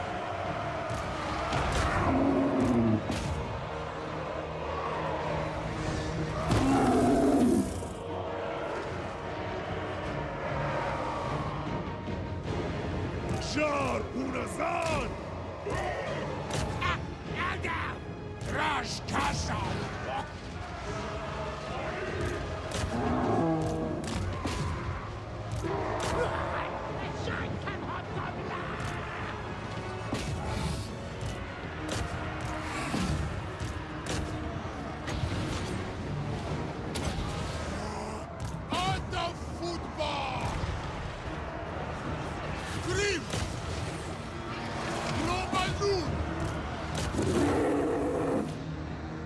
Getting some captives.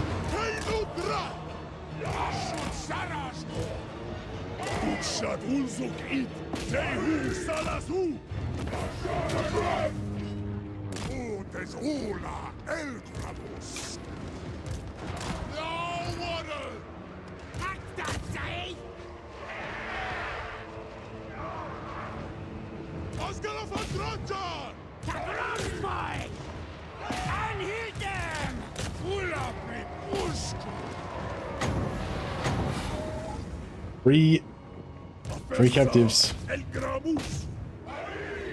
Conclav Vingada.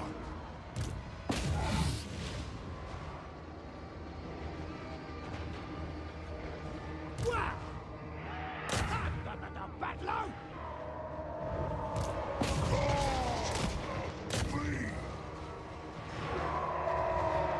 Sneakers up now!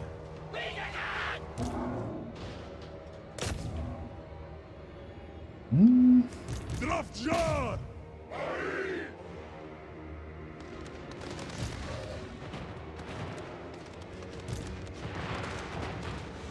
Which one of these is the best at killing stuff?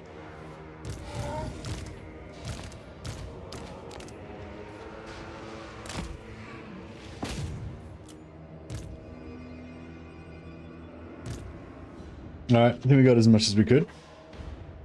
Always good when you can concern yourself with taking captives in battle. Yeah, that's right. You know it's a good battle when you're worried about getting more captives and not worried about getting murdered. Yeah, caravans are quite, in the early to mid game, I guess, especially caravans are really good for when they get these battle events and you get extra captives.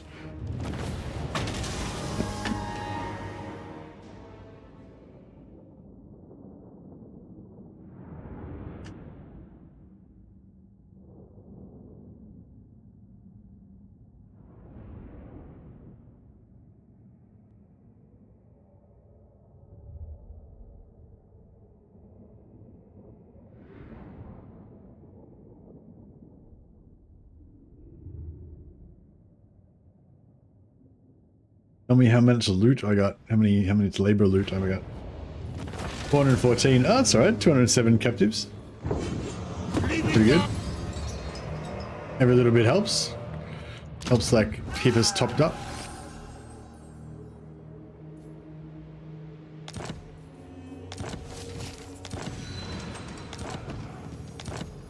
The war failed. Wurzag's war's broken. His confidence is shattered. Alright, how are we going to do this? So,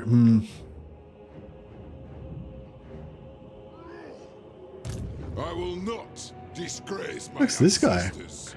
It's like Chaos Dwarf. Oh no, they're normal Dwarf rebels. Beacon. Where'd they come from? Oringta drassar arvengrin. Chasut anunku. Corn dog.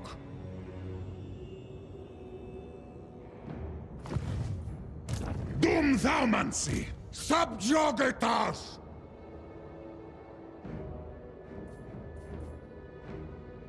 Vagasun.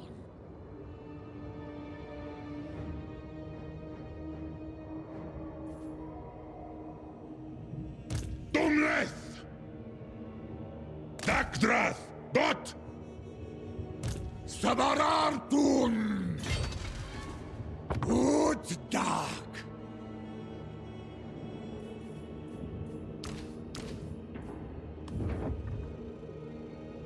Alright, got my 20 stack. Ready to go. Now, what do we want for this guy? We want...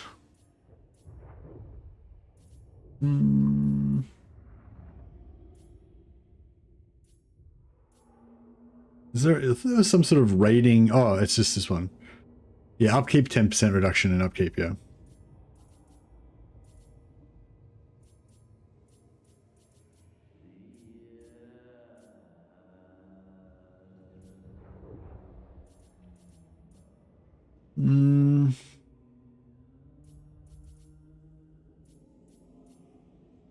Yeah, a bit lower upkeep would be good, I guess, but this guy's fine. He's got 15% upkeep reduction. How much army cost? 782. Yeah, a bit more upkeep reduction would be nice, but that's alright.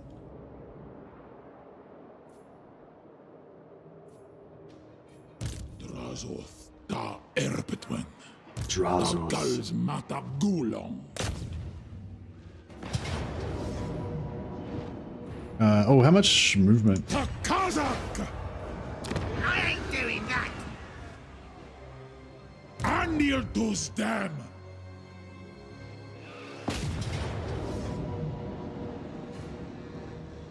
Arak.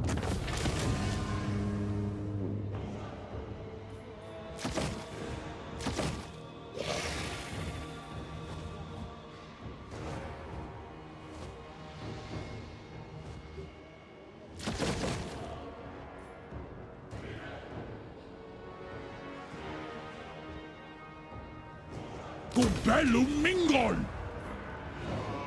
Cinderbride. Yeah, I'm probably gonna start thinking about occupying him as higher tier from now, like coming up soon. Although I'm not sure if I want to use influence to do it. Istachresu Drathjar. Drathjarit. Faumansia Nunku. Tassadu Ardugal Ulahuri. Just do a casual trespass through Imric's domain. Hasutanunku.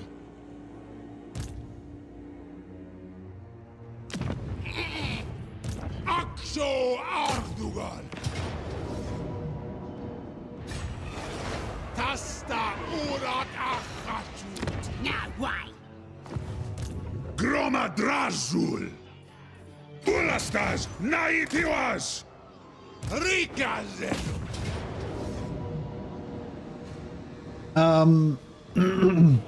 I've got a cheesy, I don't know, I've got a cheesy strat for an Empire start that Nika Claw put me onto.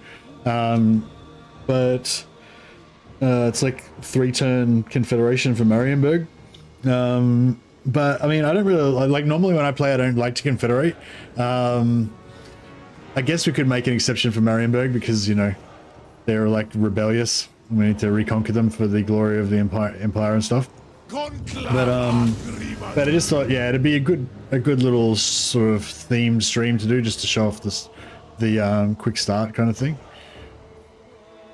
But at the same time, I feel like I've played like so many Empire campaigns recently. But then, yeah, I don't know. Dakata Elgramus.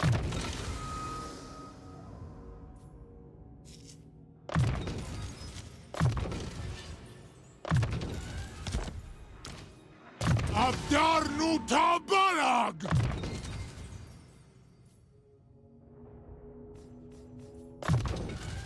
Yeah, I'm not sure what to play for next stream because I feel like I kind of want to play other stuff just for variety because we've been focusing a lot on the DLC factions lately. But then at the same time, I feel like the DLC factions are still the ones that people are mostly interested in.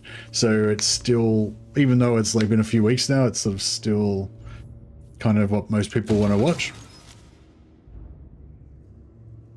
Dakuasta Elgram.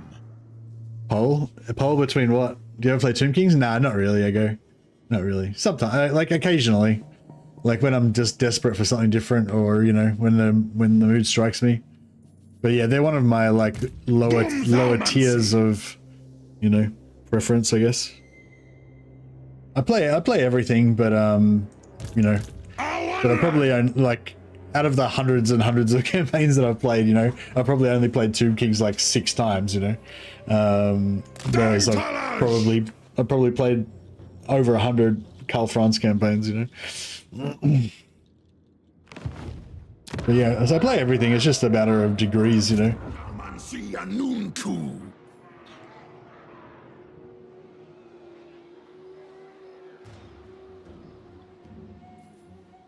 I'm worried that we can't reach anything. Dark Elves, Empire, Vampire Council, Lizardmen. Those your requests, Clock Monkey? I've probably played Karl Franz 6 times this month alone. Yeah, me too. I think I've played 4 or 5 campaigns. No, you might have me beat. I think I've played 5 campaigns maybe. Or 5 times. I haven't played them all out to completion kind of thing, but yeah. Alright, what are we going to do here? I feel like we could quickly nip out and gank all these settlements, you know, but the Great Hall of Greases, so none of these have got walls except Carcassonne. Dalet Castellan. Angva Grimazul. Asumor Ankas Lok Jar un Kuz Thaumansia Nunku Draj da Baratu Akaza Dum Thaumansi Grunaz una Gorma Nunku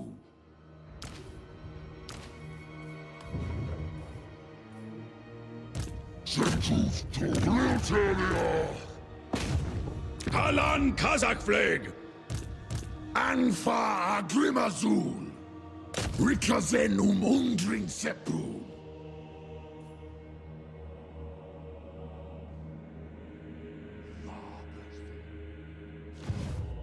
So, Khasutanunku Groma Drazul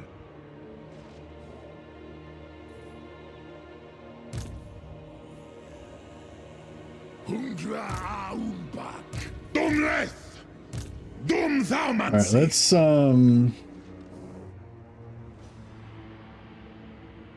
Oring Tadravshar Aveng like if I go there, I'll be able to hit that next turn, right? Maybe. Well, just in case. Aumbak Tagrungron Apgru I'd love to be able to go and grab some of these other faction capitals here as well. Turkas Erbetu Unjar Dumskalki Gomleth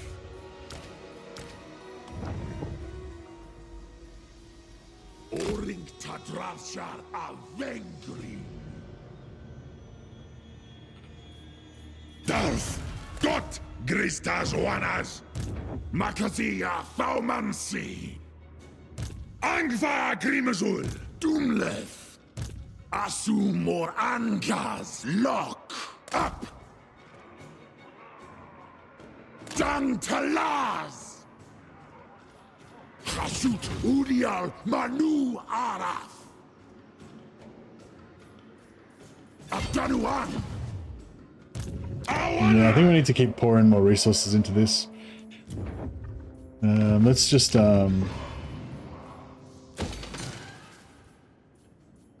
mountains of more. We got any more armies we need to move? No.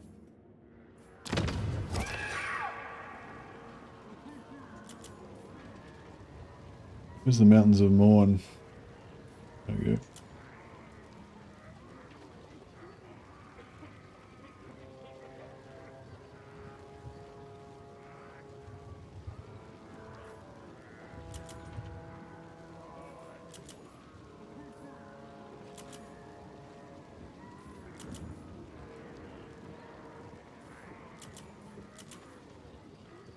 Alrighty.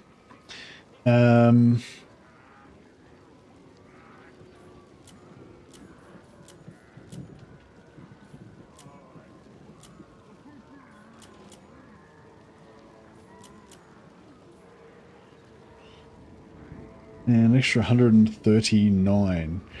Well, I guess we'll put 100 there and we'll put 39 there. And then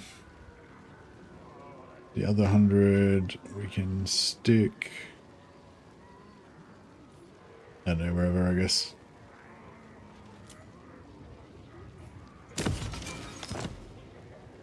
Cool. And then we'll go money. Money, money, money, money. And yeah, just leave our most efficient provinces producing.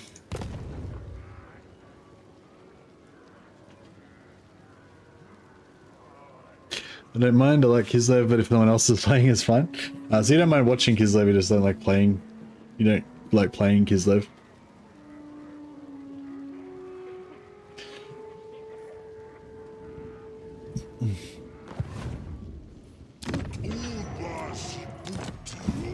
Alright, let's get some more,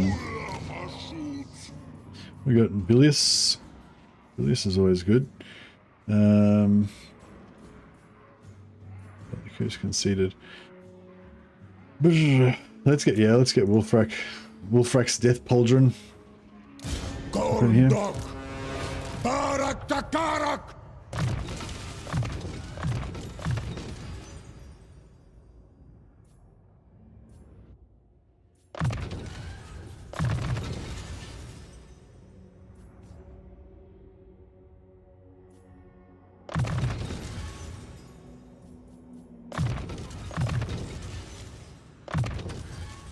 Tarazan Tarazan! Oh yeah, artillery and shit. Sweet. Let's get some artillery and stuff. So Demon Stump is part of this territory, so we can get some...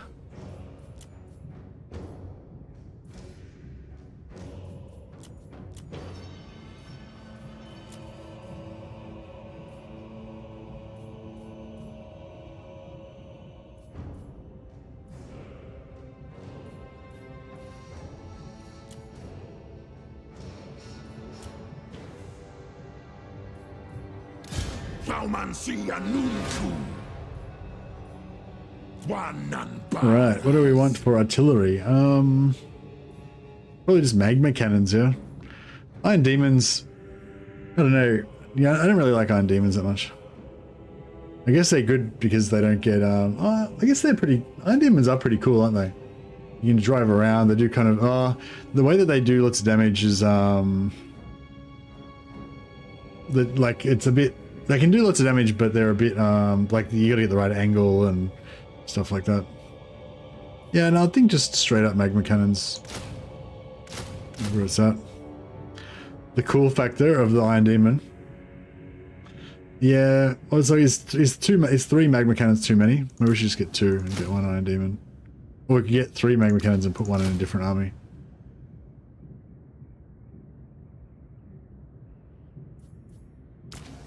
Yeah, alright, we'll get 1 Iron Demon. They are cool. The cool factor is important.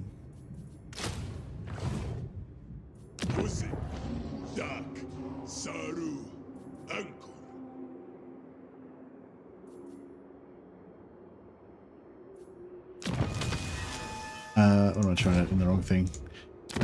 What's our capacity for renders? How do you? You can't really see. Can't really see what your capacity is, can you? Oh yeah, if you go global recruitment. 2 out of 2, yeah, we're maxed out. So we've got 2 left on fire, so we're gonna go over here. On Silver Spear or Mount Greyhag? Probably Mount Greyhag's closer.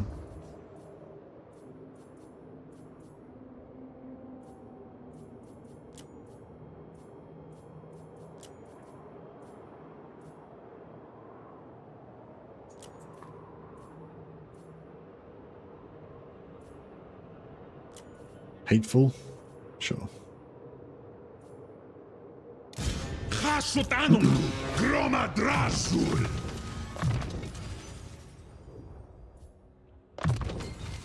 Demnin Makas! 498. Yeah. Zetathrong! Alright. Our armies are, our doom stacks are coming together.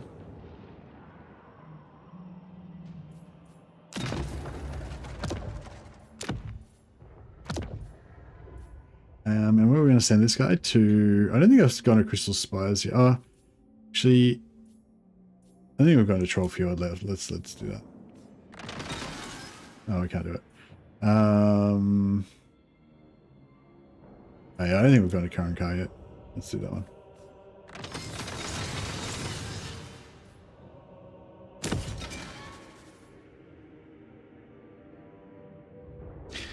Seb says, have we already asked what we think or what we want or what we think will be the next DLC?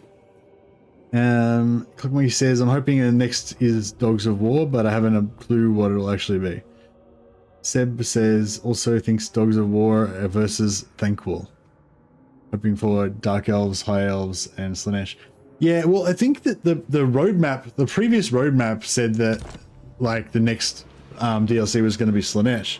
And I've heard, like, people say that, I haven't heard the rumors, but I've heard people say that there's rumors that DLC has been cancelled now or whatever, and the next DLC is actually going to be ogres and Khorne. Which I kind of hope it isn't going to be, because I feel like neither of those two factions are very popular. Like they're both popular-ish, I guess, but not like, do you know what I mean? Like compared to the dwarves and the Empire, like this last DLC, which was super popular because so many people are into those factions and it was a good DLC and stuff. I just can't really see, like, do you know what I mean? Like I just can't imagine like the Khorne Ogres DLC having everybody get really excited about it. Like I feel like I'll be about as excited about it as I was with Shadows of Change, as in I'll barely give a shit. So yeah, I don't know. Like it's a hard one, because it's like somebody was saying the other day how all of the demon races kind of get screwed a bit because they're you know, like high elves have had like 4 DLCs or something, and lizard men have got like 7 different lords and stuff, and all the demon factions have only got 1 lord each. So on the one side, like we need more demon DLCs to catch up the demon factions, but on the other side, I don't really want the next 6 DLCs to be demon DLCs, because they're not really very popular factions, you know.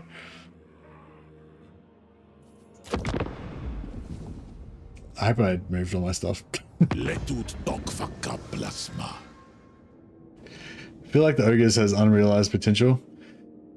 Yeah, I think if they brought out some like units, if they brought out some interesting units for ogres that sort of changed the whole vibe of the ogre faction, I think that could be really good. I'd love to see Golfbag's armored ogres. Like if they had more man-eaters and they had like an armored man-eaters unit, that'd be sweet. I'd love to see a heavy armored ogres unit with like 100 armor or something.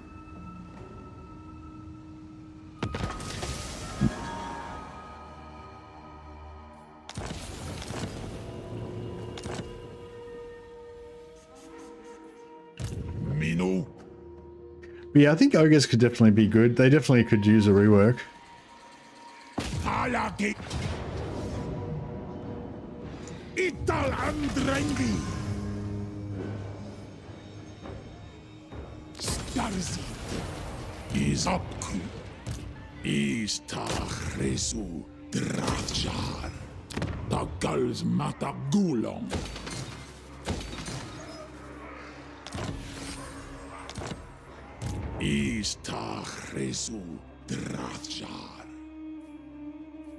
Did we wipe out Skarsnik, or is he still going? No, he's done. Cool. We've eliminated him.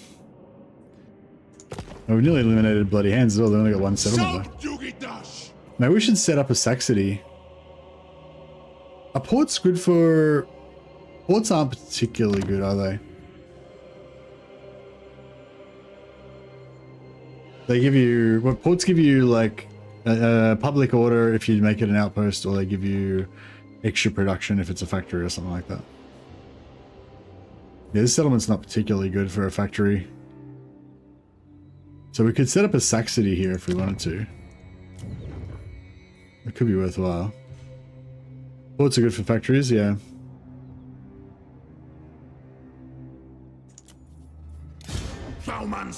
Yeah, this is a shit province for factories though. There's nothing special going on there. There's no wood or anything. So I probably won't bother with it. So yeah, I was thinking I might make Grunty Mingle into a Saxony. That way we can also farm Wurzag's trait every few turns and cycle in different lords to farm his trait. And it'd be nice to just have, you know, 150 labor coming in every now and again or whatever.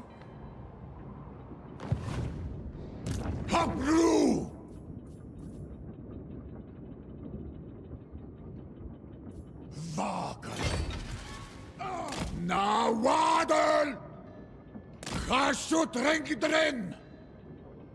57.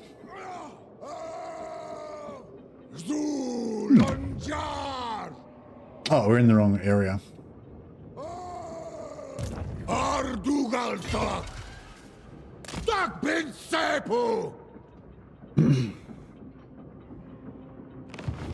Why did they cancel the Sinestro DLC? Oh, I don't know if they did or not. Just people have been saying that, like, because yeah, there was a roadmap that had a picture of something that looked, well, it was 100% Slanesh on the roadmap. They didn't announce it, but like the roadmap had a picture, mystery picture or whatever that was 100% Slanesh. Yeah, but they haven't said anything about it or anything since then. So yeah.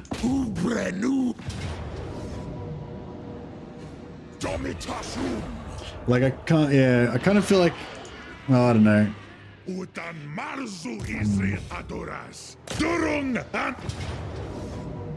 Valiant defeat, really?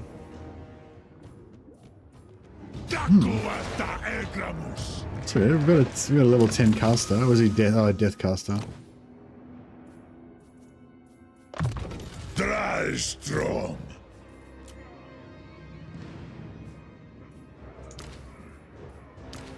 Odiol Vengli. Rikazen undring sepu. Tag tatumleth. Afan Ardugas. Does it have walls? Oh, it does have walls. Oh shit! Right. Okay, that makes sense. Didn't realize it was. Didn't realize it was a world settlement. Durung Andreng. Odiol Venglin. Rikazen undring sepu. Debdarwi agrundal Haskala. Azkul Tadum. This one. We kind of want to fight that one, don't we? Frinas Kazak.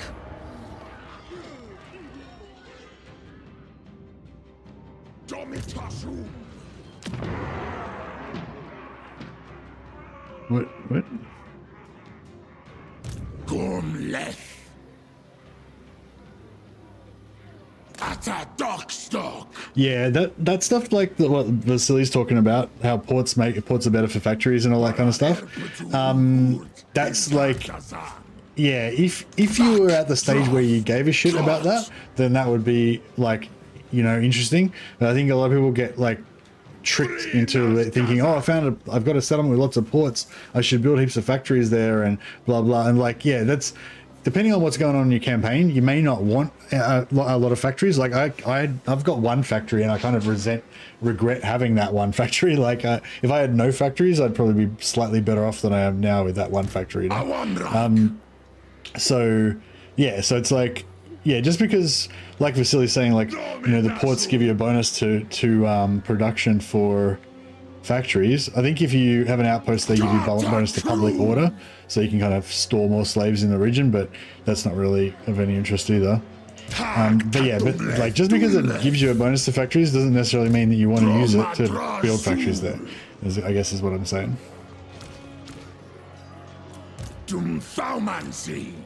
Makasia Faumansi. Dalabdanu. No, that looks a bit better. Do I have to fight this?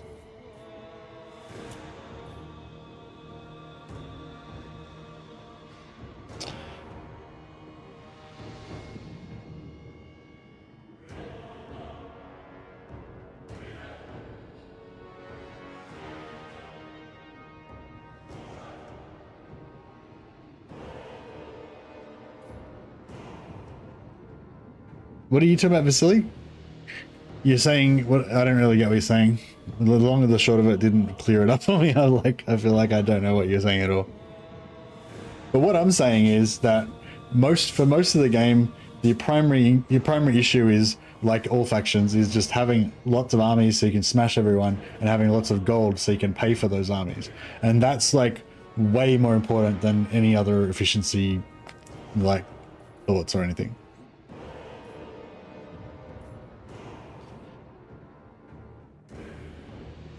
Yeah, I don't want to deal with that. Auto Resolve was relatively kind to us. But I get that not everyone agrees with me, but that's kind of my take on it.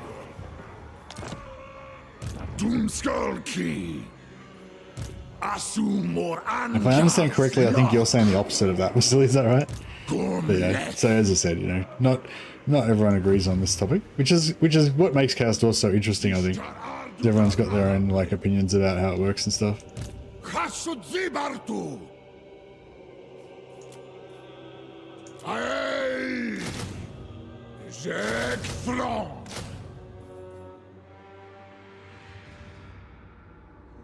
What it meant is, while you don't have many armies bringing labor to work in the mines, it's better to be cheap and efficient. Later, you can build whatever you want, whenever.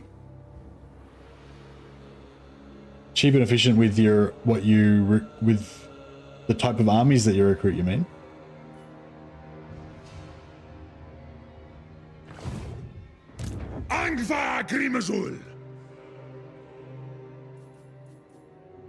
Alright, this fight we're gonna have to actually fight, I think. Oh, we've only got 34 winds of magic. Shit. It's not good.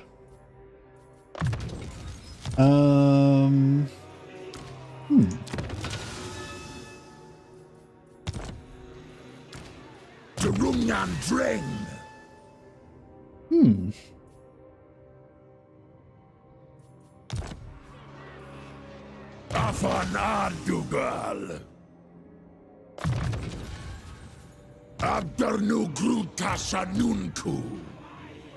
I'm not sure how I feel about this.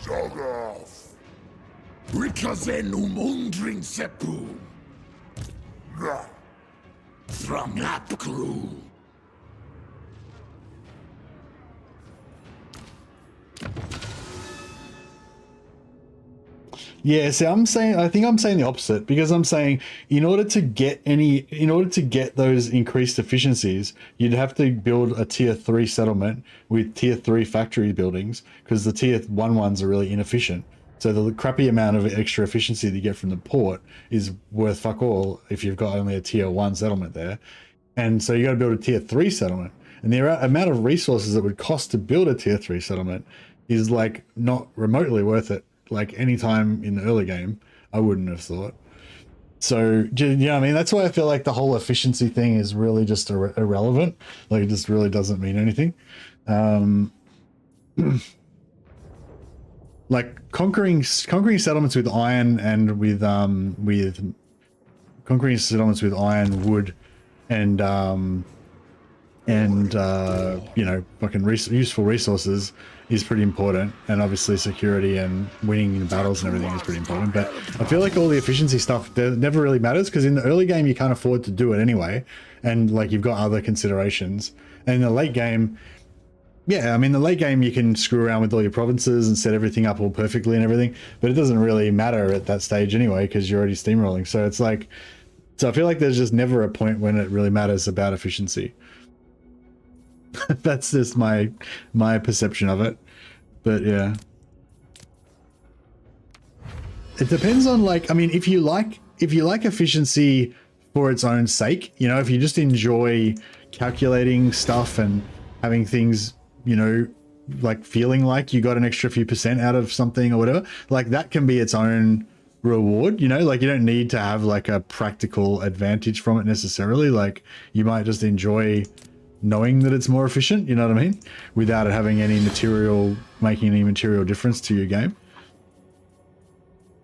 But I feel like in terms of like, yeah, making you stronger in the game, I don't think it really matters.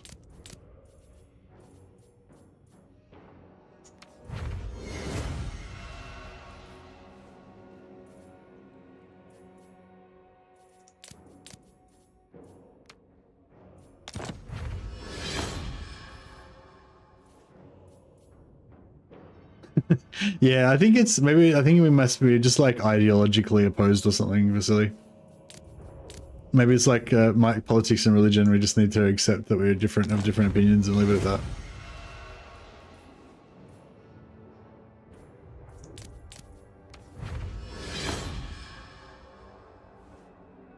It's sort of it's hard with this. It's hard with this type of It's hard with this type of format as well, when I'm the one I'm talking and you're typing.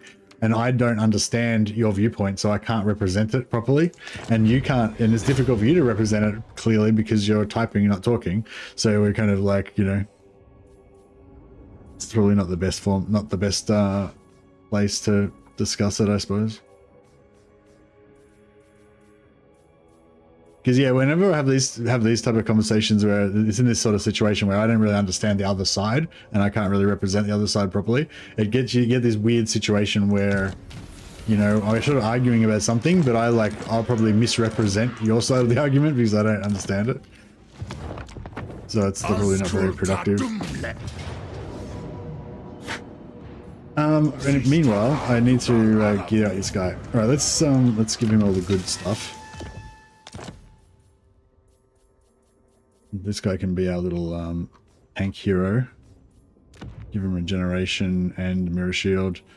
Don't know if he needs potion of healing.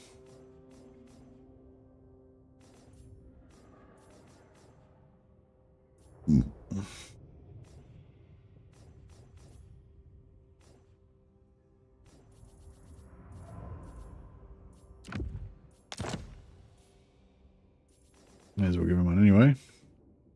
Dark mace. That's fine. Alright, we'll give him speed.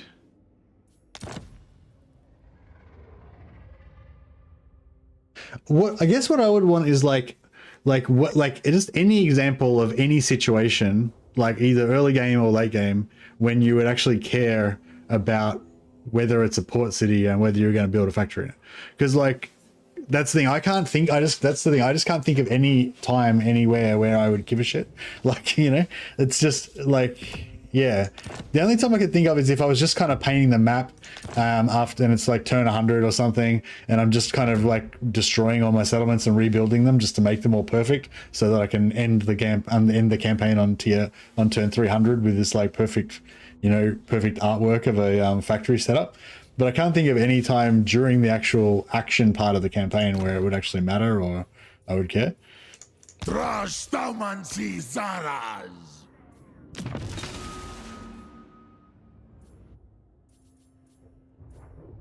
Like maybe it's like, I don't know, like in this campaign that you're watching right now, I haven't built any factories. All I'm doing is just expanding, going super wide, and just basically leaving everything at tier 1 and just building money buildings everywhere and not even bothering with any production really. Until I started conquering the materials places where you get, you know, really good efficiency from the, you know, the iron and the wood and stuff for a relatively cheap investment.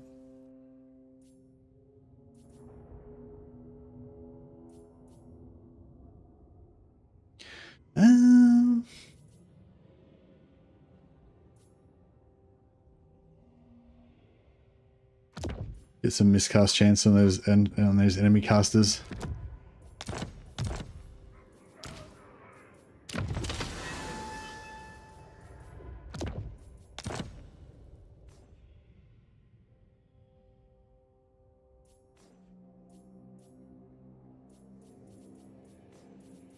Yeah, I don't know. I feel like you need to try to make it pithy. You need to like make it short so that I can respond to it. If it's like a massive essay, it's hard for me to like respond to it. Maybe it's better, more of a Discord conversation.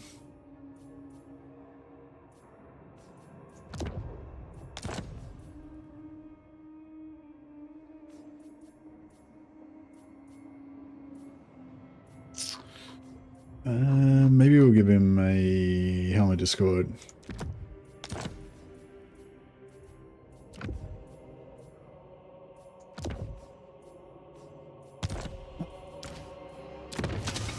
Now this guy's a lobby.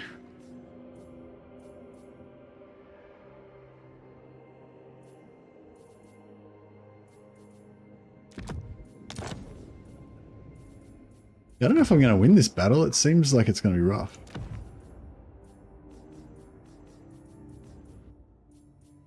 I mean, I like to just assume that I'll win it. I'll win it regardless. I mean, I guess we'll probably win it, but it might suck a lot.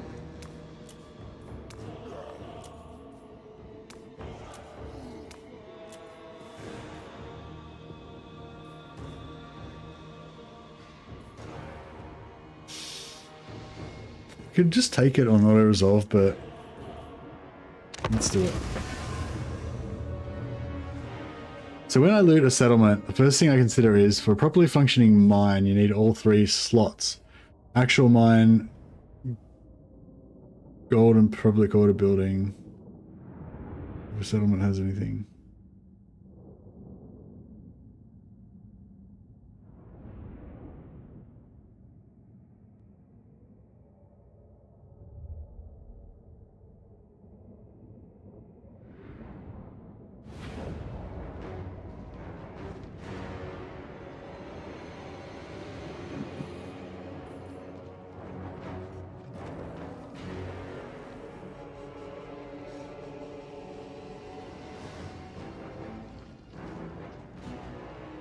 You, what? So, what?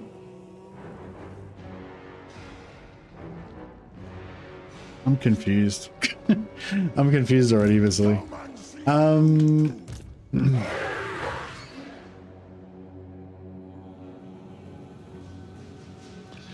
kind of want to just use these guys in combat, but oh, I forgot to buff them. Can I just? I might just hold F4 this game, because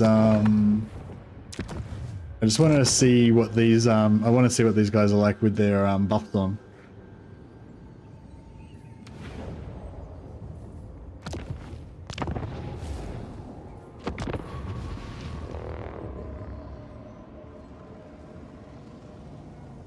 Wait up. So a mine is an outpost, right? Outposts go in mines. So I'm confused. I don't get what you're saying.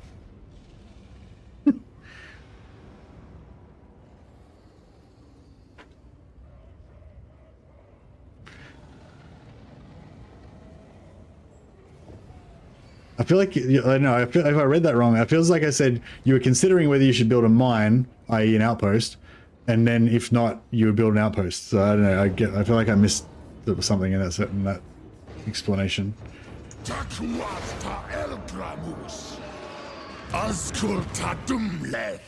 Alrighty.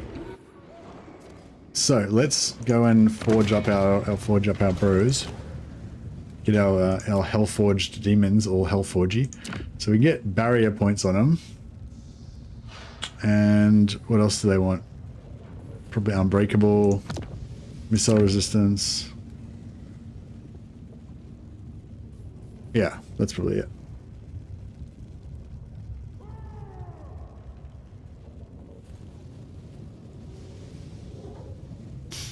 When do we get the shield block? Missile block chance, yeah. I'm gonna unlock that one.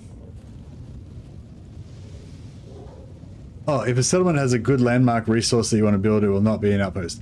Yeah, no, I get that. Yeah, that makes sense. Yeah. Okay, cool. Yeah, yeah, good. Excellent. That's very clear. Yes, that makes sense.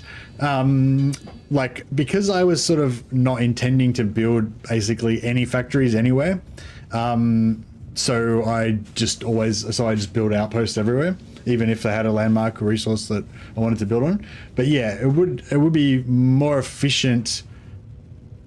It would be more efficient to do it as a factory, but it would cost materials to build the factory, whereas you can just smash up an outpost and then get most of the advantage from the material without having to waste resources on the factory, so you can get it up quicker, and and you can convert slaves into money, but you can't convert slaves into materials. So yeah, but maybe, like, up until now, I feel like I kind of made the right decision to not do that, but maybe sort of now-ish and moving forward, maybe I would do that as well. Like, now that I've got like high production of materials, and the materials is not so costly. Alright, we'll just put this on for a few turns. I'll probably get rid of it because it's a bit expensive, but it's fun. Alright, now we've got unbreakable, barrier, missile resistant Hellforge units. Unfortunately, our Lord doesn't have any. Can we get a higher level Lord in here? No. Yeah, unfortunately, our Lord doesn't max out our Doesn't max out our stats on them, but that's all right.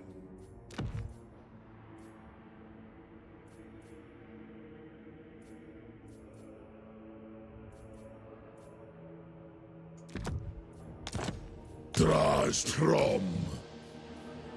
Ricochet.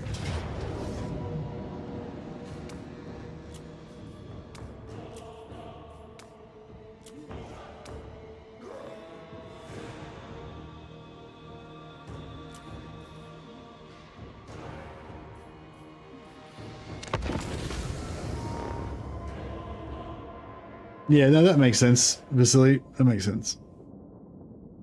Thanks for bearing with me there.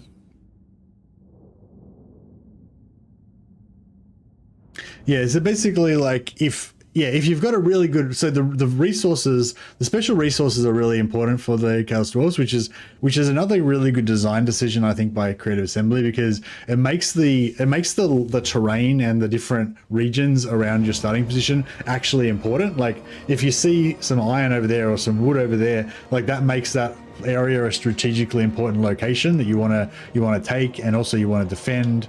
And yeah, it just makes the campaign more interesting. I think stuff that ties you to specific regions in the campaign is really good.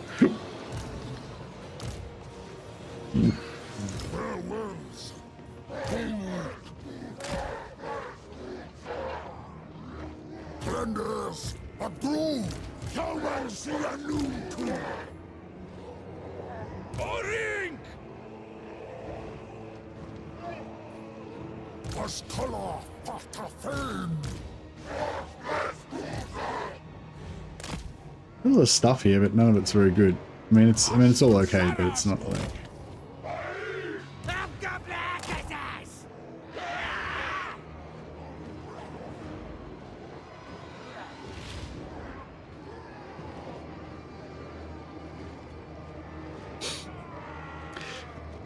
So you like tier 1 settlements, tier 1 factories to give the percentage increase to the raw materials production.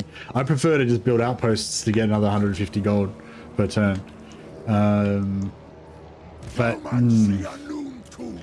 yeah, that could be a mistake on my part, maybe starving yourself of gold a bit, but having more materials production earlier is maybe a good idea.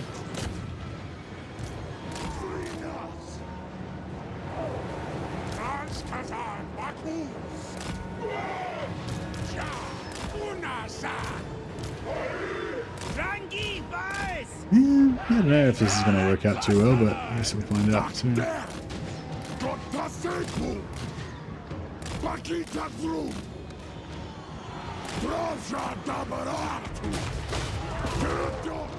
don't want to just send these guys in and just start munching on some stuff.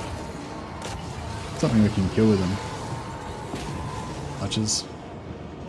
Where are they going? Oh, they're going around that way.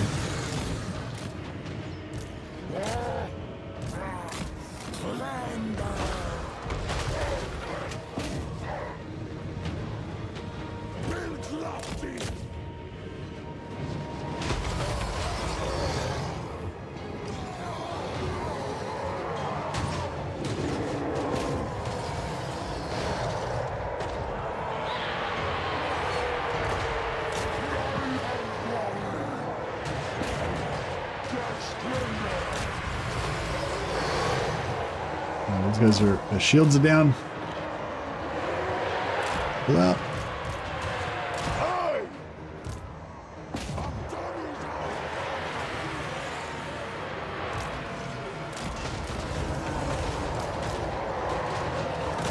I wonder if they're doing much damage.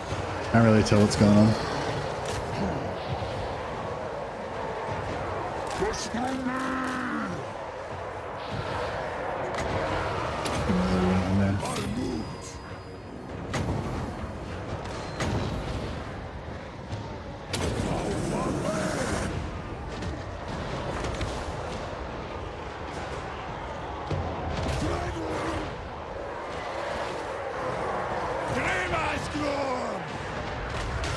What if I put him up here to be able to shoot?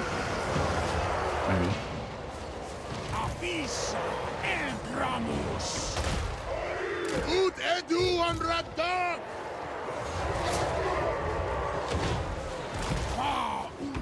Shotguns up on the roof are nice.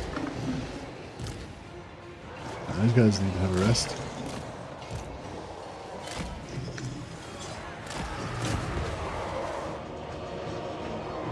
If this guy could get this artillery down, that would be glorious. Go on, take off. There we go.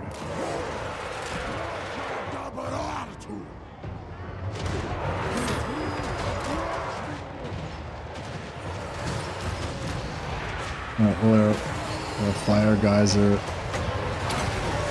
taking damage.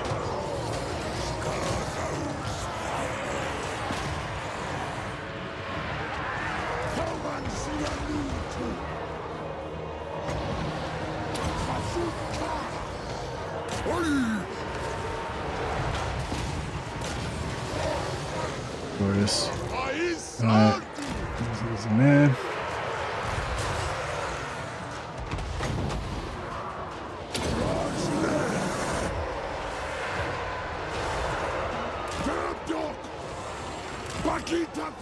This is sort of working.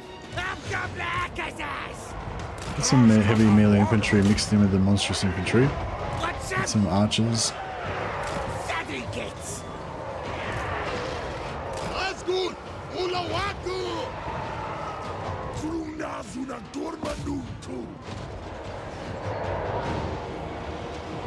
Yeah, Winds Magic is all done.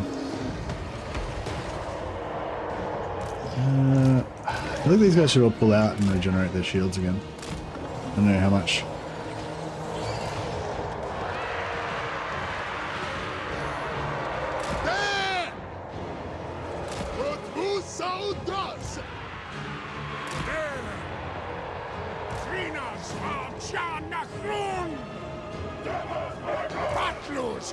What are they doing up there? It's not the right unit. It's not the unit I meant to put up there.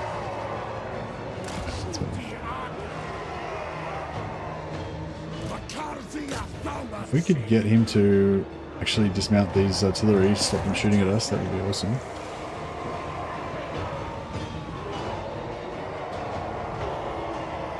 Oh, these guys are back up. Get back in there.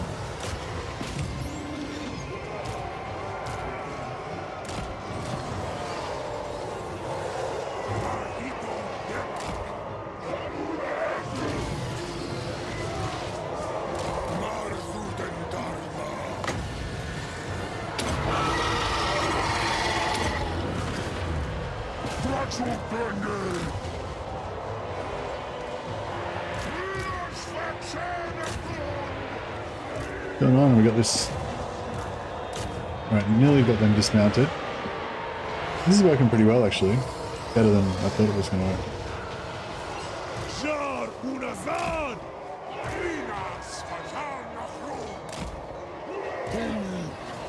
Oh yeah, the Lord's down.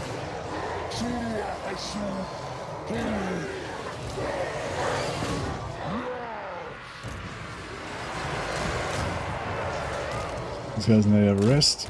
Need to get their shields back up. Get the melee buff back on these guys. Come on guys, fire!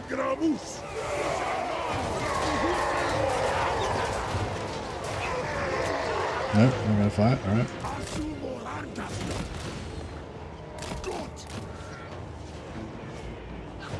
These are all dismounted, so we're not firing anymore. That's beautiful.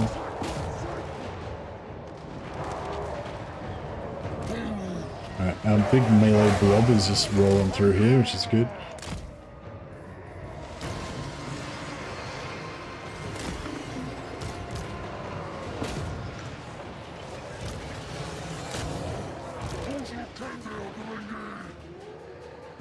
They haven't got a caster, have they? I think so.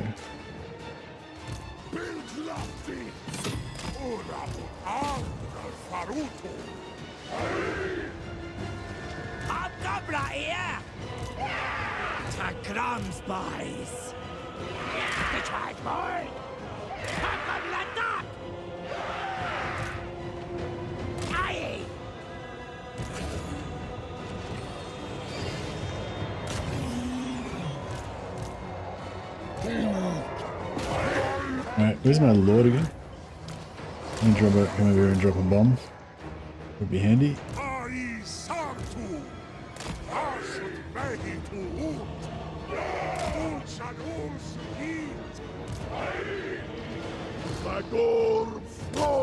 Actually, if we can kill that guy, that'd be awesome.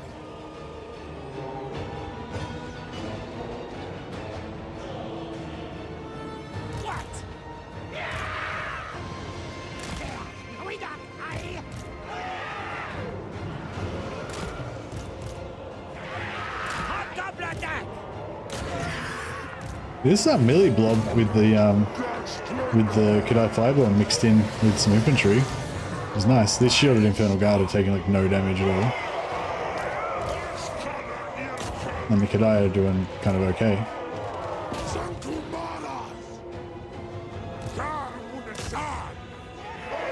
So we can shoot that barricade.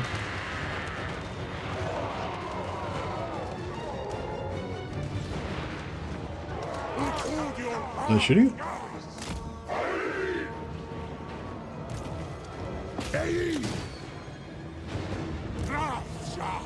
Oh, don't worry about this.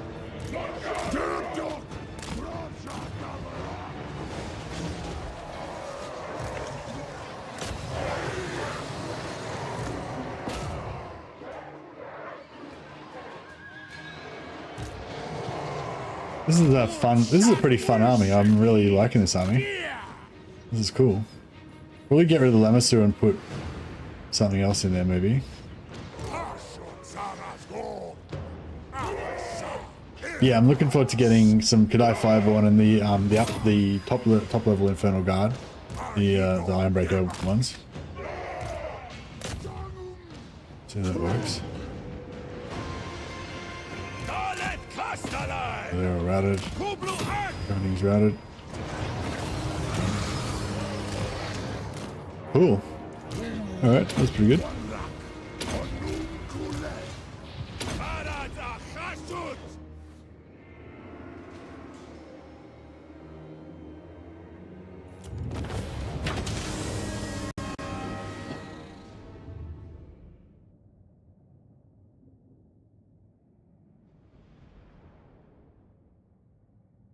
You mean, yeah, you said one outpost per, yeah, I only have one. Oh, no, I have multiple outposts, but I only have one mine per province usually. But yeah, I usually go for, instead of having multiple factories to buff the one mine, I just have one mine not buffed and the rest with no mine, just with the money building, the basic 150 money building, but when you upgraded it, it gives you 200. That way you can just do a little bit, like minimal investment in each area and just and then just move on and just keep stamping them out without having to cost you any materials or anything.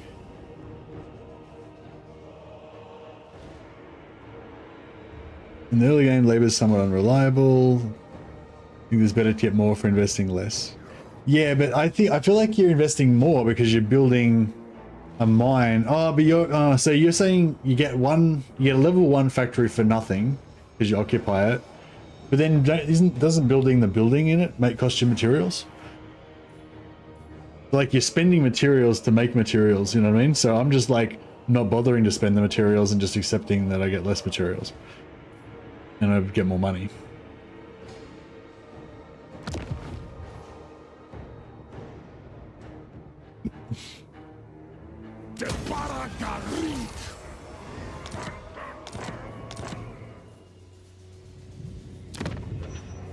So just say this was your factory. Instead of having this factory, this thing building armaments, you'd get rid of that and you'd build, not that, this thing.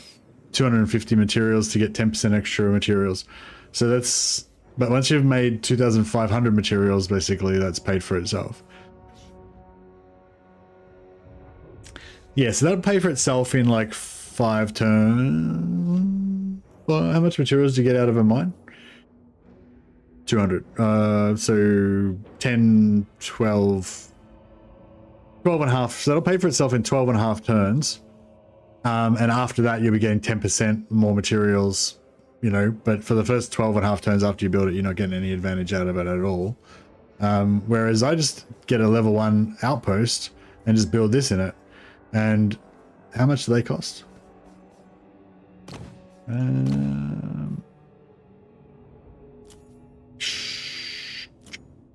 remember how much they cost.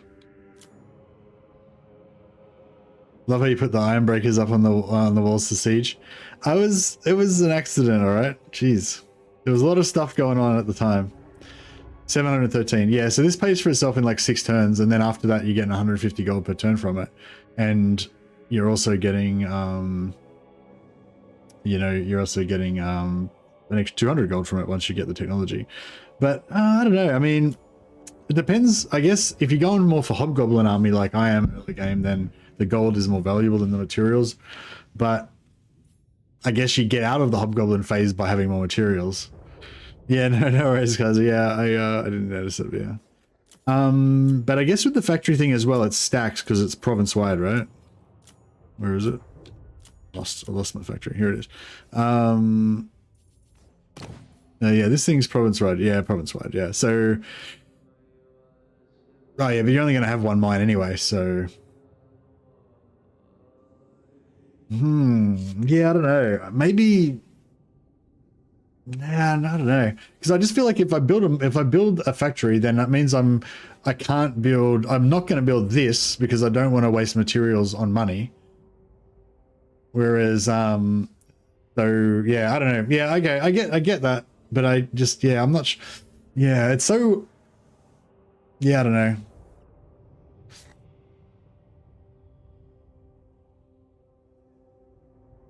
If a settlement's likely to get attacked soon, it'll be a tier 1 factory regardless of what it is. Well, so you can just get extra auto resolve damage on the enemy.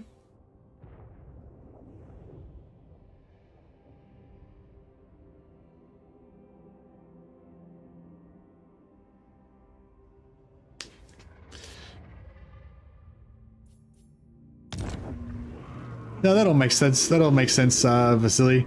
Yeah, hopefully you understand my thinking about it as well. I'm not sure if either way is better or not, but yeah. Obviously your way your way gives you more materials and my way gives me more money. So, yeah, I guess, yeah.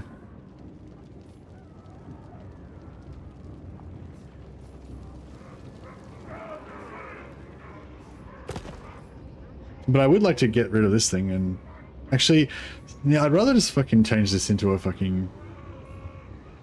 I'm just going to change it into an outpost. Either way, there's opportunity cost. Yeah, exactly. Yeah, you're missing out. Whichever way you go, you're always missing out on something.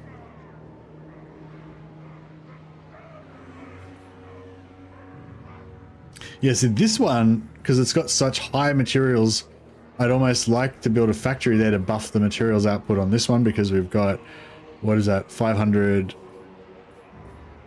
800, could potentially put it up to 900 material per output. So it'd be kind of good to have a factory there to buff that.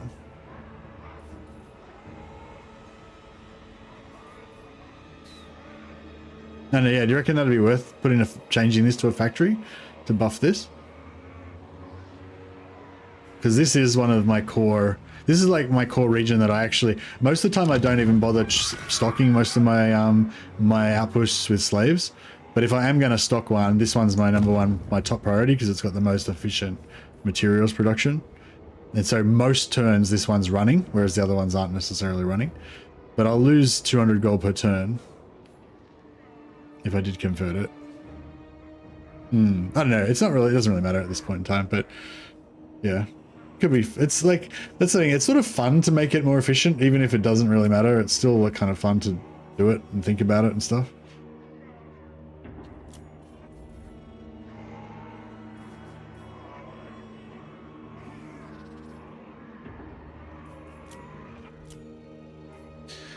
Anyways, yeah, it's just a big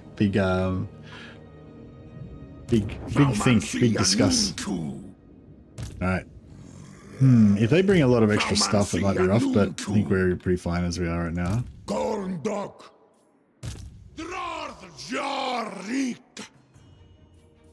I kind of want to go after Queek.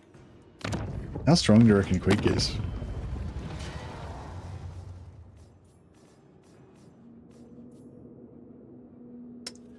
He's got 11 regions, but he's strength rank 22.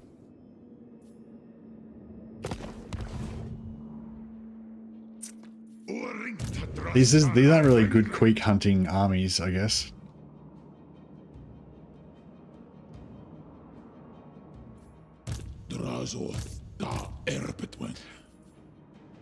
Yeah, quick. I'm a bit. All right, everybody. What should we do about quick? Because like I'm not really set up to fight him, but if we don't fight him, eventually he's going to be a problem, and he's close to some of our. Well, he's close to Black Iron Mine, which I want to be one of my main armament productions. And also Iron Rock, which already is my major armament production. He's like right next to it. So I'm not going to feel safe until he's dead. I guess...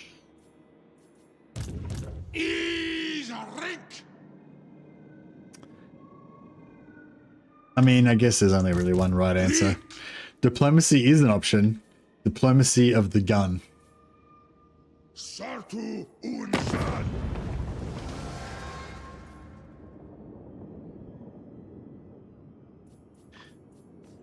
Yeah, I could get him into. I could make an alliance with him, but the thing is, like, I could make an alliance with him, but the thing is, I'd never trust him really, and he'd always be right there on my. You are not impress quick. Usually befriend him to avoid dealing with it for that time. Yeah, I feel like I could do that, but I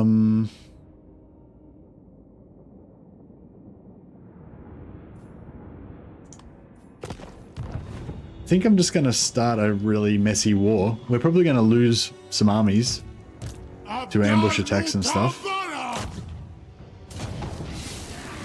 But it is what it is.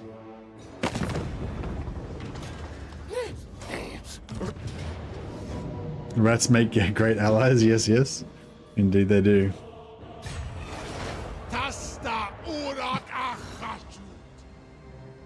Trying to talk yourself into war. I think I succeeded in talking myself into war. Now, thanks for that, Vasily. Sorry if it was a bit painful. I think I did actually learn something from that conversation, and I might slightly adjust my strategy as a result of it. So it was not wasted. It was not completely wasted breath.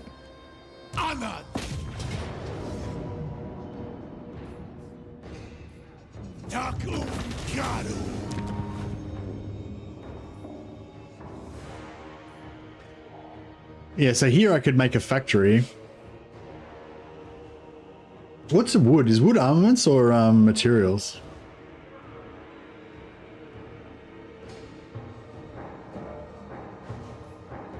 Oh, maybe let's just make a factory just for fun.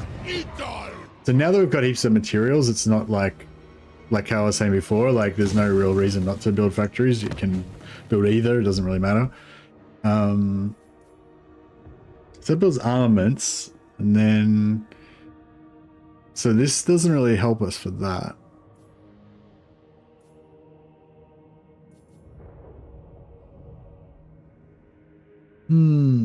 But I suppose we could... Yeah, I don't know. Yeah, I don't know. I feel like I would have rather just have built the, outpost for the money. But it's alright. But yeah, I suppose it's a bit more defensible at least.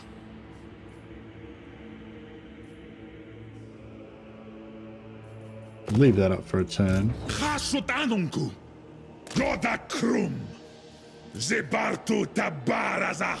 Maybe I should just switch to sneaky hobgoblin sneaky gits. These sneaky gits are better in auto resolve than oh, actually, are sneaky gits or cutthroats better in auto resolve?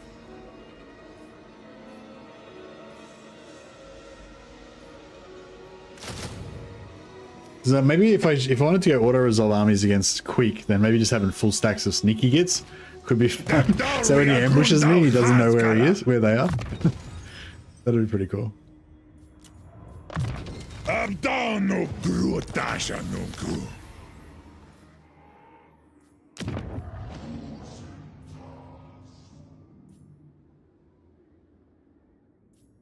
More armor and leadership is good for auto resolve, and also And also, what was I going to say?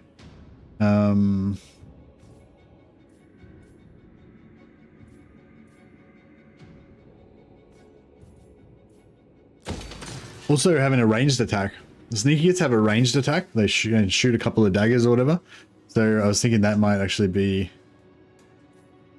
a good, worthwhile. Southern World Edge Mountains.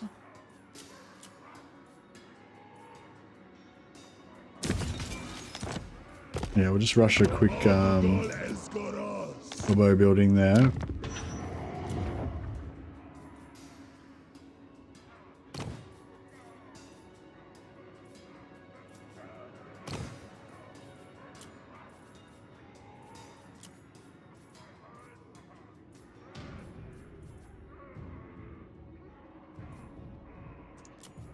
Chasotanunku! Chasotanunku! Dalabanu! Draj da baraku!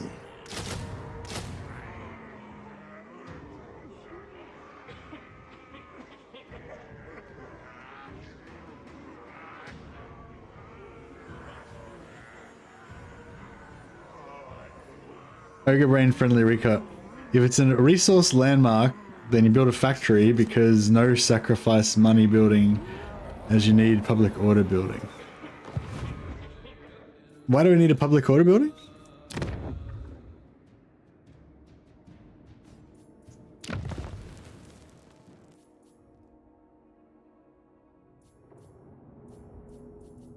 What public order building are you building in a factory? Do they even have a public order building?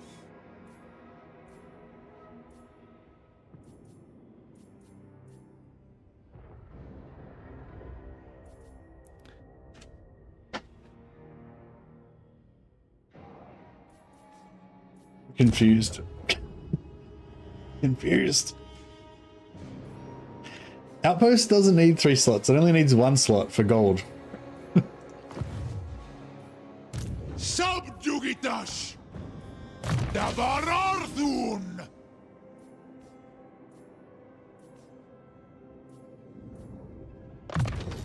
Dan garas and garashar! But yeah, I think I'm very much in this early game hobgoblin mentality, and you're very much in this mid to late game ramp up, factory ramp up mentality, and I think that's where we're having a bit of a cross. Our wires are getting crossed a bit. So yeah, I'm trying to reacclimatize my brain.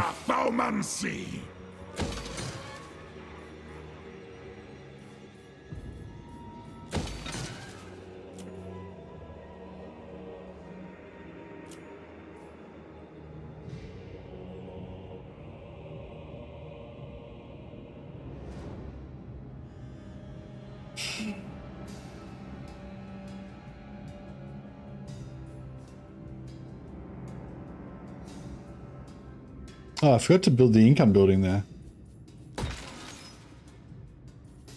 After all that. Raw materials per turn. Oh, that gives you lots of raw materials per turn.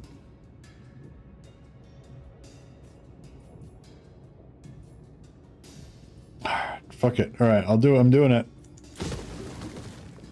I'm gonna change this into the building that gives you the pluses.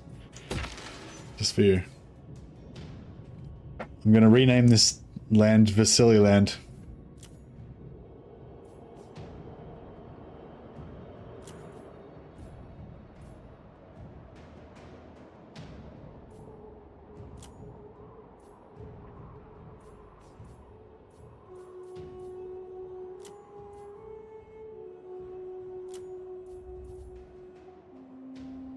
But yeah, we should start trying to get our public order up a little bit. I haven't been worrying too much about it up until now, but at some point it should be done. Yeah, we're going to need some public order in a few places soon. I'm going to upgrade these 2 things to get more public order. Oh yeah, we should also...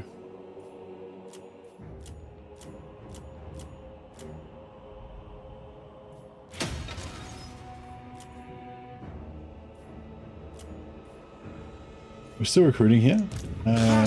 Because these ones already started recruiting, I can change this back to control and they won't lose their levels, right?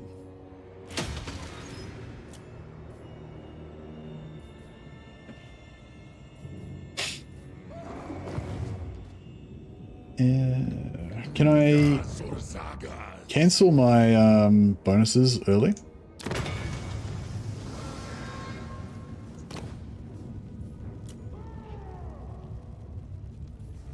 Can you cancel these, or how do we get rid of them?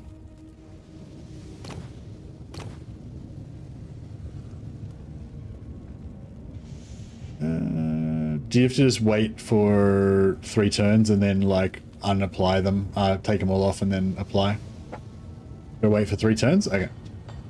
Can do.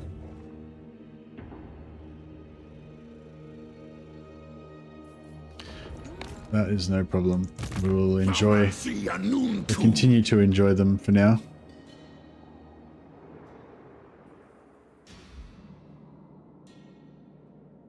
I wonder where Grimgor is. He'll be down here somewhere, won't he?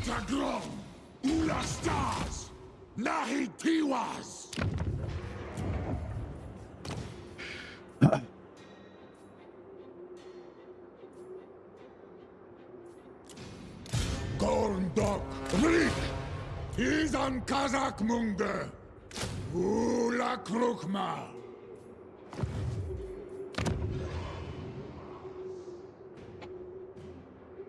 Should upgrade this as well at some point.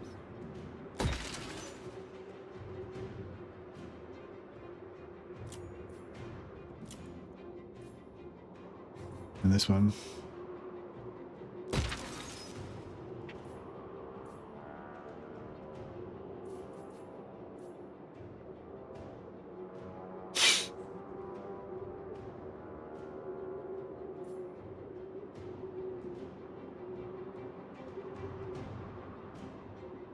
Oh, so you're saying, oh, I get what you're saying. So you're saying that I'm on the assumption that I'm just going to build outposts everywhere and have no factories. You're on the assumption that you will have at least one factory and at least one outpost in every region. And so if you're gonna put a factory in one and an outpost in the other one, then you'll put the factory on the material, and you'll put the non-factory on you'll put the outpost on the non-material, so that you can build a public order building in the other one. Whereas I can still build a public order building in the other one because I'm going to have them both as outposts anyway. But I'll lose that. I'll have that extra gold, but I'll lose that extra output, the materials output bonus. Right. We're getting there. We're communicating. Even though we're speaking different languages, we're figuring out how to communicate. We're getting there. All right. Cool. Every time I play Chaos Dwarfs, it ends up just being like the same type of thing. There you go, Silver.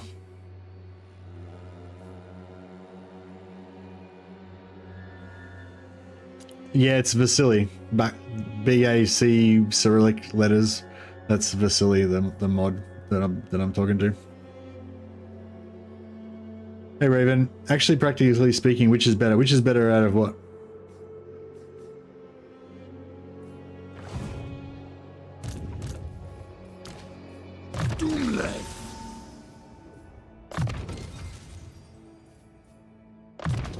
Dalabdanu.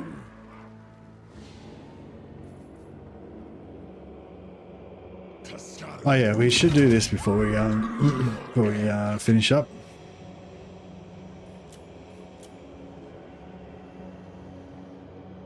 So that was 720, so I'll leave that because it's pretty efficient. And we'll sacrifice.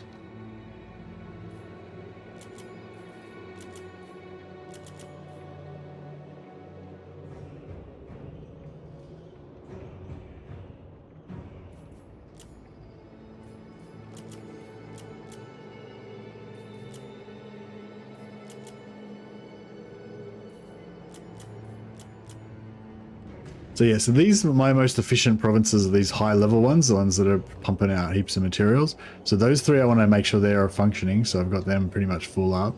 Whereas the rest...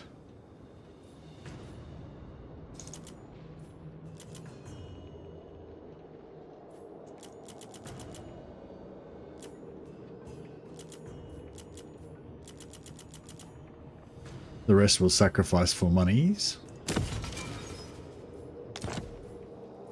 So we go money, money, money, money, money, money. But yeah, so we sacrifice all our excess and we just have just enough to keep those 3 provinces running with their output, so that we're still getting, you know, shit tons of raw materials essentially. While, you know, well, if we spread it around differently, we'd get slightly less because our other provinces aren't as efficient. None of my provinces are efficient as Vasily's provinces would be, but yeah. I mean, 1 outpost per region or province with only outposts or only factories. That is an extremely complex question, Raven. My general answer to that question is it doesn't really matter. Like, you will not really notice any difference in your game regardless of what you do. As long as you just build lots of outposts everywhere and don't build too many factories, then you'll be fine. You know, in this campaign I build basically no factories at all. I'm just starting to build maybe 1 now. I'm thinking about building 1, and that's fine. That works fine, you know. Whereas Vasily's way of building more like 1 outpost and 1 factory in like every region, basically, that will also work, you know. It'll just be slightly different. Like, I think, yeah. It'll just be slightly different, but I think my way of doing it, just going super wide and just building outposts everywhere and no factories at all, is best if you want to go with lots of hobgoblins, like I'm doing. Like, I'm basically going like spamming crap stacks, just heaps of hobgoblins everywhere. I've got like 5 armies or something, or 6 armies, or however many armies I've got. You know, whereas if you want to more like turtle and stay smaller and have like only a few more elite armies, or no, actually not even. I don't know. Actually, I don't really know what Vasily's strategy is. What's your strategy, Vasily? It's not really about the armies, is it? It's more about trying to ramp up your material production as early as you can, so that you can use the materials to build more stuff with the materials to get more stuff. Kind of like, yeah. I guess maybe that is that a good way of describing it? My way is basically trying to get more gold, so I can get more armies, so I can kill more stuff, so I can get more gold to get more armies, you know? Whereas Vasily's way is a bit more focused on the actual Chaos Dwarf economy and trying to get more materials so you can build stuff up with the materials to make, you know, everything better, kind of. I think that's basically the gist of it. But again, I don't really understand this. I don't really understand it properly, so.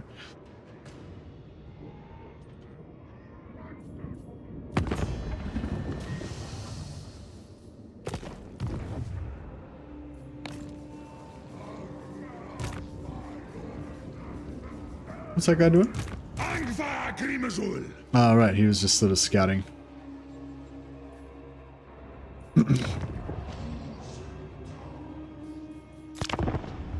Jar un kuzadia af makaratu. Daula dar ta erpetwen.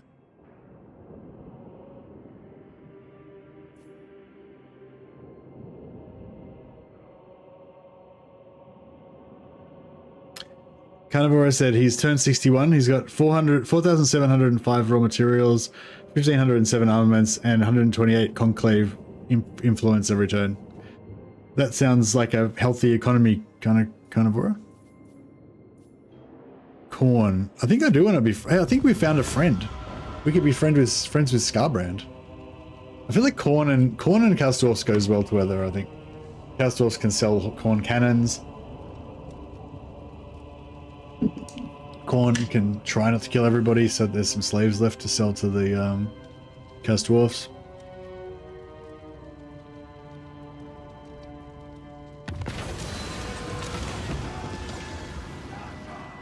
Fight the battle and get more cargo.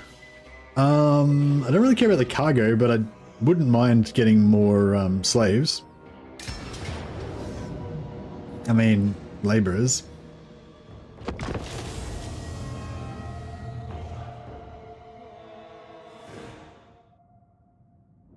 It's more about having balanced regions so they can sustain themselves. Yeah, the other thing is I don't worry about public order, and I don't worry about keeping my slaves alive. I just try and burn all the slaves all the time. So that's another thing too. Like, I would imagine that Vasily would be keeping his amount of slave capacity higher in his regions and not sacrificing them all the time. so that he can keep his material production really high. Whereas I don't give a shit about my material production. All I care about is like, oh well, now I do a bit more. But at the start of the game, I was just sacrificing as much as possible, keeping my slaves quite low. So I don't really have public order problems as much as you would have if you tried to keep your material, if you tried to keep your slave population high. But yeah, they're just like two different ways to go about it. I don't think either one's really better or worse. It's just, that's why I sort of like, whenever people ask me about this Chaos Dwarf economy, my answer is always like, it doesn't really matter. That's just honestly what I think. But yeah, like going about it either way, they both work.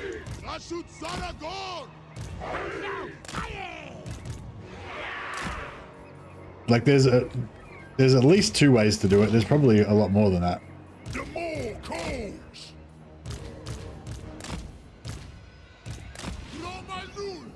We need to stay back so because they've got a great cannon. Just realized. Unless we want to get great cannoned in the face, which I don't.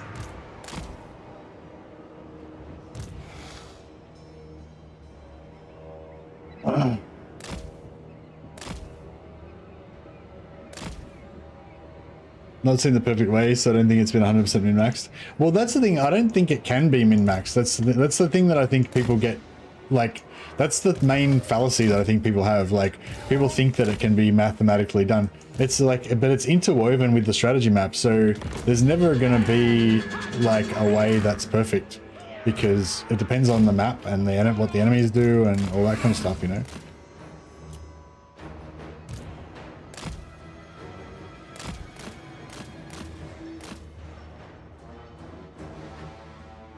Campaign evolves differently, yeah. Like, I mean, like one way you could judge it is if you had a competition and you got like thousands of people to enter the competition, and you basically, you set like, well, first we have to say what's better as well. So like one way you could do it is say that whoever gets Confederation fastest, that's the best. So by whatever method you want to do it, you fill out all the seats in the council and you get Confederation. And if you can do it the fastest, then you're always the best, you know? Like, you judge it on that way, or you could judge it on who can paint the world the fastest, or you can judge it on who can kill the endgame scenario the fastest, or, you know what I mean? Like, there's just, yeah.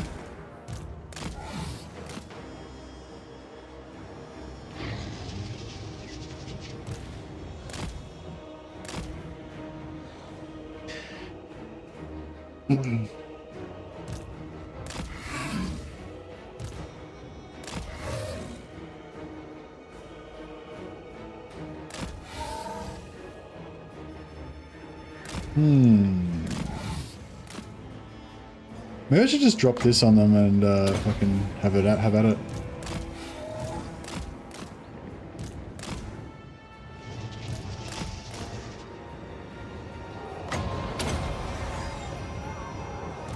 Yeah, just get rid of those cannons. Kind of regret staying back so far now. They're trying to shoot my my Kadai Firebomb, but they're just killing their own cannons more. Hey, do these summons don't have the bonuses, do they? They do. They're unbreakable. Have they got the extra missile resistance? Oh no, they don't have the missile resistance.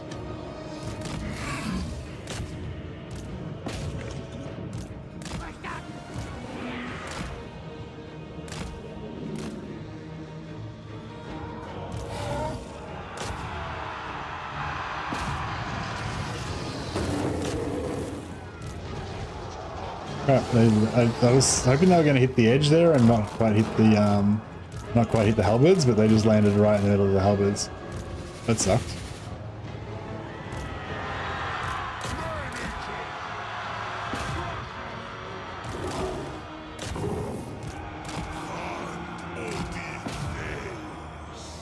Right there, out of there.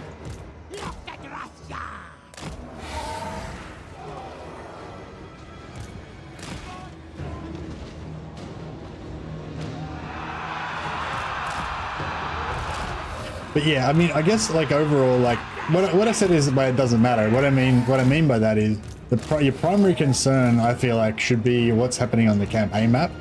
You know, like who your nearest enemies are and that kind of stuff. Like, I don't think that worrying about like perfect efficiency should be your primary concern when you're playing the game. It's just more of a secondary thing.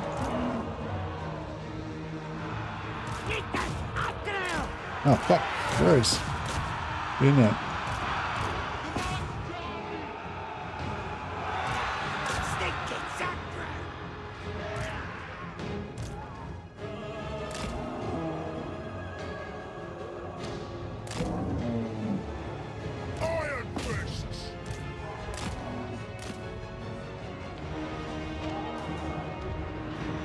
You play for giggles, Clock Monkey? How often do you giggle? How girlish is your giggle?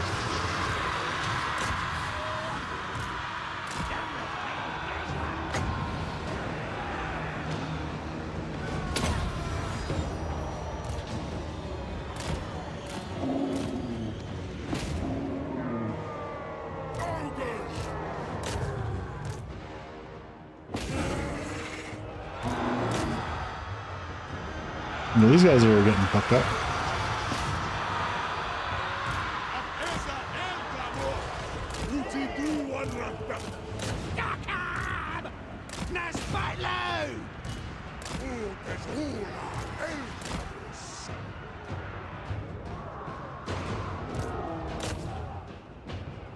I'm just trying to capture as many of these guys as I can. I wish my ogres would hurry up and kill these. How's these 4 guys still alive? My ogres can't kill them. Ogres, get it together.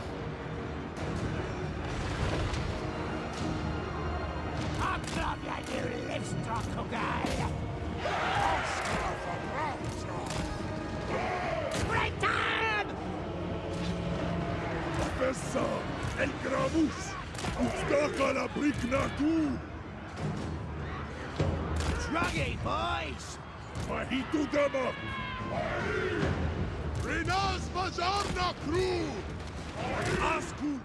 how are we doing over here? Alright, they finally finished those. Ogres can go start capturing that. You need to get out of there. You kill their lord. Probably should be more concerned about not losing so many guys, but...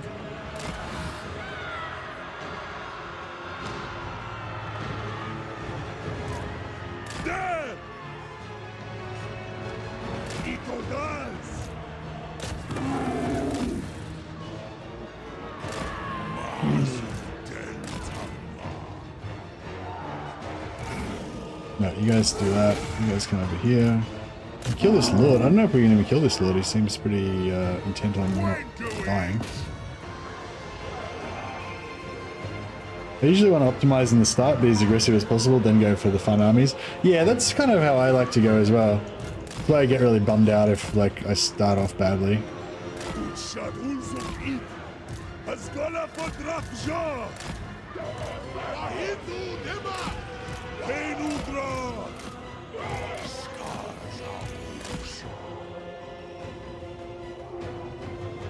Still good. Still doing it.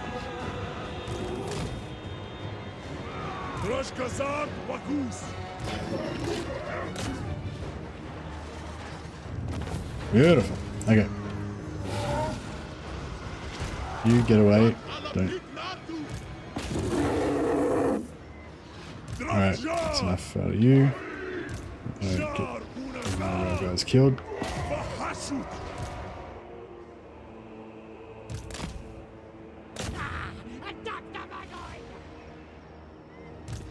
Alright, ogres, you go over there. You go over there. I think we're going to get a decent amount of captives out of this.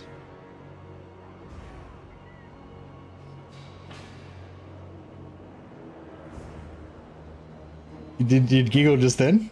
You reckon 2 or 3 an hour is about right? More than that might be hysteria. Oh, that's awesome. I'm glad you're getting a giggle every now and again.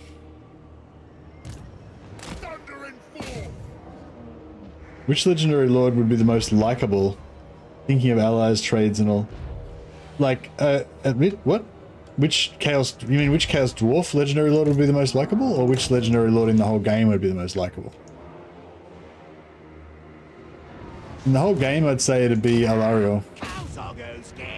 Yeah, I'd say Alariel because the Alariel, like, they get lots of trade goods on Ulthuan, for a relatively small area. Also, she's got that influence mechanic where she can make everybody just literally pay everyone influence to make them like her. Although Karl Franz now can do the same thing, and he can get influence easier. Like, yeah, he can probably. Oh, yeah, Karl Franz can probably get influence easier than Alariel. Yeah, let's say. Yeah, maybe Karl Franz. Actually. Everybody love Karl Franz. Yeah, once you upgrade his decree, he can just make everybody love him with influence. Plus the Empire gets heaps of trade followers that give you increased income from trade. It doesn't add up to a huge amount, but I think I ended up. I think when I did like an entire campaign focused completely on trade, like just the extra followers that I was getting was giving me like 4,000 extra gold or something like that. I got confused last time I did it, and I thought it was like 40,000 gold, but it was like, no, it was not that much. It was like 4,000 or something.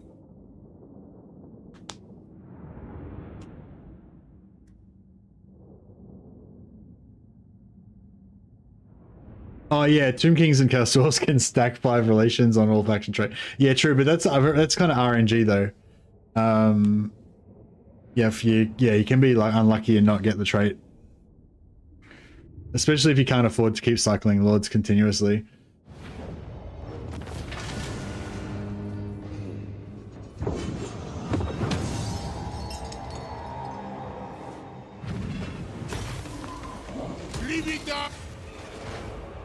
Probably should have taken the replenishment.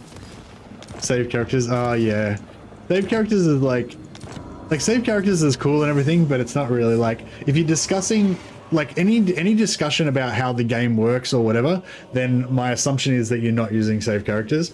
Like unless you're specifically talking about an exploit that specifically requires you to have save characters, I assume you're not talking about save characters. You're not using save characters. That's just me though. I don't consider save characters to be part of the core game, but they are. So you know, so I'm wrong on that. But I don't know. That's just how I feel about it, I guess. Like I don't use save characters in my campaigns. Alright,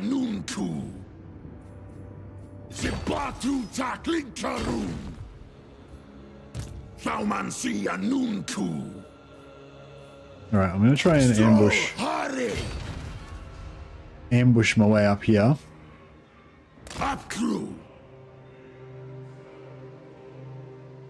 That should be close enough to get there, right? I'll move a smidge more, just to be sure.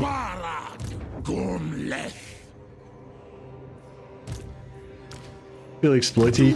Yeah, no, save characters are completely exploity, but that's not really the issue for me. It's more like just the immersion. Like if it's like it feels like a real game. You know, like when you play a new game, when you start a new game of Civ, like Civilization, Civ 5 or whatever, and like you've got a randomly generated map and you don't know where all the resources are and all that kind of stuff, and how it feels like there's that feeling of exploration and the unknown, and you might send a scout out to see what's out that direction or whatever, you know, and like there's value in sending that scout out because you don't know, and if you like getting that information of knowing that's valuable, right? But like and like to use that same thing with Total War, if you have saved characters, like, you know, you can try and recruit characters to get a good character trait, and there's that unknown, you know, but but it's worth it because if you get one, it's good. But when you've got saved characters, there is no unknown. You know that all of your characters are going to have the optimal perfect traits, and you lose that value, and there's no get good traits because you will always get good traits. You know what I mean? It's the same as like if you only play Civ on the same map over and over again. That same kind of vibe. But that's the thing, it's not about it being broken, it's about it lessening the game. Like it's not about it. It's not like the reason why I don't use save characters is not because it's overpowered. It's because you're missing out on part of the game. It's like when you play This Is Total War, you basically have no diplomacy, so you're just missing out on an entire section of the game, you know. And that's the same thing with save characters. If you use save characters, you miss out on the value that you get from that randomization.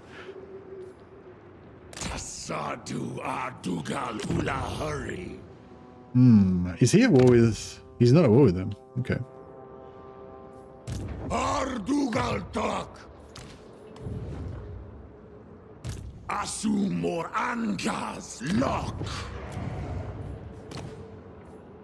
How do I build another Infernal Castellan building? Oh, have I not finished yet?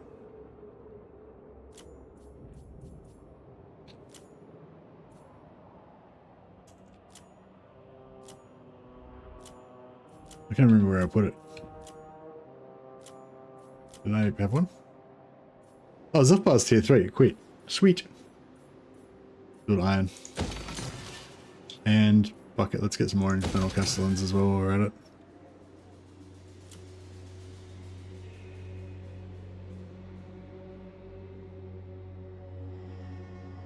Kislev ice switches kind of suck to play with, where you just have a high tendency to get a jumbled pile of disjointed traits.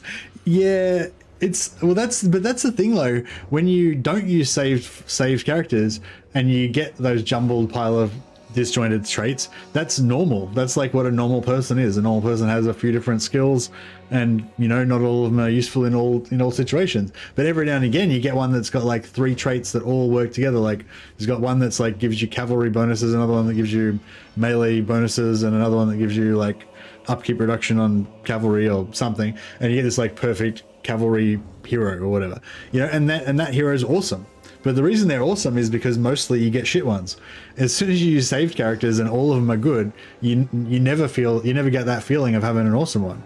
That's the essential reason why I don't use them, because I like that feeling of when you get a good one, you know. But you never get that feeling if you use saved characters. Like you just rob yourself of the possibility of getting that feeling ever, you know.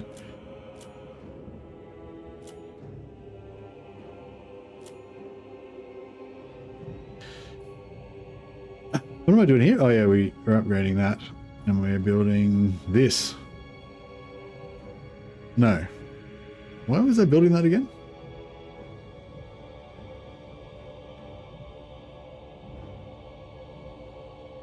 Oh, because we're going to build this. Yeah, right.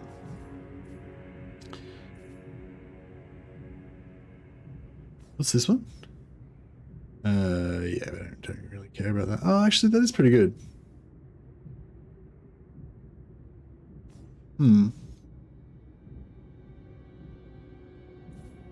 Maybe I should build that as well.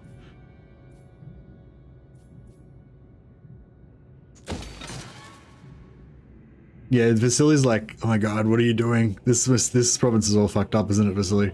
This one should be the factory, so that I can build that in the spare slot, and this one should be the strip mine, so that I can build public order building here, right?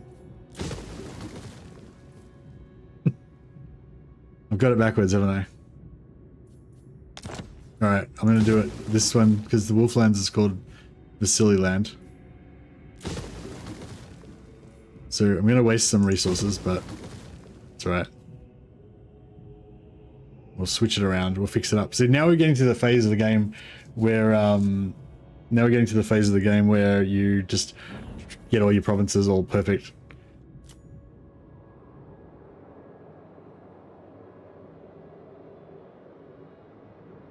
Yeah, no, you definitely do get those things, Craig, that's for sure.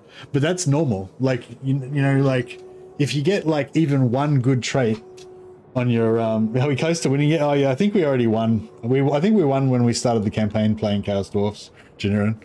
But we've still got to face Grimgor, so there could be some scary armies to come up with, but we'll see how we go.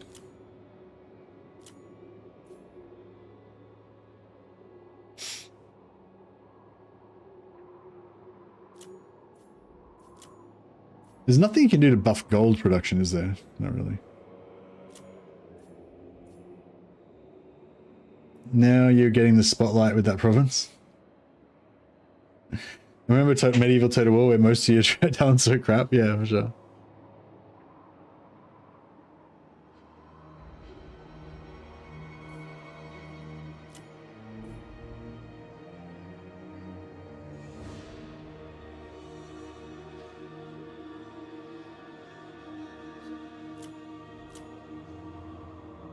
I wonder if we should go and attack Vlad at some point.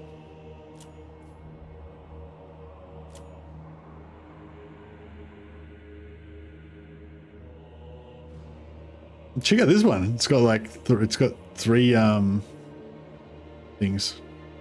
It's got double armaments.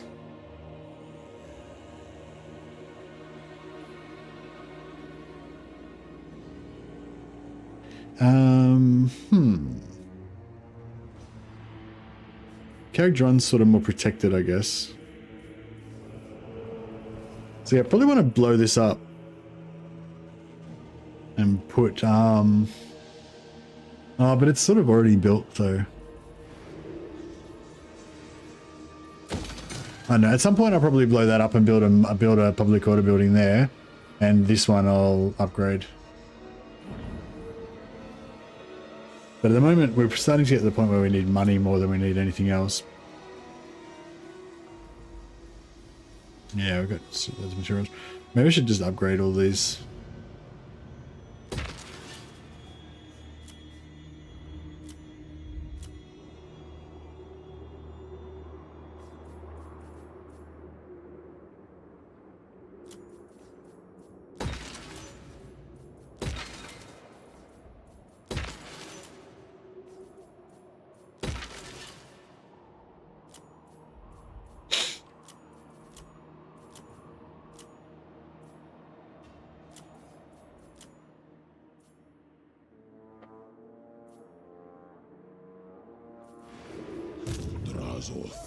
Drazoth.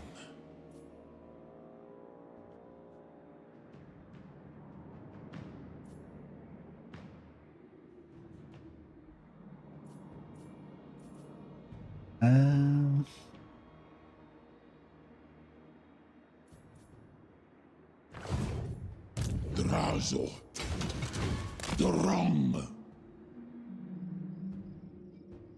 Thaumansi Anunku. Dang Talas.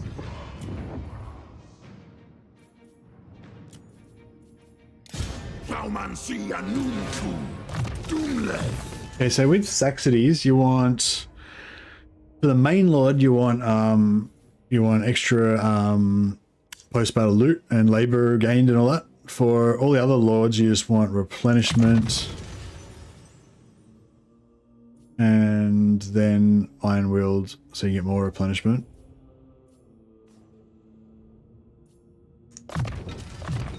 And eventually want upkeep reduction. And then once they get high enough level, you want this one for magic item drop chance. And because this guy's needful, he's already got 20% increased magic item drop chance, so he'll have 30% magic item drop chance. And then, yeah, you should get 2 to 3 items per turn, plus enough gold to pay for the 4 lords, or enough slaves plus gold to pay for the 4 lords. That is the plan. Dalabdanu.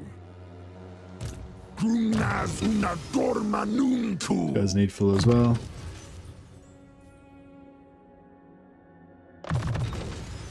Drashtamansi Zaraz. And we need way more armies over here Hashutanunku. killing stuff. Drarth Jarik. Hashutanunku. Ata Dokstok. Wanan Baras.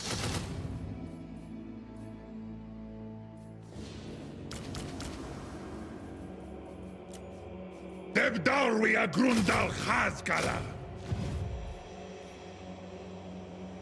Abdarnu Tabarag. Dum Thaumansi. Brinas Kazak.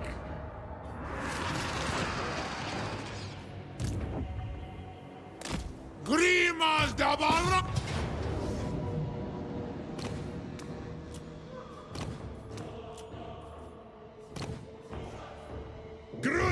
Alright. Take this and ooh, can we? Yeah, I guess we'll sack it. Unbakum. Jar un Kuz. Afan Ardugal. Dakata Elgnamos. Oh, there's Queek. No, I blame you. He's coming. He's coming for us. We might try to just avoid him for now. So we're just like, don't invest in any of these regions, and we'll just conquer as much stuff as we can get.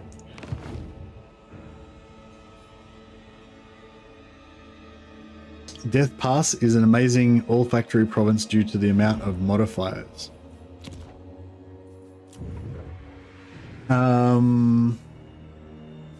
So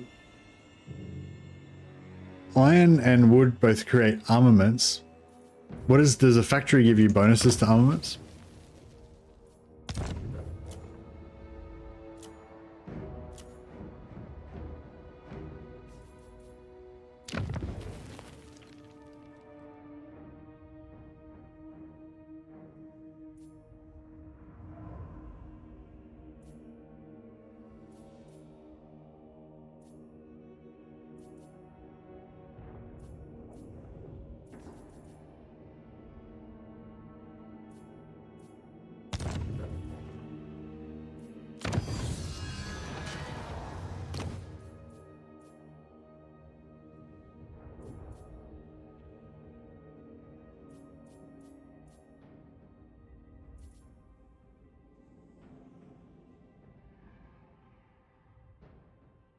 What boosts the amount of armaments produced in a province?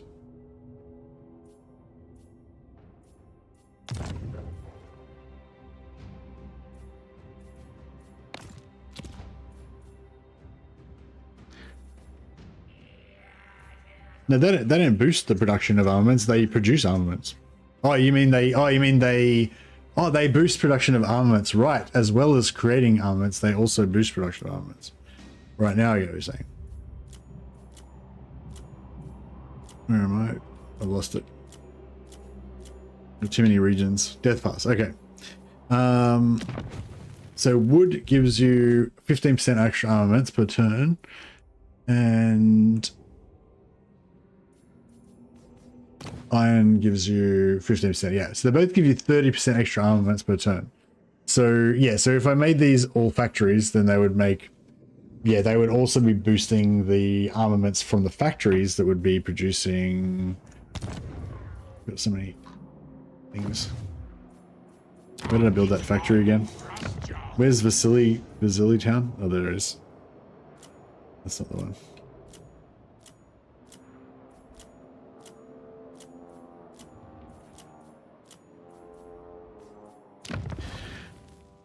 So these only create 150 armaments per turn when they're maxed out. That's pretty shit.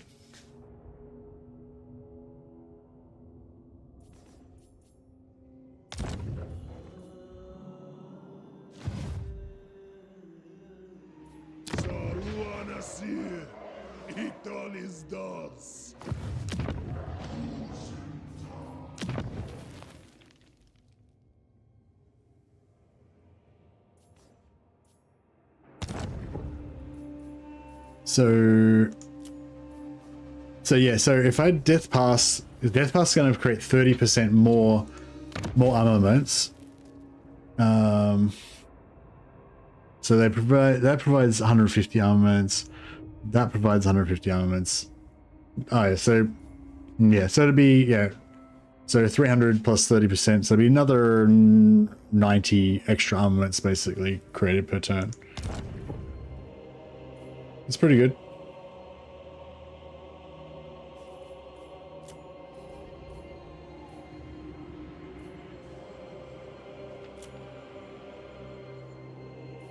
But way too late for that advice, Vasily. Now this one, I don't think we're going to lose this.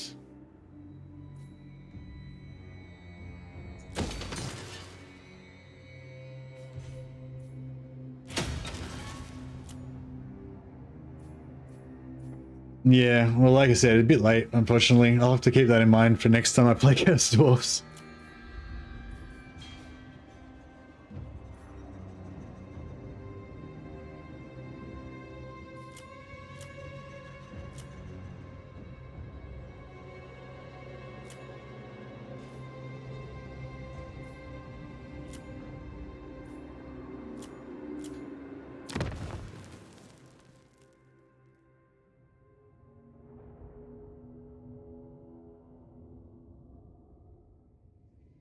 Hmm.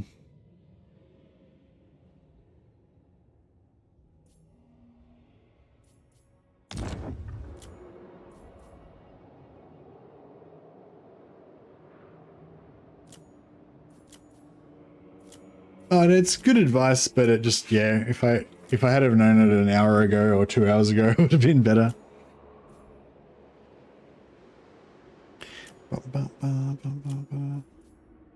But that was definitely a point in your favor that it in fact does matter. It doesn't matter if you're not building up the settlements, but as soon as you're investing in the settlements, then it starts to matter slightly more.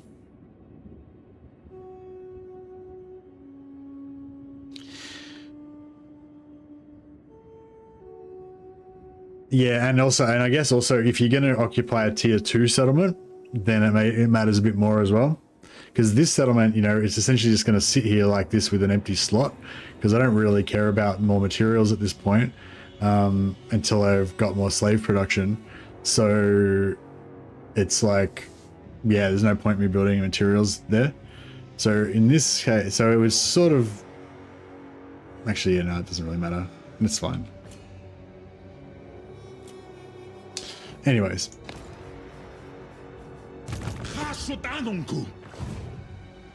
Zul Unajar Gorndok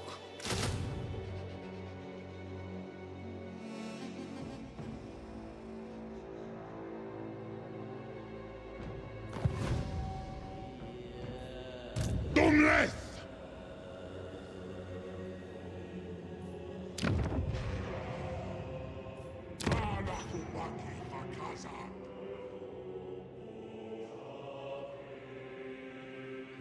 Draj da Baratu.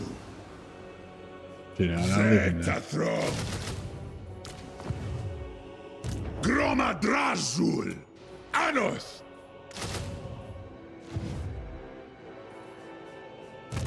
Shar Unkuz. Alright.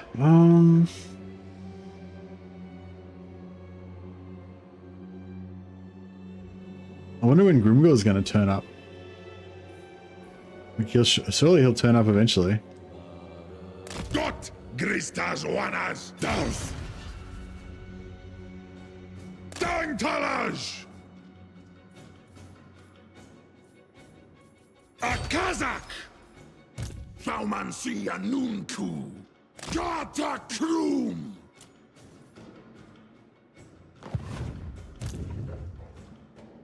Durung Andreg. Well, that made you plan to play Chaos Dwarfs again? Yeah, it kind of makes me want to play Chaos Dwarfs again now. Rick.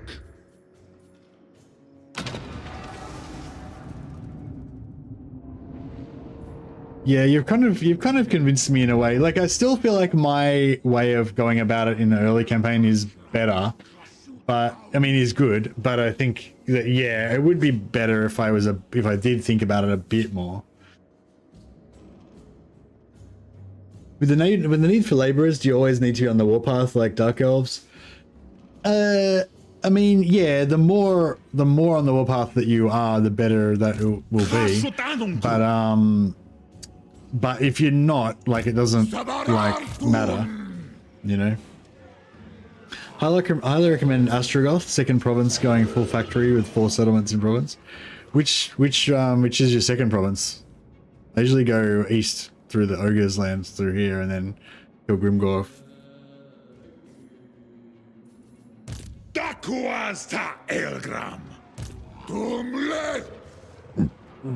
Excuse me. Still haven't spotted Grimgor's armies. I don't know where the fuck he is. I guess maybe he's up north beating the shit out of Tamarkin. Oh yeah, he must be. He's not at war with Gorst anymore. Oh, did he kill Gorst?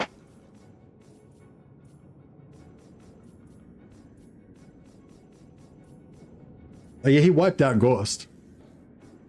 Oh, actually no, I don't know. I didn't have vision on Gorst. So maybe he didn't wipe him out. Maybe he's just pieced out with him. But I assume he probably did wipe him out. The father of darkness. So,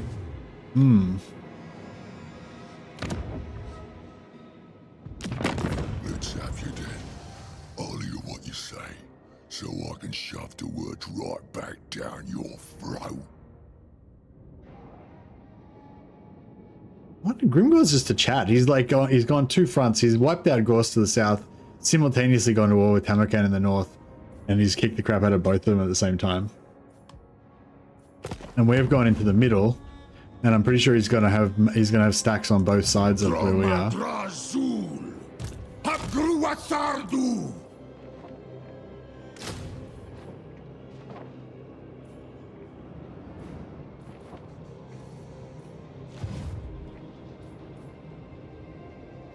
Grimgor's built different, yeah.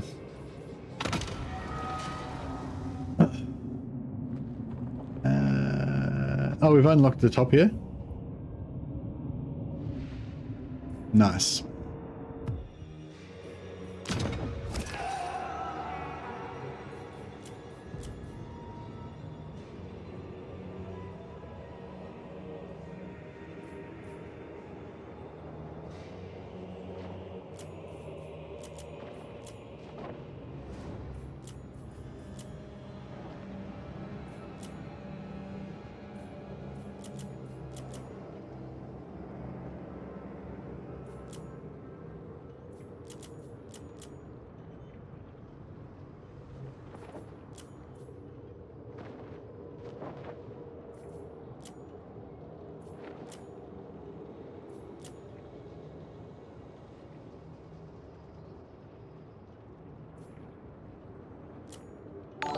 Hey Pythax, welcome back, buddy.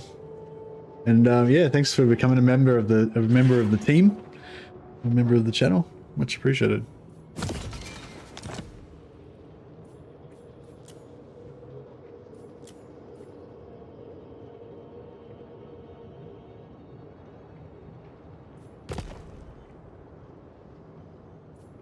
Doomskullki, Zishorum, Doomthaumancy.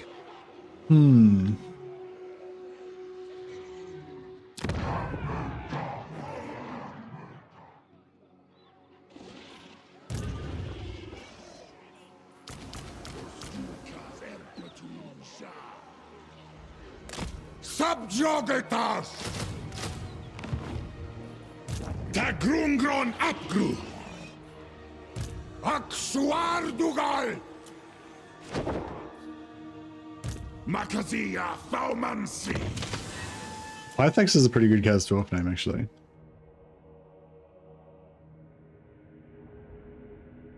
Pythax the Unbreakable. Pythax the Hobbit. No. Maybe Pythax the Terrible. How about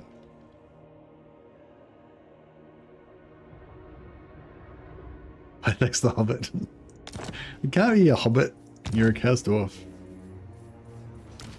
That'd be highly inappropriate.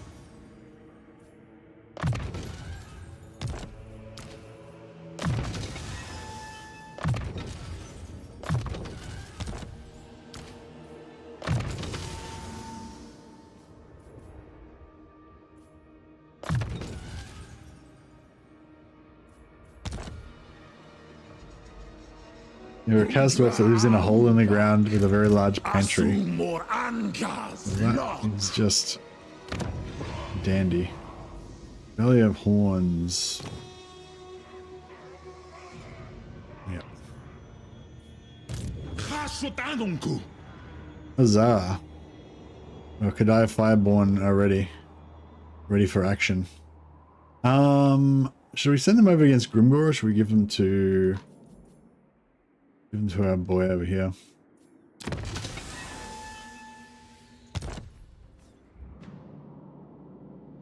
Where are we? We're kind of we're closer to these guys, I guess, aren't we?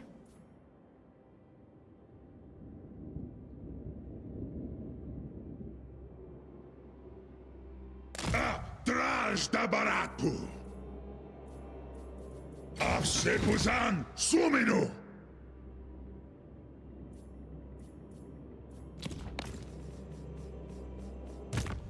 Gondok. There we go. 875 gold and 413 slaves per turn. Should keep us out of trouble.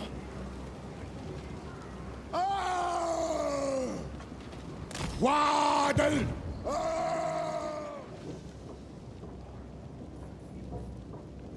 And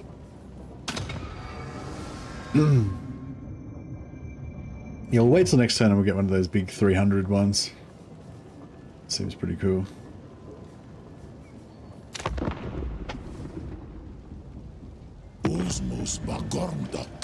Oh, here he is.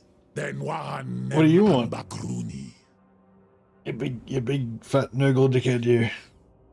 Non-aggression pact. No. I mean, I kind of would like to ally with him, but I might want to kill him so we can get heaps of hero capacity as well.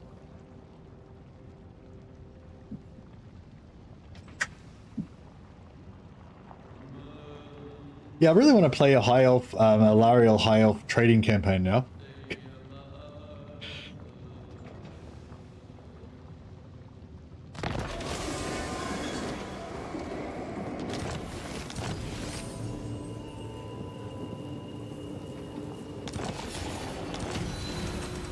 Oh, we got a rebellion.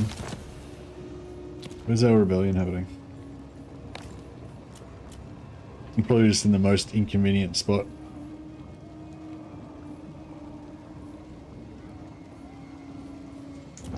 Peak Pass. Oh, yeah. Yeah, that's pretty inconvenient. I can just sell it to the vampires, I guess. A true diplomat can hide much behind a silvered word. Oh, what's it called? Oh, Gnashrex Glare. Right. Can we buy any of their regions off them?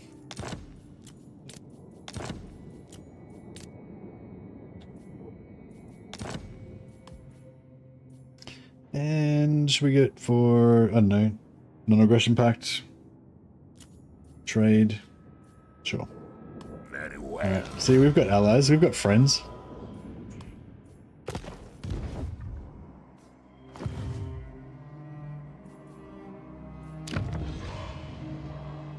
Yeah, I'm just going to leave this area undeveloped, probably. It's just a bit too exposed. But Silver Pinnacle can... Yeah, I don't know if I want to build this. I feel like it's just not worth it. And you can't, like, switch it off or anything. You can destroy it, I suppose, but yeah.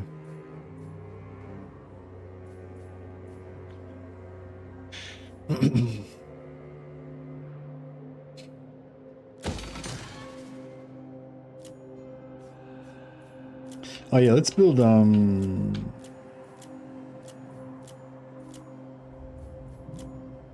let's put this up to tier 4 so we can start pumping out some elite Infernal Iron Swarms.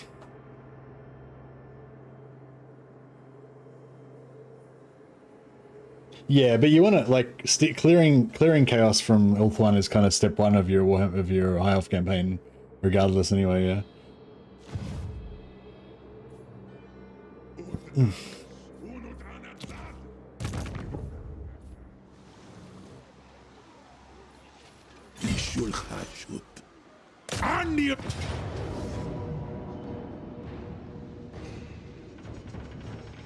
Ital Andrengi!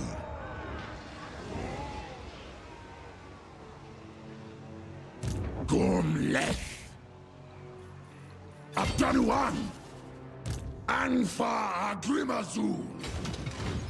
Padrin Lakas!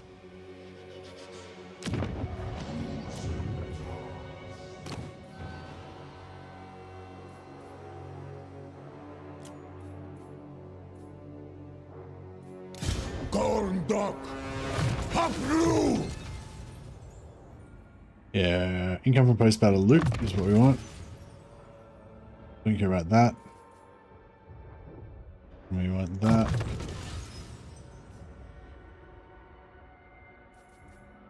Hasutsar meta drinkaras. Kunas una dorma nunku. Halagate. Now, yeah, so he's actually had a few turns to recruit some stuff. So the gold value is going to be higher, so the amount of labor that we're going to capture is going to be higher. But yeah, normally you'd get less. But we're still at 100, right? So 100 to 110 labor, when you convert that into money, is like 1100, 1200, yeah, about 1200 gold. Plus we got 807 gold. So we got 2000 gold, right? So you won't get that much once Drazoth goes away, but oh, plus we got another 900. This won't be there anymore though.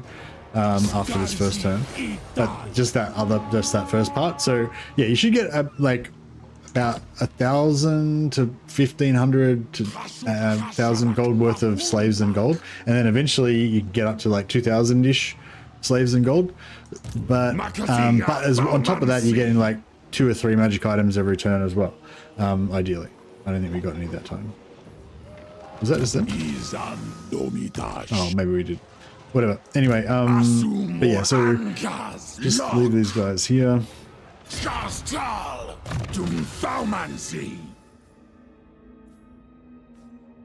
Matter.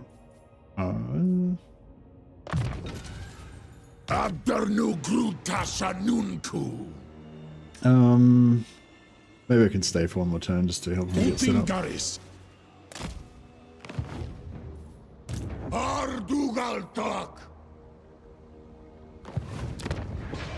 And this guy can.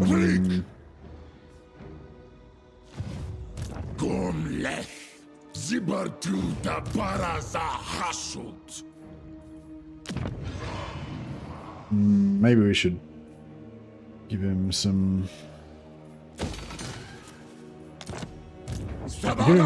like 3 units to start with. And then we'll get rid of them as we go along. Mino.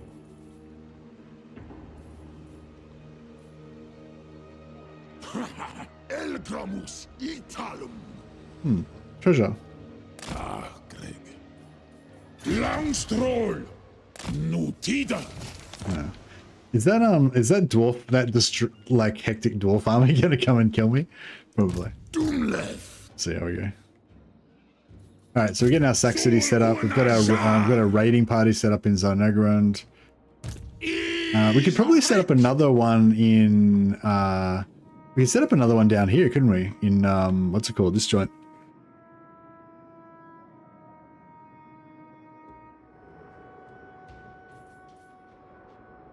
Dakuasta Elgram. Dakdrath Dot. Awanrag. Do you reckon I could get that? Doomskullki. Do you reckon? If I jump over here, I'm probably gonna die, aren't I?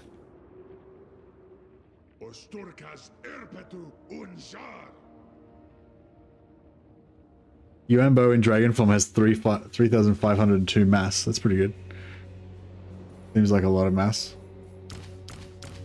I want to jump over there, but I'm worried I'll die.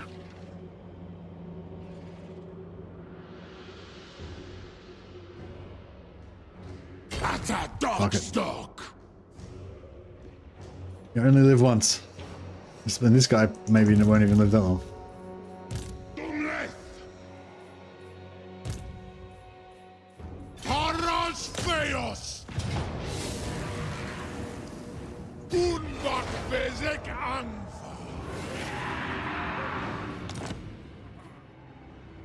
Alright, Queek's arriving.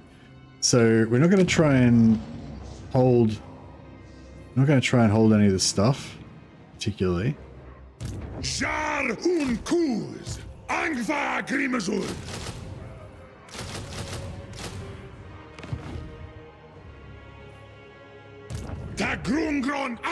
We kind of need Draz back over here, don't we? Asudodio Maunwaaf! Draj da Barapu! Abdano Grutasha Nunku!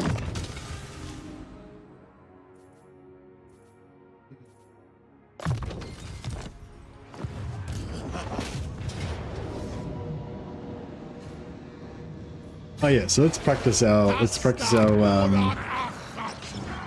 so there's no, so it's a 2-region province, there's no materials of any note, so yeah, I'm just gonna do my normal thing and just build an outpost.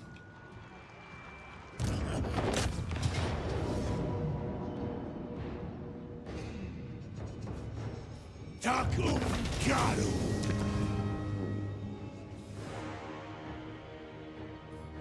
Teb Ardugal Engaris!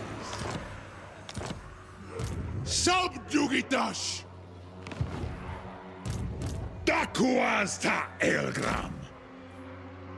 I'm pretty sure there's not going to be any Skaven in range to get him next turn. Jar Hun Kuz! Black Iron Mine I would like to build up, but we might just hold off for a second. Full Peak's fine.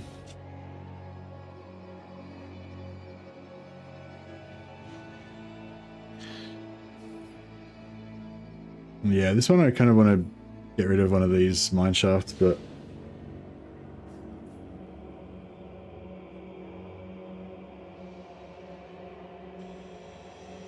I suppose I could still convert it.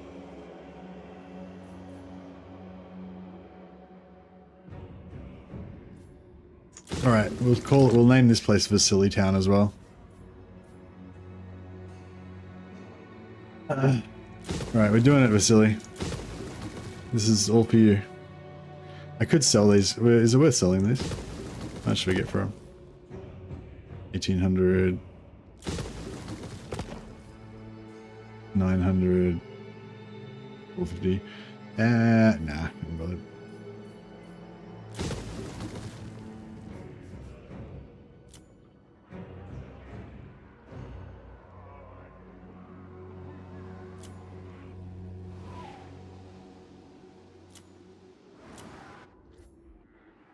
All right, we're gonna have our nation converted into an efficient factory complex by the end of this. Anfa Agrimazul! Udiol! Domitashum! Rikazenum undring seprum! Dum thaumansi! Udial Manu Ara! Right, get our artillery out there.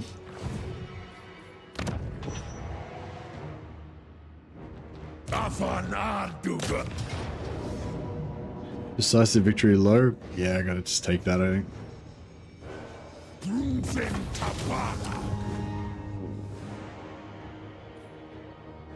Oh, I didn't check. Furs? Do we care about furs? I don't think we care about furs. So we'll just put that first there.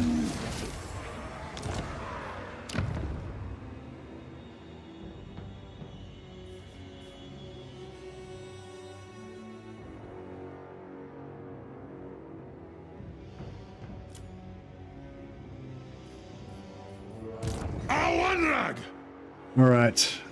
Aha. I'd rather eat a squeak. So it begins. 15. Crap. All right, it's on. We found them. Stop right off. Krugger. Get down. What do we got here? That's not a very good army. Dromadrazul. Tagrungron up. Zista Ardugal Arabrin.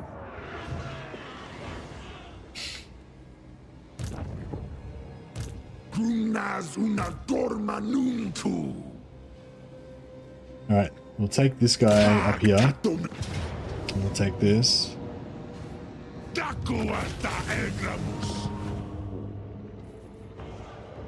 Migdala stock. I keep meaning to check them before I take them, but I just keep not doing it. I will start checking them soon. Makasia Thaumansi.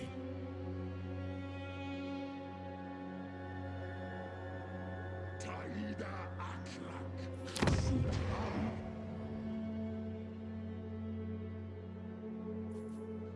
Doomleth. So Emerald Peak, Kirk goes on Emerald Peak. Valley of Horns are all part of the same region, so Gromadrazul. Thaumansi. Angva Grimazul. Alright, it's a bit of cat and mouse now. We're gonna like dodge his armies and just try to like kind of delay them while we just wreck everything. So I think he started off with like 18, 20 settlements or something. Down to 13 now. I think he was on 18, now he's down to 13. Or was it maybe he was on 16? Wait, how many have we taken? 1, 2, 3, 4, 5. Yeah, we've taken 5 of his settlements, about to take 6. So without actually fighting any of his main armies, we're kind of destroying all of his infrastructure, is the plan. While we try to avoid, you know, open battle.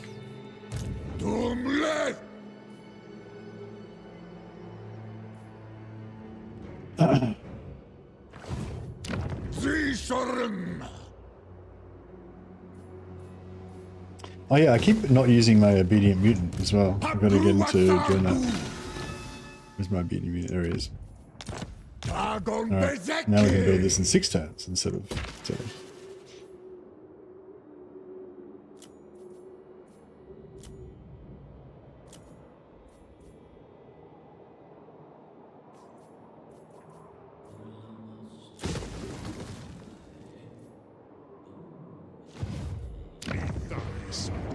Recruit some random lord here.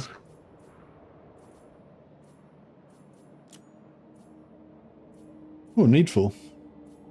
Nice.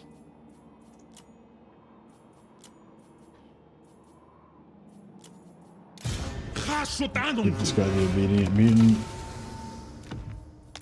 And it only takes 1 turn to build that.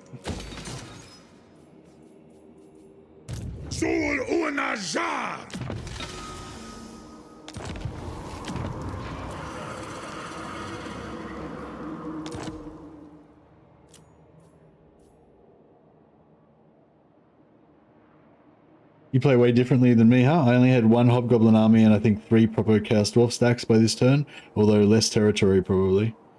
Yeah, it sounds. Yeah, I think that's what kind of what me and Vasily been talking about. There's very different ways to play the campaign.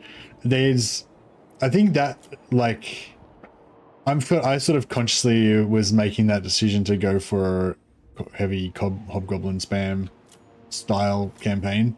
And if you are doing that, then yeah, you're more concerned about gold than you are about materials, and you're not concerned about armaments at all. And that's pretty much how I've been playing, but now I'm sort of phasing more into trying to get more elite stuff now and starting to get more factory production. Vasily's been schooling me. Yeah, I think my strategy was great up until this point, but now I'm sort of thinking, yeah, maybe there is some value in doing more like what Vasily's saying. I'm changing from being a raiding terror dwarf to being a settled hobbit dwarf.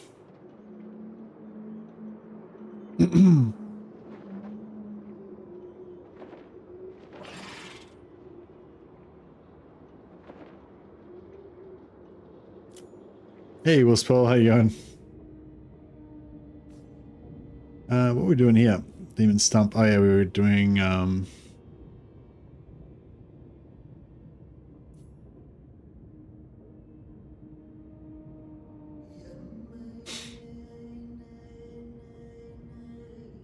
forget why I did that now.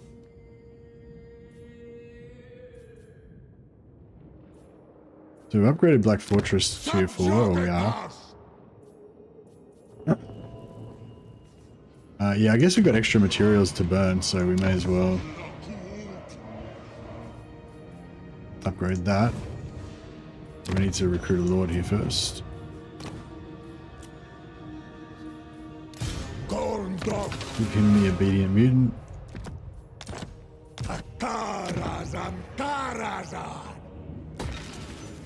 And so what do we want to build here? Like,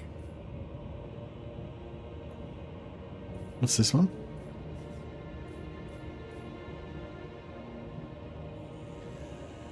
Raw materials. Yeah, right. So that's producing raw materials.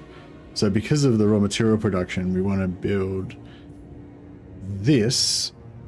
So we increase the raw material production on that once we build that, which we haven't done yet. And at the same time, we want to build this one up to be a big production place.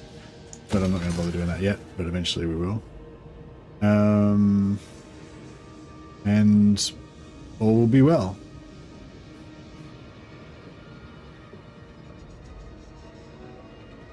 You're traveling. Oh, nice. I hope you saw some sights.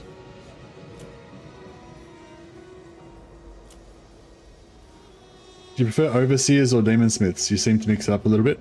Yeah, so I want a couple of overseers specifically for Sack City farming. So I want specific traits on them, that like things that give you extra sacking income, basically.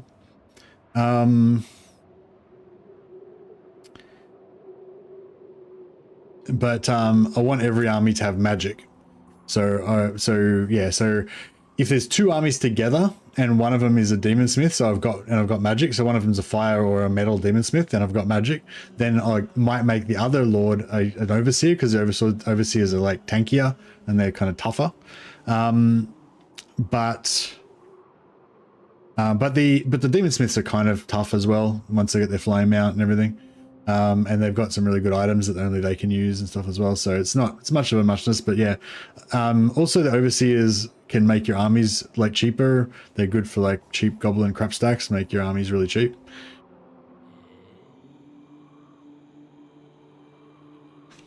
I think it doesn't make sense that the caster lords for caster dwarfs get 5k more HP on their mount than the overseers. Oh, really? Yeah, I didn't even know that. I'd not even noticed. But yeah, anyway, basically, if I haven't got a caster, then I'll definitely go for a demon smith. If I've already got one or two demon smiths, I might get an overseer, just to have a tanky lord. No, sorry, just so that, because they've got different traits and also because they're tanky. All right.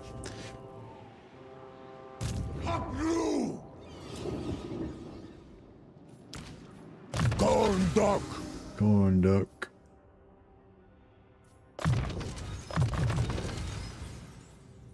He's on Wolfram. Aksuardugal. Trajitu.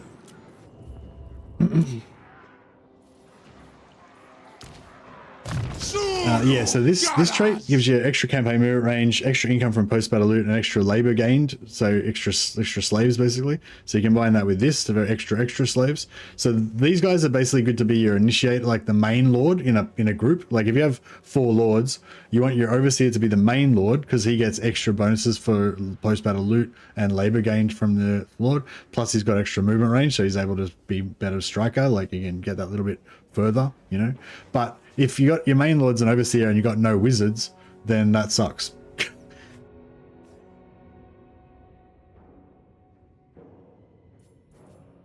But yeah. So yeah, if I've only got one lord, then I'd go for a wizard. If I've got like 2 or 3 or 4 lords, then I'd like to have an overseer as my leader, my like main army lord. It's kind of my general thing. And also, if I'm going to do a sack city, then the main lord is going to be the overseer for the extra sack income, and the other 3 lords are going to be demon seers with needful, so they get extra magic item drop chance, and they get the extra and they get this, gives them extra magic item drop chance as well. I'm quite knowledgeable. Thank you. I also am very forgetful. Alright, I think we're done with this turn just about. I just gotta do my slaves. Here's your namesake, Wolfrak's Death Pauldron. 15 units versus 13. Crackerton. You reckon we can take that out with this army? Subjugatas! Wankara Zibartu! I'm not sure if we could. Kind of like to try though.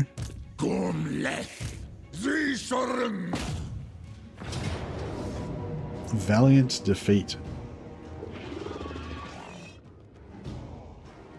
I mean, it kind of looks theoretically possible.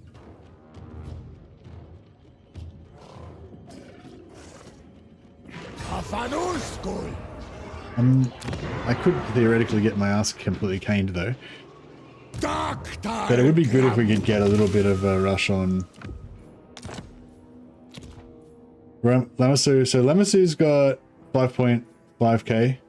Grey Taurus got 6.3k. And the Bale Taurus has got more Ks. Oh shit, every time I change him out he loses more hit points. Damn it. I thought that bug was fixed. Yeah, you can't compare different mounts. This is true. Yeah, I think all my high level lords are in action right now. Oh, god damn it. Alright, well I guess we're just gonna go with 1,000 less hit points because of that bug. Awesome.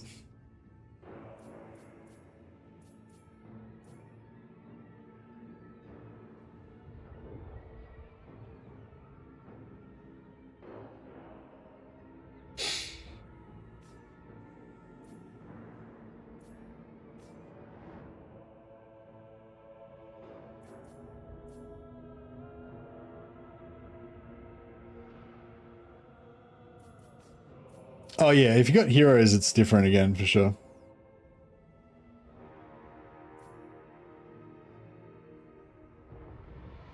I don't know, I feel like the Demon Smiths are more like higher rank.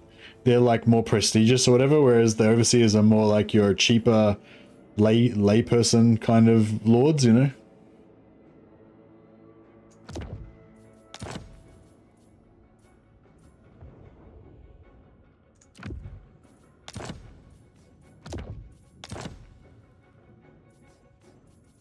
Which weapon should we give him?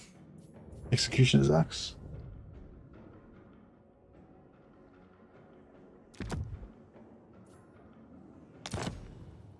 Yeah, that's some damage.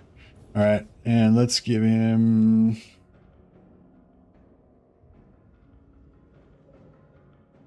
Oh, Unbreakable. Oh wait, what? How come I can't use it? Jotot Deep Driller. Is Wolfram.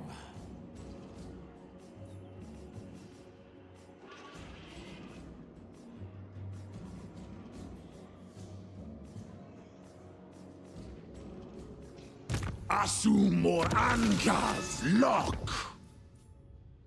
Can the standard Bazaar only be equipped by a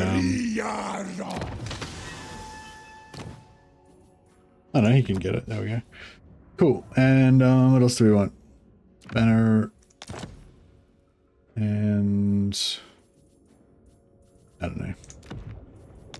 A few other random banners.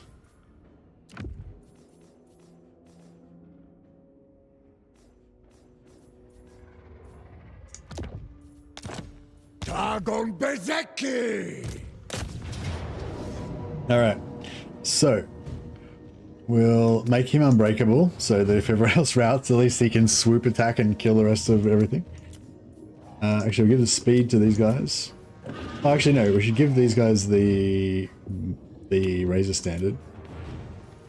Give these guys random assortment of things. Alright, hopefully this can be done. Yeah, sorry, yeah, so what I was saying is like, basically I feel like the Demon Smiths are like the higher ranked guys, so they get the Bale Taurus, which is like the big bad, prestigious giant thing, but they're not necessarily like, you know, very good in combat, they just have like a cool mount. Whereas the Overseers are like the cheaper like more low class version of a more low class option for a lord. They don't have access to the big prestigious mounts, but they're actually trained in combat and can use their little shittier mounts better. That's my take on it.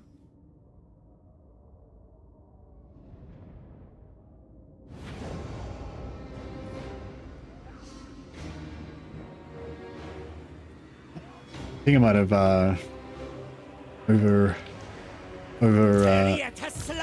been overly cautious about this battle.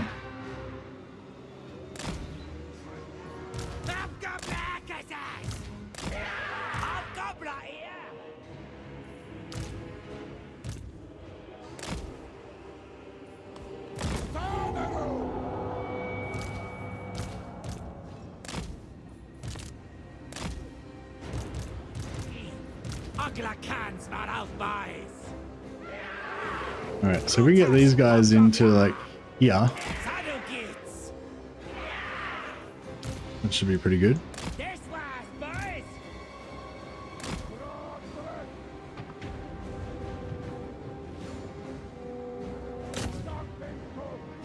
Magic moves and fire moves, indeed.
Oh crap, how's he? Oh yeah, that's right, he lost hit points because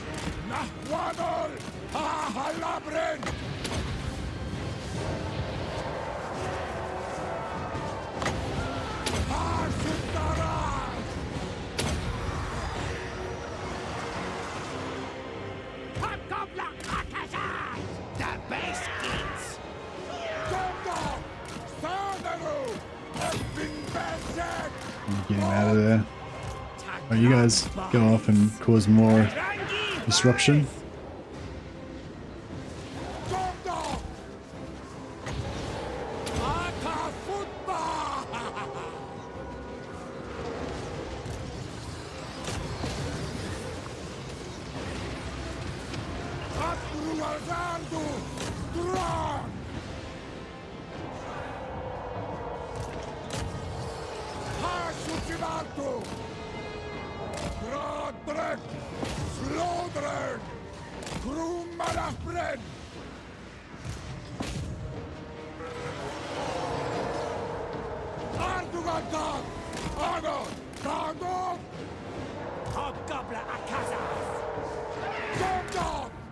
Oh shit.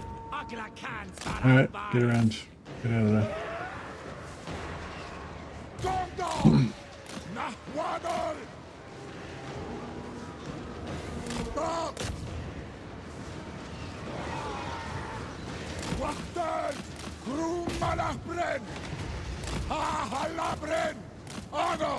Alright, glory. I'll try and move forward into this area.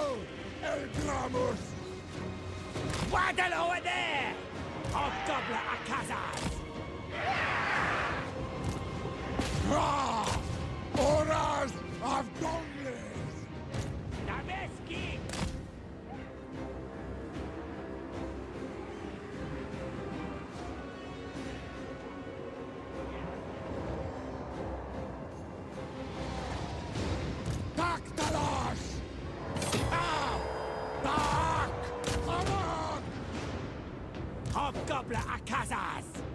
Mustak! Dechbot! Azongus Gits! Fischerab! Nahwadol! Zod! We're getting there.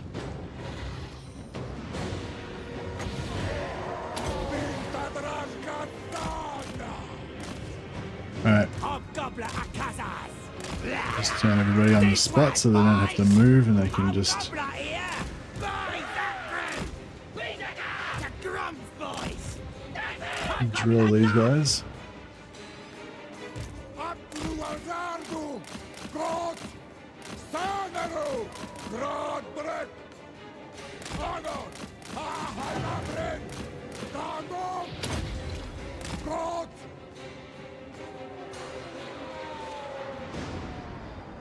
Shidok! Hobgoblin Nulip Strakagar!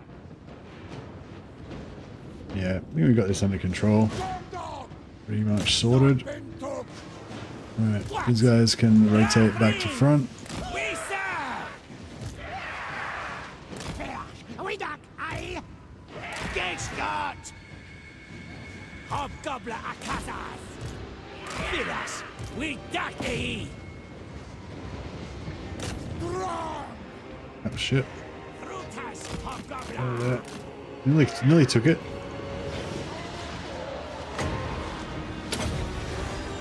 Hashuchibarto! Grumalahbren! Get rid of their leadership and their armor. Ardugatak! Agon! We're fighting the big ends for too long because they're too large, but Ahalabren! get out of there. Hey! Ah! Askal! Elgramus! Stop! God! Oh, what happened to them? Was that this unit? They just abandoned their post. Alright, we'll go and try and cap it again then. Dog! Grumalahbren! Grodbrek! Hobgoblin Akazas!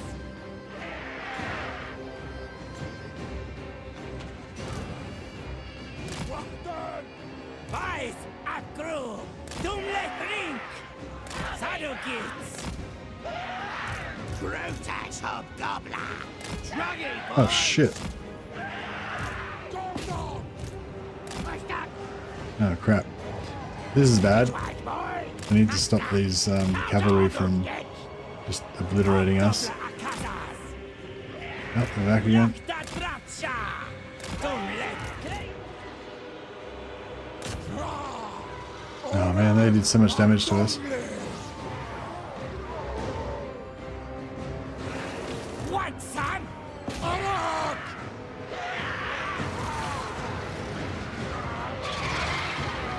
Hobgoblin Melee Akazas! archers to the rescue. Lock the Bratsha!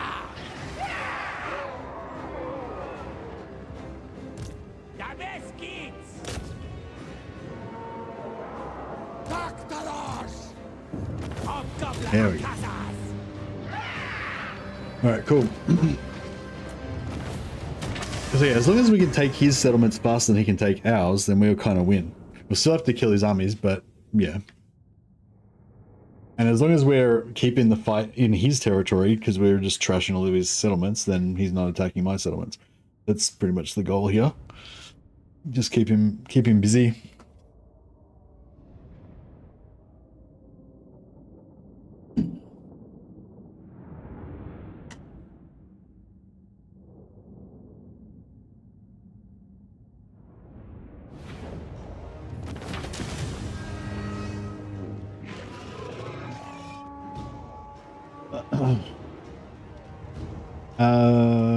Yeah, don't care.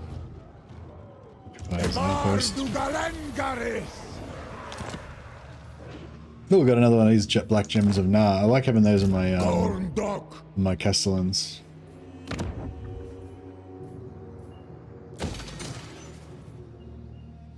Ivory Road.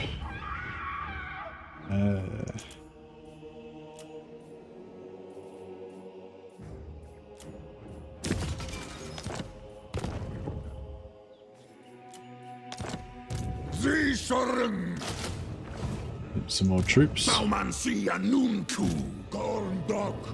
Yeah, he's fine. Oh, we're back on top. We're strength rank number 1 again. Grimgor was briefly strength rank number 1, but we took back the crown.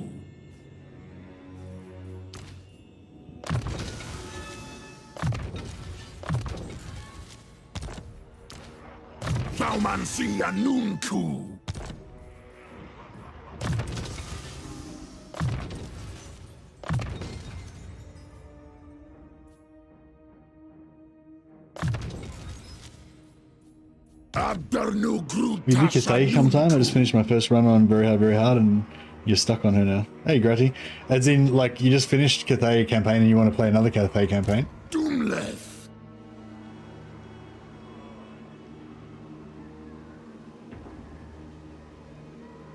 You like Chaos Dwarves, but you have to focus on the campaign and battles. If not, you miss out. You mean when you're playing them, you have to focus on it? I sort of feel like any campaign's a bit like that. Like if you aren't like, yeah, like I feel like if you're not really feeling it, like if you're not really feeling it, then but you still want to play, then you should just watch somebody who's streaming, or watch somebody else play their campaign, because that way you can still kind of have the good feelings of like seeing like battles go down and stuff happening, and you can still kind of think about Total War, but you don't actually have to do it. But if you want to actually enjoy the campaign yourself, I feel like you need to.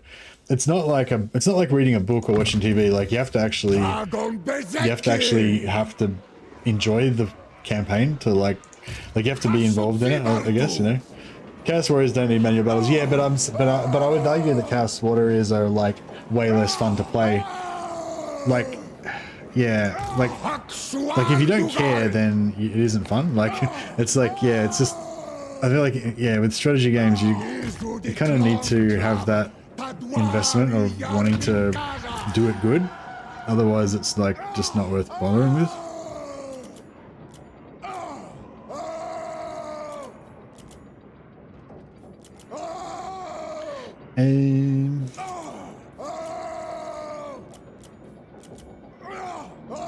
Let us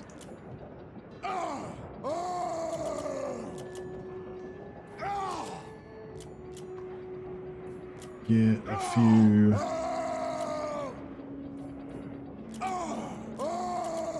of these guys organized. How much we got? 230. Okay, cool. We'll do one more. Oh, actually, no. We'll put that.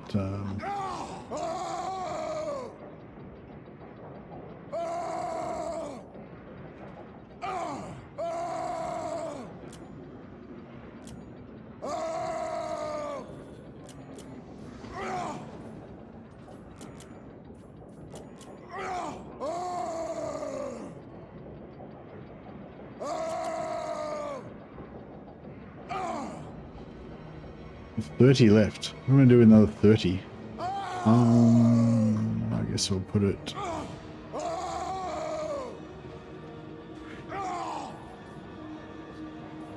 There. Alright. And then we'll get. So we're working minus 7.6k. So ideally we want to be making at least that much.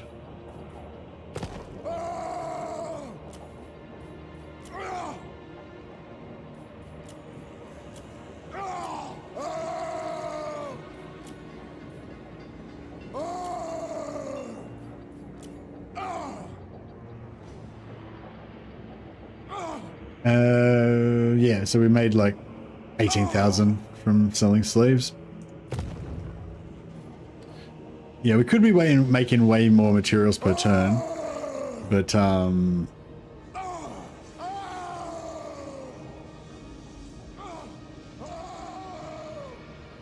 ADD is my kryptonite. I forget what I wanted to do if the campaign goes over days. Yeah, you kind of need to have like a strong theme and a clear kind of storyline in mind, I guess. I feel like I do anyway.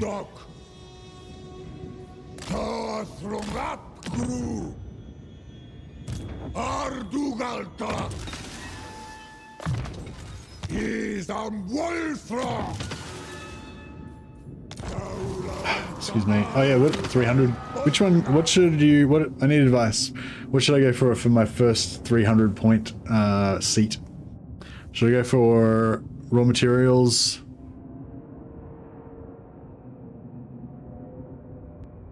Like, yeah, economy.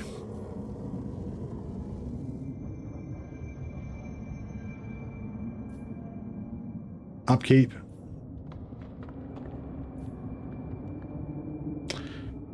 Doom of Hashut.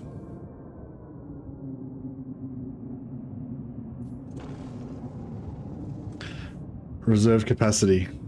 I feel like for fun's sake, I should go for Doom of Hashut.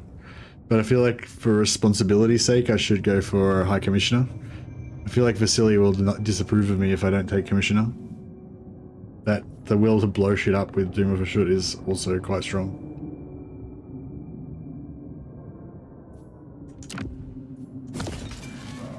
We'll give it a try. See how it goes. Doom and upkeep. I really reckon upkeep before this. How many percents have we got? 1, 2, 3, 4. Oh yeah, so we're at 4% upkeep reduction. Pretty good.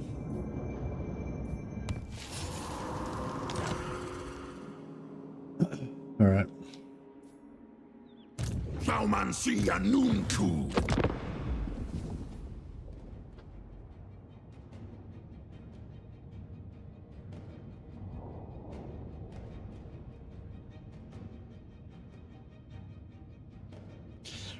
I like Chaos Dwarfs because you can play with even more of a deficit on Chaos Dwarfs than you can play with on anyone else.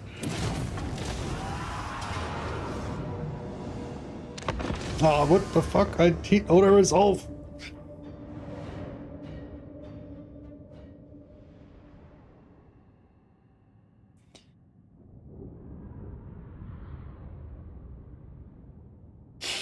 I don't want to fight this battle.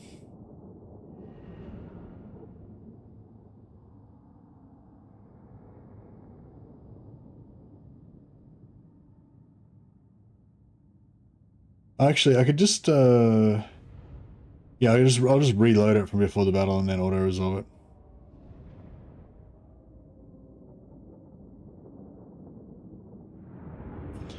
Just the, yeah, the, like, input delay or whatever screwed it up.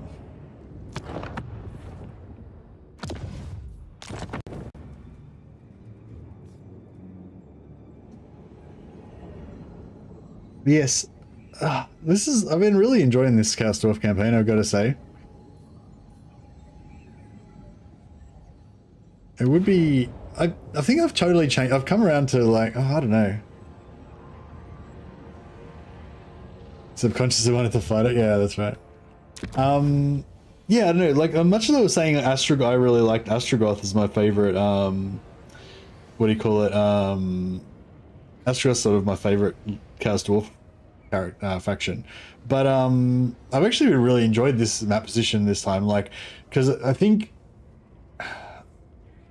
I was thinking too small.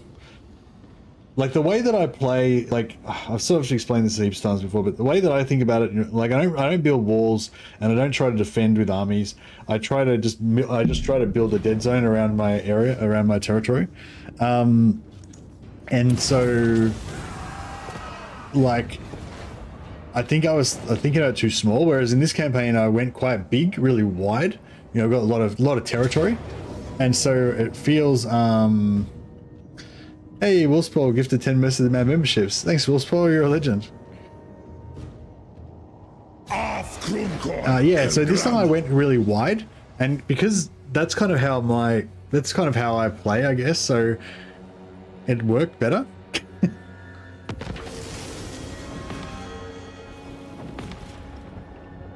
Like, I think when I play Astrogoth, I think more about, like, I'm going to take out Grimgor because he's a threat, and then I'm going to take out this guy because he's a threat.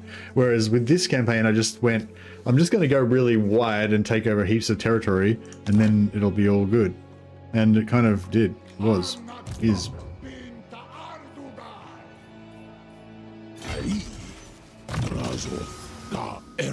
Can we do,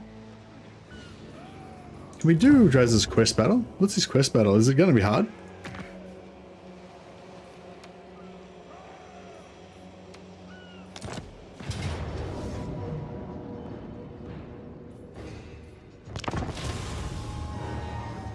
3 cheers for Wolfspaw, says Javen's Clock.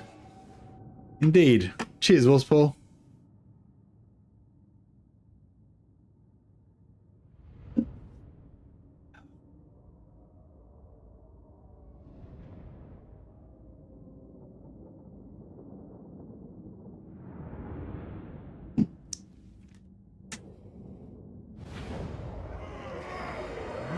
You like this better?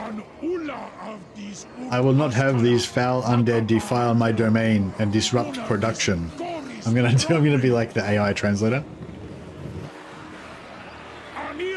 Annihilate them. I want to see nothing but burnt bones.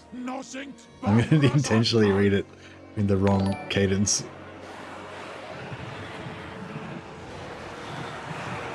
The Legion of Asgore goes to battle. Any that do not perform shall answer to me.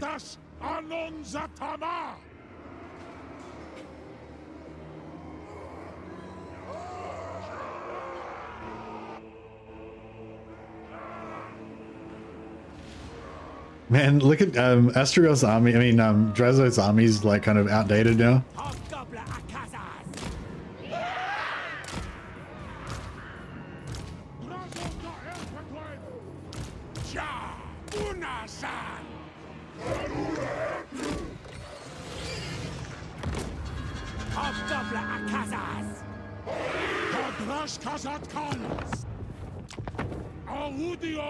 I wonder what happened to Asgore.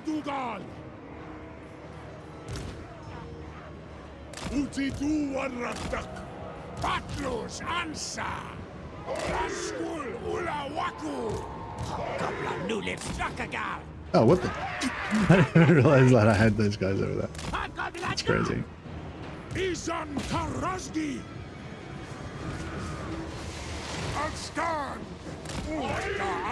No, bro, he just got melted.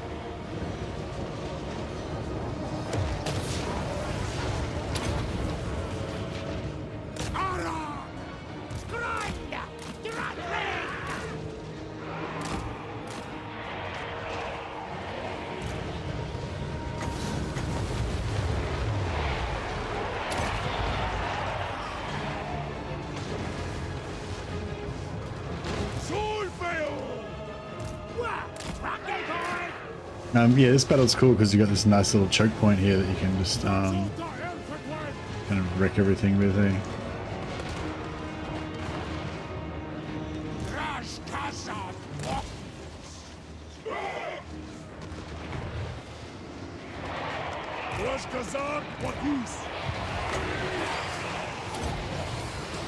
Well, actually, that's going to block. I'm going to say that's going to block our guns.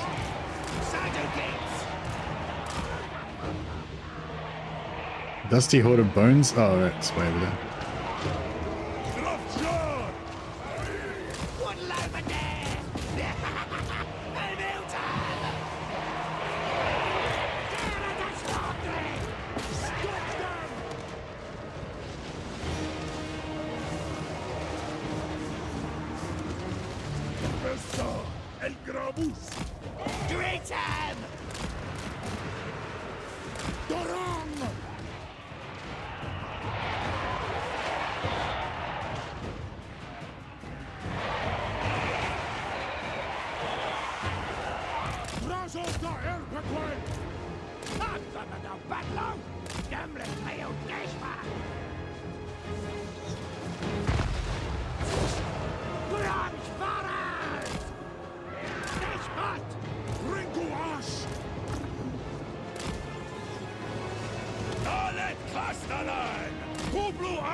Cool, done. Now, I don't want to open this up a little bit. guess. Unless we can pull them around that way, that would be pretty cool. I doubt that's going to happen, but...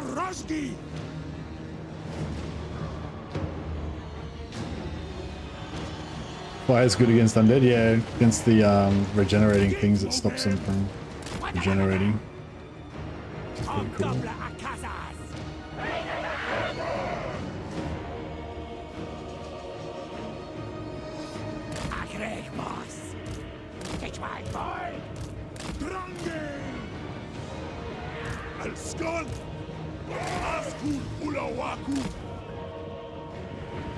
We got this hill? Yeah, the hill's good.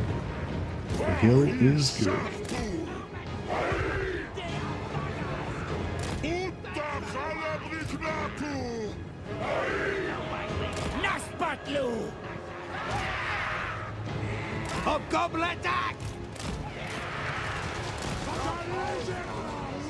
That's down.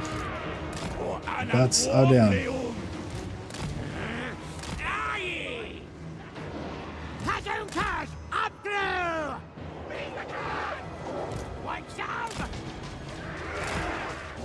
These wolf riders are getting a pretty good workout.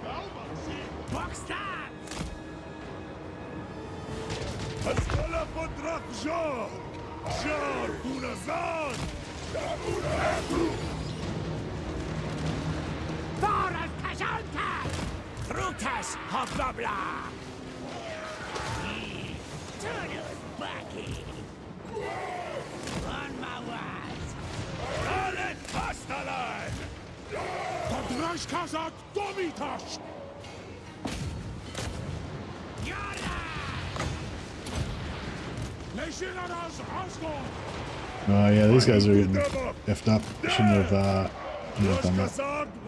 Trying to kind of pull them across our guns, but it was foolish.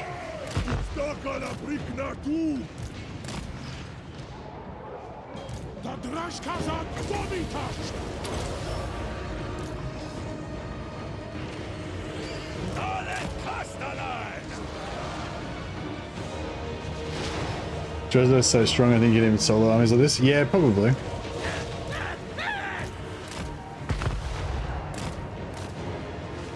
I would not be surprised.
Oh, we got another army. Another army. Well, maybe we're really running out of ammo. These guys need to rest.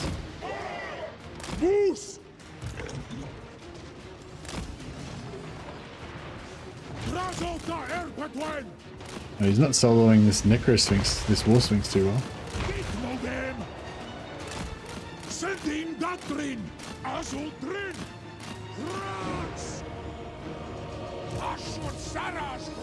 Got a bit overconfident there.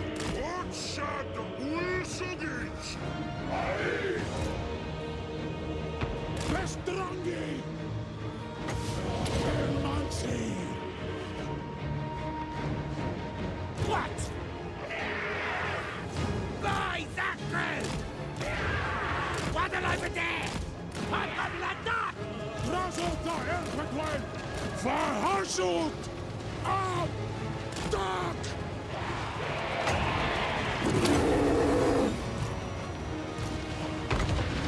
Asul Achasut! Summon somewhere. Draz is getting fucked up. Surumansa! Hasut Dao!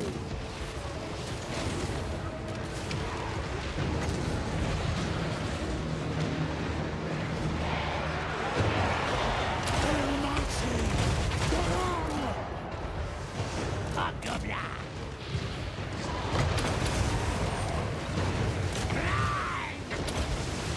Korea Azan! Arada Hasut!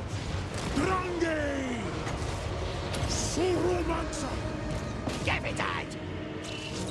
Grutas Hobgoblin! Alright, this is looking pretty good. Gardas Backstabber! Go ahead! We're going to assassinate that lord. Taraski! And Around them! put him there. Oh, these guys are surviving. 11 guys left. Yeah, they're fine. They're fine. Shotguns to the face still work.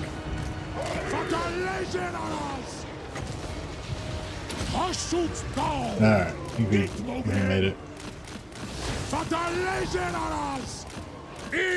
Greg Azultrin! Jordan!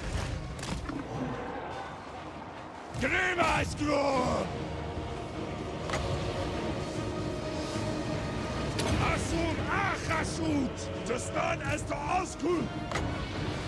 Korea Azan! Khan!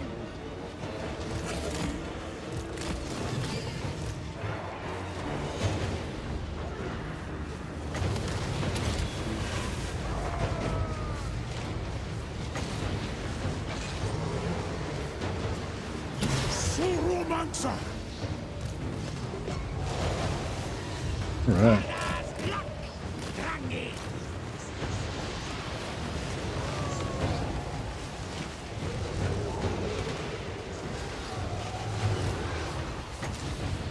Hasut Dao! Surumansa! Elmansi! Gardas Backstabber! Dishon! We win? Wow. I thought there was only going to be 3 armies, and then there was, or 2. Yeah, I thought there was only going to be 2 armies, and there was 4. And I was like, oh shit, I'm not sure if I saved enough stuff for this. But it all worked out.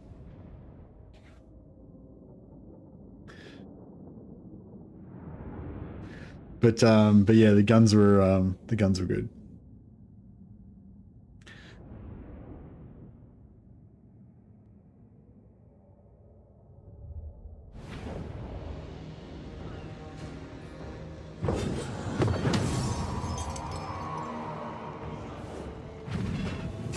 $519 captives. That's pretty nice. Alright, we got a Hellshard amulet.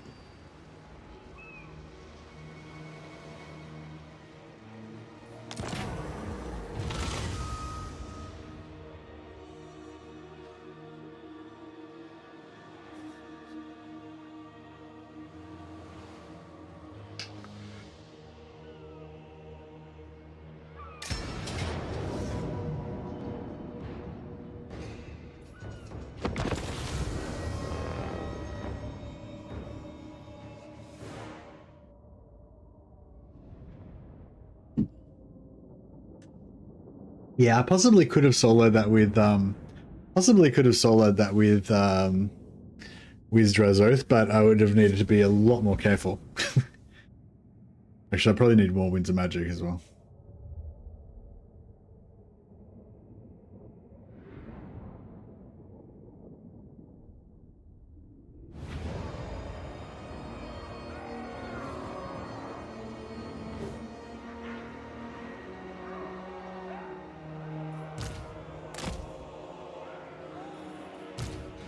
Are we going to be in range of their mortars? No, I don't think so. Mahitu Demak!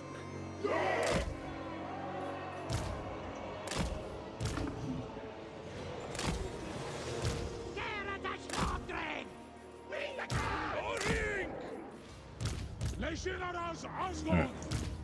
Drafjar! Yeah! Hot gobbler here! Storkas!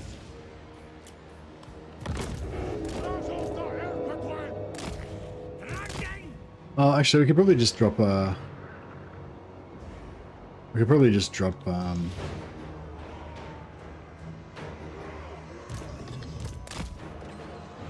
probably just drop a summon on their, mortars and then it'll be all good.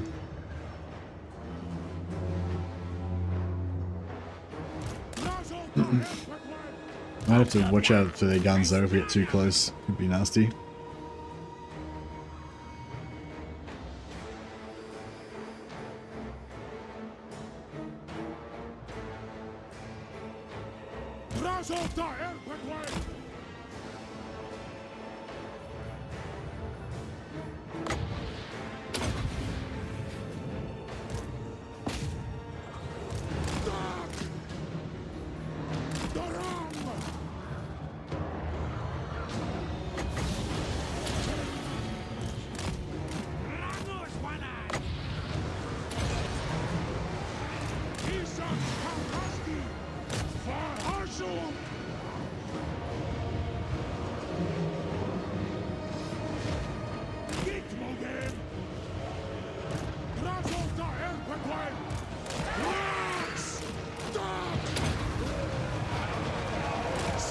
Oh shit!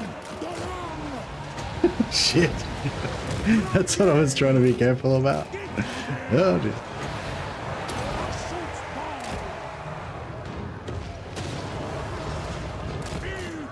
Jesus.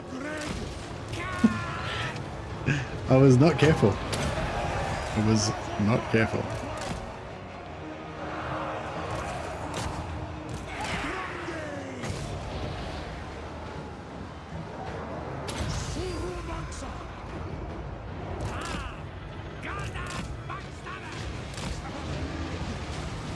Alright.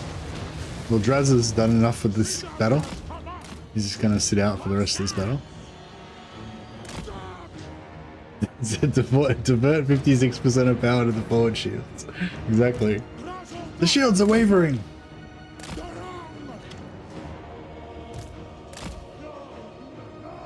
That was extremely scary. I wasn't quite paying attention. I only just realized when he was nearly dead that he was getting nailed. Sure, yeah, I guess I'm tired because I'd only just said how I have to remember not to get shot by their guns and then I forgot. That was exciting though. That did liven up the battle a bit, quite a bit.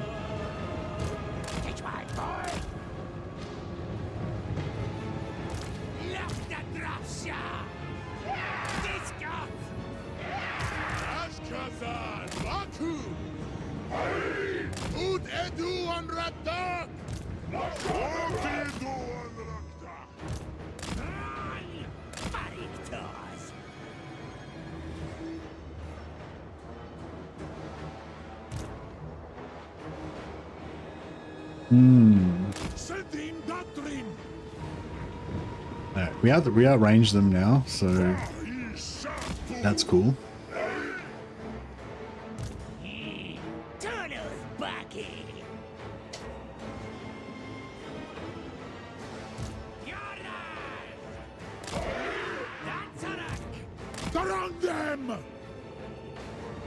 How much shield we got? 157. How much do you get from backlash?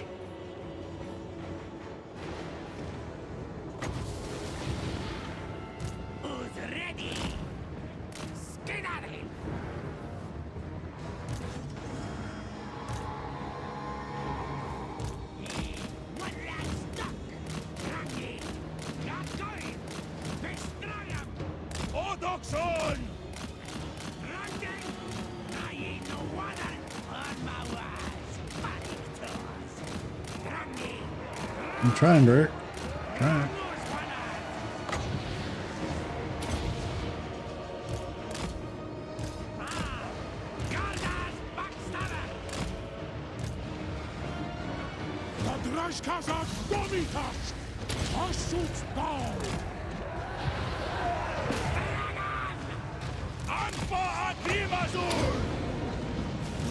Oh shit! Oh shit!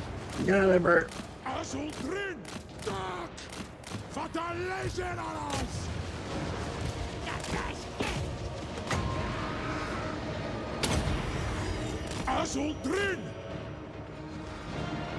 Zar unazar!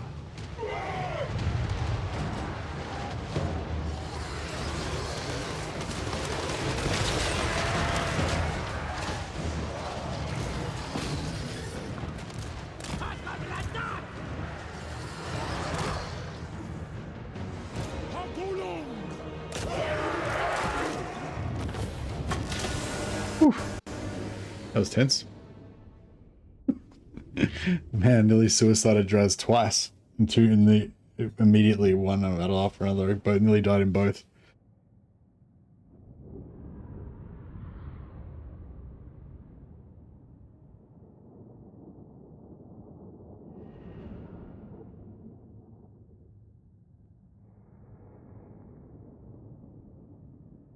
Yeah, going wide's good economically, but also, yeah, also I think it's just good defensively as well, because it's just harder. Hey, Wolfspaw just gifted another 10 Mercy of the Man memberships.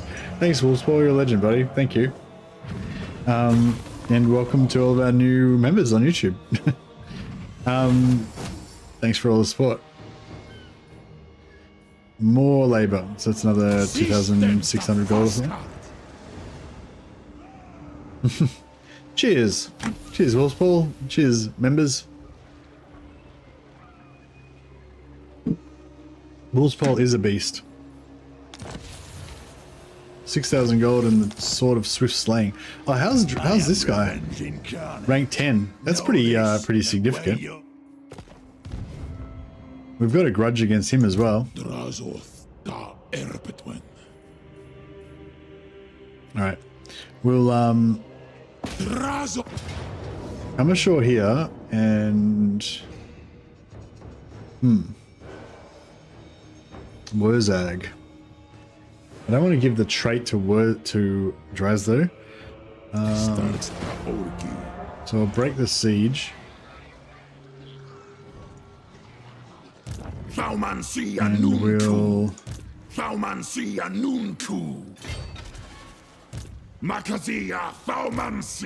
get this guy to do it. And that way he can no, those dwarf warriors are going to die, unfortunately. That way he can get Wurzag's trait. May as well spread it around.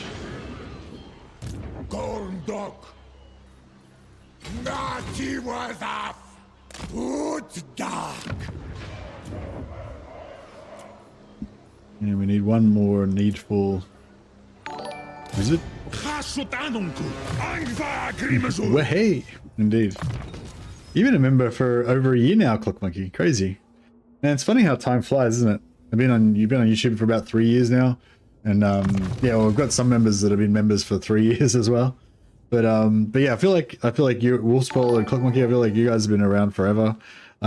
Jay Evans, I feel like you've been around forever as well. I don't know, like yeah, it's funny how time flies.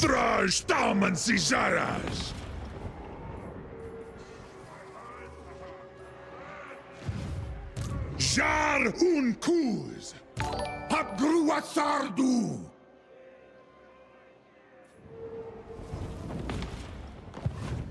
Yeah, it's a weird, like, it kind of feels like it's always been like this, but then it also feels like it hasn't been long, in a way. Not enough warpstone.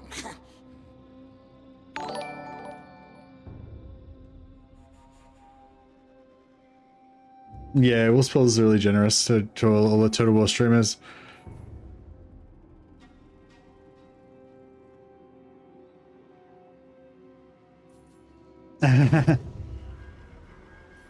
Nice. Like you said, I have a vague memory of catching one of your early streams, writing hello, and then jumping out of my skin when you talked back. Yeah, it's weird when your TV talks back to you, isn't it? Or Anna. Quick head taker. Is that army gonna be? Ooh, I mean, fuck. If he wants to be in force march, I wasn't planning on offering battle, but if he wants to be in force march, then I mean, how about it?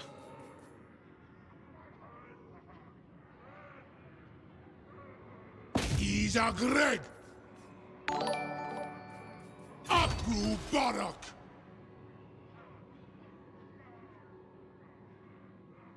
Ut Damas. Unut Anadzad. A Greg. Groma Drazul. Akrundi. Dakdrath. Dot. Oridu one like a waddle. Der Iarung. Zul Unajar. Tasardu Adugal Ula Hurry.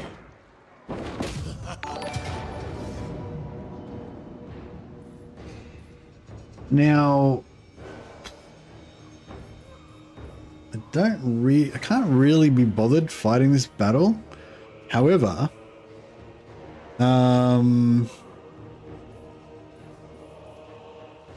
we could get a lot of captives out of it.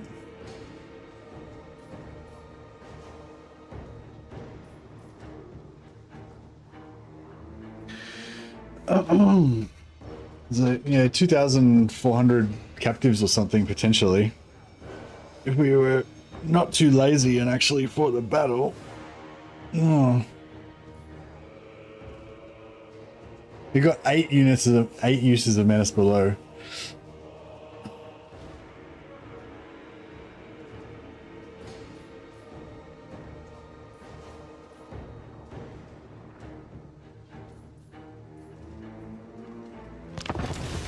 Alright, let's do it.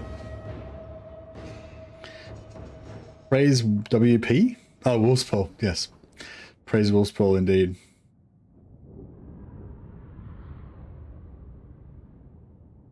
If Wolf's Paw is giving a membership, it's just the people that are live in chat right now, or in, watching right now. You don't have to, I don't think you have to talk, you just have to be watching the live stream, yeah. An example of auto being too good. Oh, really? The auto made me lose a bunch of dudes. The auto had me losing a bunch of units. I mean, I'm sure I'll take some damage, but I don't think I'll lose heaps of units like the auto resolve reckoned.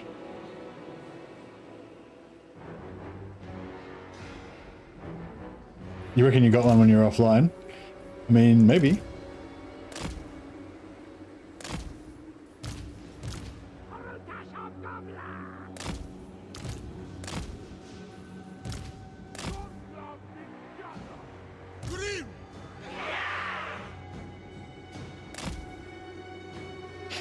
All right.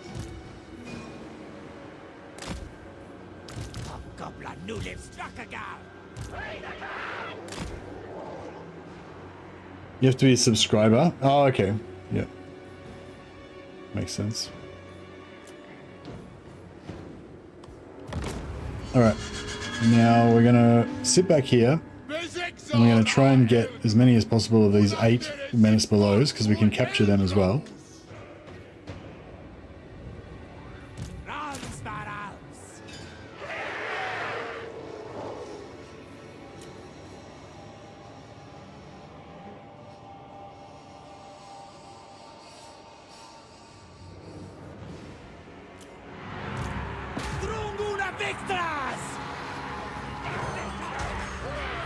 Okay, they're routed, boom. And then we've got 100 captives to capture.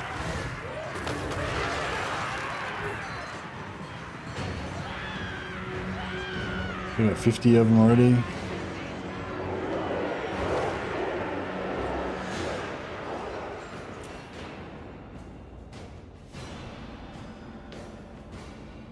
Oh.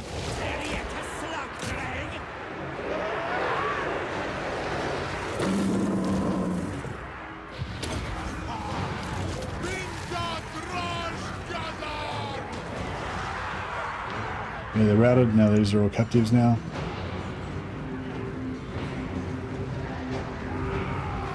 Boys at Grove! Sneakers at Grove! Yeah, fellas, we duck, eh?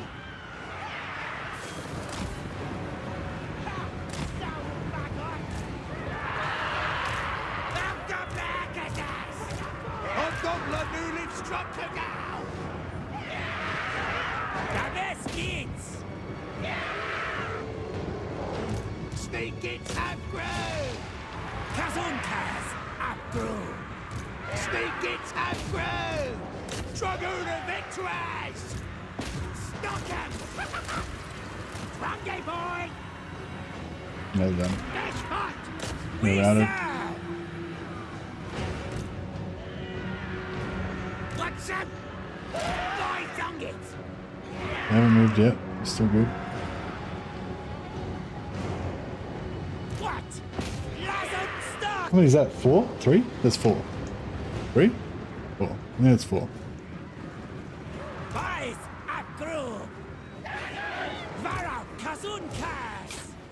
Nima us udio! I'm not killing them very fast. Slaughtering the kids! Snake kids have grown! Slaughtering the kids! Unhit them! Protax Hobgoblin! What? Gates guard! Snake kids have grown! They're not coming yet. What's that? Hobgoblin hide! Run, Sparrows! Thank you, Hobgoblin! Shut that simple!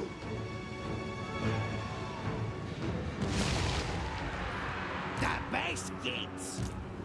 Give it out! Yeah, I'm killing some of my guys with their hands below. This one's disappeared. Kazunkas upgrew! Stuck him! Terrier to slaughtering! Sneakins upgrew! That's out! It's gonna be 6 or 7 now. Yeah, the main thing with Cast Dwarves, I feel like, you know, you still want to just play strategically and just do whatever you would normally do in a campaign. But one of the main things you want to do is, like, you want to try to force field battles so you can get lots of captives. And when you get a battle like this, where there's a heap of infantry, you want to try to really make the most of it, I guess, and just, yeah, get crap tons of captives.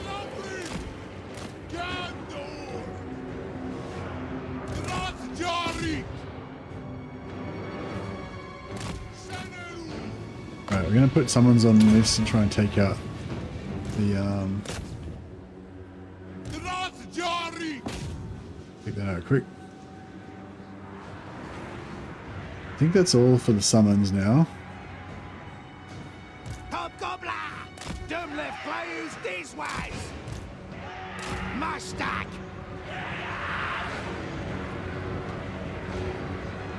Sneakins upgrade!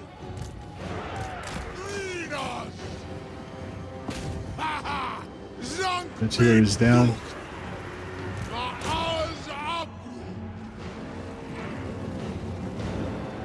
Sneakins upgrade! Another one.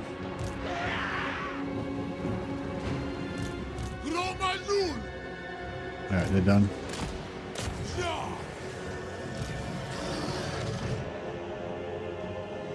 I'll bring him back at the front.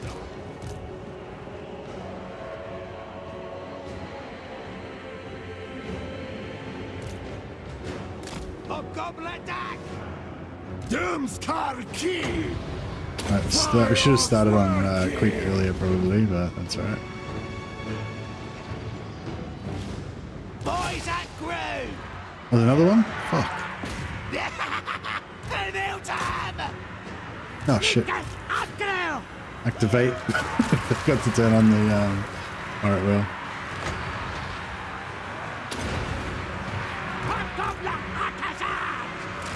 Alright, the front rank isn't going to be doing a super large amount of shooting because there's still Sneak gets upgrade! Stuck him! Hobgoblin down! Arbu Hirma! Falfabel! There! We got pay! Waddle over there! Fauri Road! Sneak gets upgrade! Don't let play use this one! Shadow gates!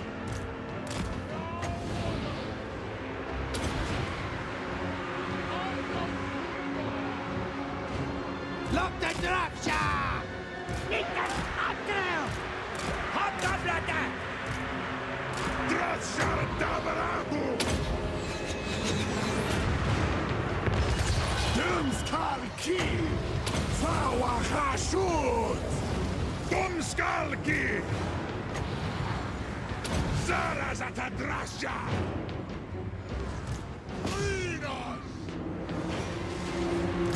alright. Well, I don't know how well we did at getting captives, but we definitely got a few.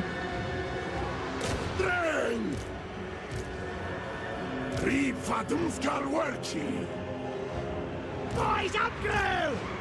Don't let fail this one! Trangi, boys! Dr. Magos! Takrams, boys! Sank him, Hobgoblin!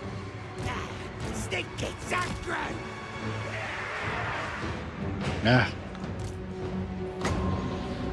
Too late. Drong and Drang! Dumskalki! Kastapori! Out down! Hobgoblin at passes! Truggy, boys! Greet them! Slogre! Sneak gets upgrade! Trying to get as many captives as we can. Fajar nach Rund! What's up? This was, boys! Waddle! Hashutkaran! Drunden! Taumansi! Sneak gets upgrade!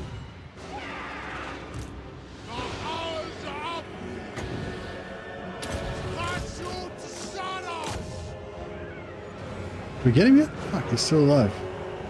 Hobgoblin Akasas! Hobgoblin duck! There at There the we go. stop drain! Cowsoggo's gets! Drung! Demdok! Arun Kulet! Silas! We duck, eh? Dr. Magos!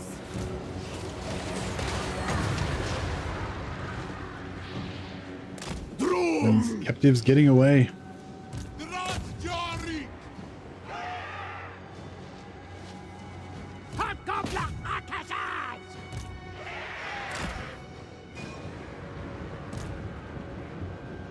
Lash on a stop! Drago skits! Duck! Every time a new DLC with this amount of content comes to Warhammer 3, I get revamped and just want to try every campaign again. What's changed? What can I do different? Yeah, nice. Yeah, I agree. Kind of alright. Yeah, isn't it great to have that feeling again as well? Like with Shadows of Change, it was such a like compared to like the heyday of Warhammer 2, especially. But maybe we don't need to compare. But like, yeah, just compared to like Shadows of Change. You know, Shadows of Change was just such a like meh. And even with hey Ignatius, hey Ember. Yeah, even with Chaos Warrior, even with Warriors of what was it called, Champions of Chaos, and also with Shadows of Change. Sorry, even with Champions of Chaos and Chaos Dwarfs as well. I didn't really get that feeling as much, like where I just wanted to play like every campaign again. But like, yeah, I feel the same kind of way with this update. there's just like so much more content, you know. Like Shadows of Change was especially shit because I didn't really care about any of the factions in the DLC. There was no updates for anything else that wasn't in the DLC, and it was just it just wasn't a great overall, really. But like, yeah, but this one, it's like you say, like I'm playing all of the DLC factions, all of the update factions, all the factions that got updates, you know, all the other Dwarf factions, all the other Empire factions, as well as the actual DLC factions. And yeah, and now I'm like wanting to, I'm just wanting to go back and play High Elves and Dark Elves and fucking every other faction, you know? Yeah, it's good. This is how it should be.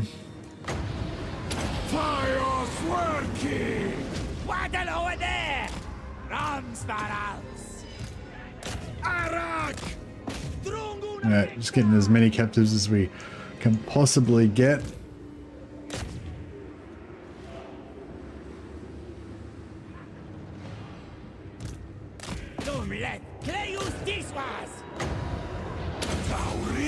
Like use a spirit leech to this to make sure those guys don't escape.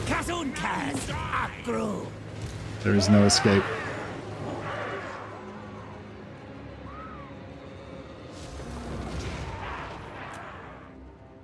Alright, glory.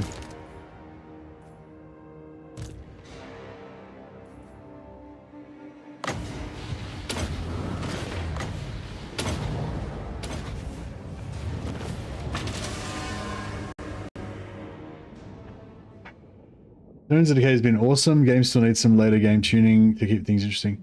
Yeah, well, I think that they did do some tuning in this patch, Ignatius, but I haven't really. It's really hard to put your finger on that stuff, you know, when it comes to the AI being kind of tuned, because it's not so straightforward to analyze and to sort of see, you know. But yeah, I feel like in the early mid game as well, the AI seems a bit more interesting, like a bit more aggressive and a bit more interesting. Or maybe, I don't know, or maybe it's just me playing a bit differently or something, but 1,300 labor out of that. So it was a long battle, but we killed a lot of rats. So it was good. 2,600 captives. Which is, yeah, we didn't actually capture every single guy in their entire army, but yeah, we captured a lot of those 8 dwellers below. That way we probably would have got a lot of the captives, and we've got a few bonuses to get, you know, plus 30% extra captives or whatever as well, and you know, so it was good. It was worth it. And that's yeah, that's about 12,000, no more, 12,000. Probably like 14,000 gold worth of loot, worth of slaves that we got out of that. So yeah, it was a good battle.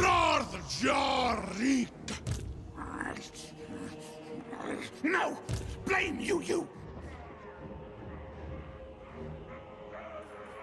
Kubeluril, Hasotanunku. Bulastas, Naitiwas. Excuse me. Oh, sorry. Lost all hope with Shadows of Change. Yeah, I definitely took a bit of a morale beating with Shadows of Change as well. It was just such a. It just felt like so low effort. Yeah, it just felt like so low effort and just like. Yeah, and it wasn't just that Shadows of Change was bad. Like it was like it felt like the whole franchise was doomed now because they just didn't give a shit anymore, and it was gonna go on a downward spiral, you know. Like, and yeah, now like Thrones of Decay feels like a proper DLC. Like, you know, it feels like it's alive again now. Good, I like it. Just realized that I was just choosing random skills then and not actually paying attention to what I was doing. Yeah, the thing with this campaign is I really want to play more of it because I'm just getting into this and really enjoying the mid to late game. A lot of campaigns I don't really enjoy the mid and late game much at all, but Chaos Dwarfs are one of the ones that just kind of keeps you entertained, you know.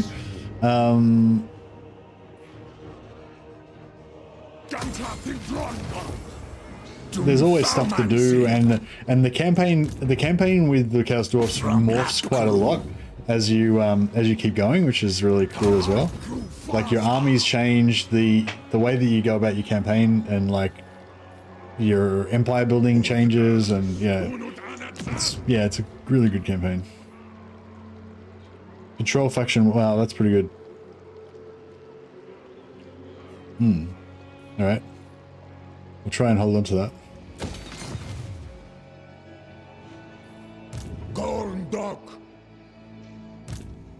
Right, we'll try and just keep this guy locked in the settlement, and then if we can, we'll try and bring the 2 armies to wipe him out.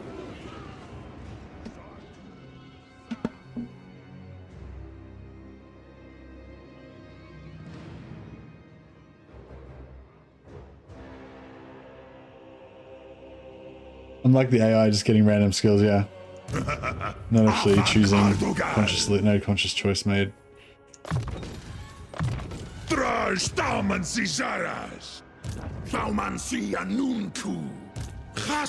Where's this army gone? Oh, it's still there. Okay. Cool.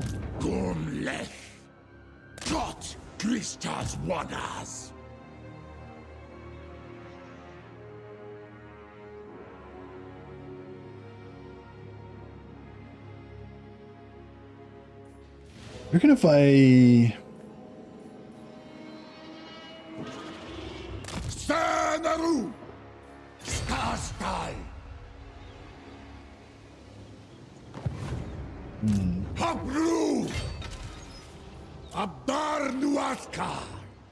Oh, it's cannon time.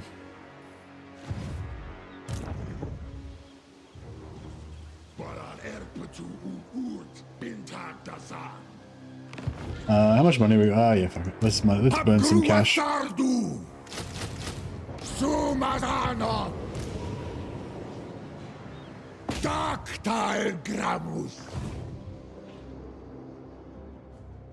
Oh, he's right down here. I didn't realize. He doesn't have any armies down here, though. That's cool.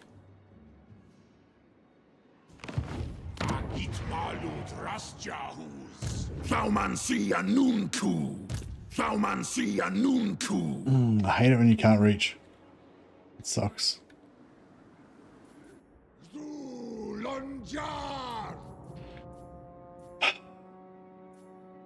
If we hit this, we'll be able to reach that next turn, and then we can reach that to that. So that's pretty good. Taida Akrak, Khashut Out, Awanrag, Shastral.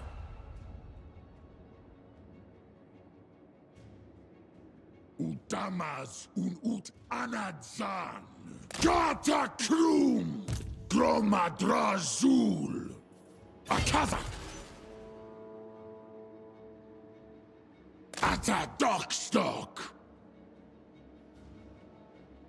Adugal Zantabarag.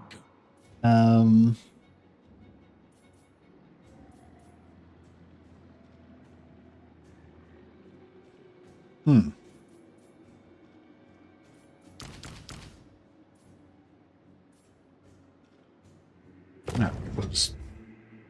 Anfa Agrimazul.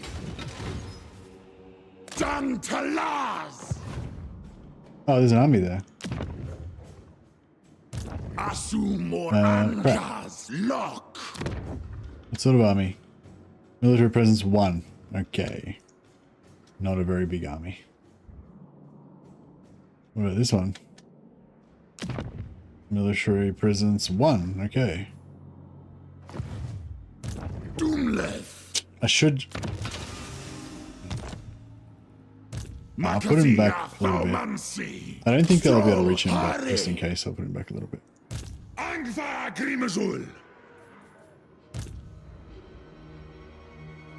Utan Marzul Israel Tadura. Yeah, so that army's still there.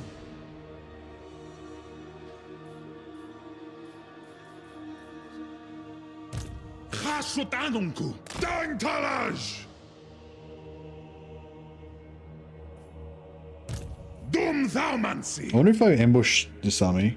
Godakrum. Darth.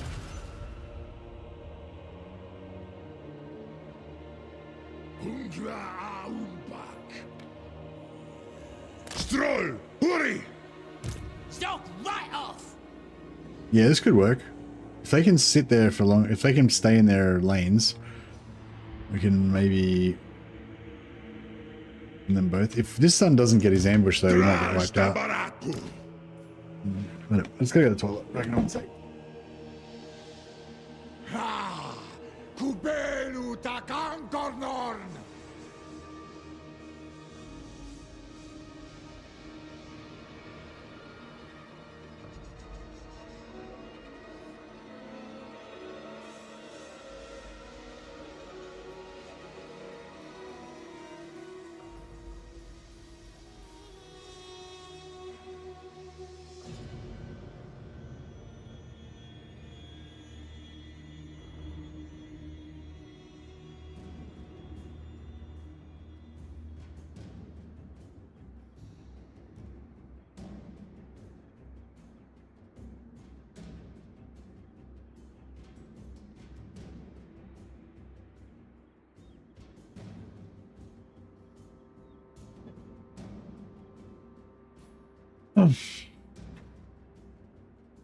Ladies' sandals.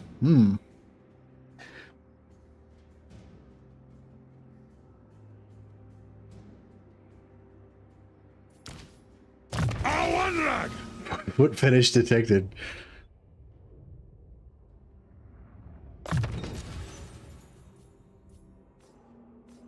Demnin makas! Dry strong! Corndok! Now I expect you to come up with crazy migration campaigns. Like you are the one to think of the crazy ones. So what's next? I don't know. The next one might be a super cheesy Empire campaign. I've got one really good cheese that Nick Claw gave me. I don't know if I want to do it though, because I like my roleplay campaigns. You know, I like oh, bro, wish I could reach over there. Yeah, I like my roleplay campaigns for the Empire. I like to, you know, I like to keep it sweet. I can't believe I recruited this lord just so I could get that one unit of Infernal Guard. I love these Infernal Guard though. I love these like super tough little dwarf dudes. They're pretty awesome. Ardugaltak! Karis! Zishorim! How much about 872 armaments?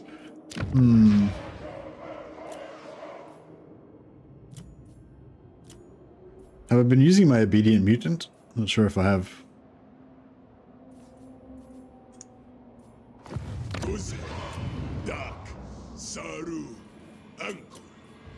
Oh, another needful. Beautiful.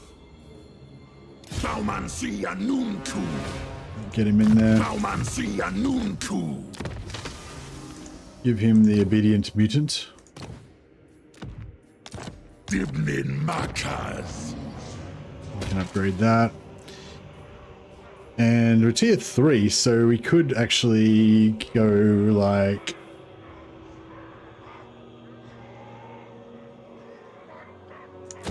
so.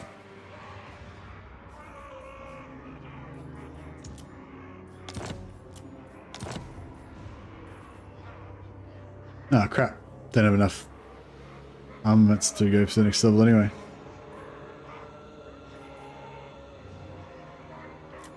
Yeah, I don't know. I was thinking about playing Empire next, but I sort of feel like I should start a new campaign tomorrow. It's like I really want to play another like 4 or 5 hours of this campaign, but I can't really keep going for 4 or 5 hours now because I've already played 8 hours.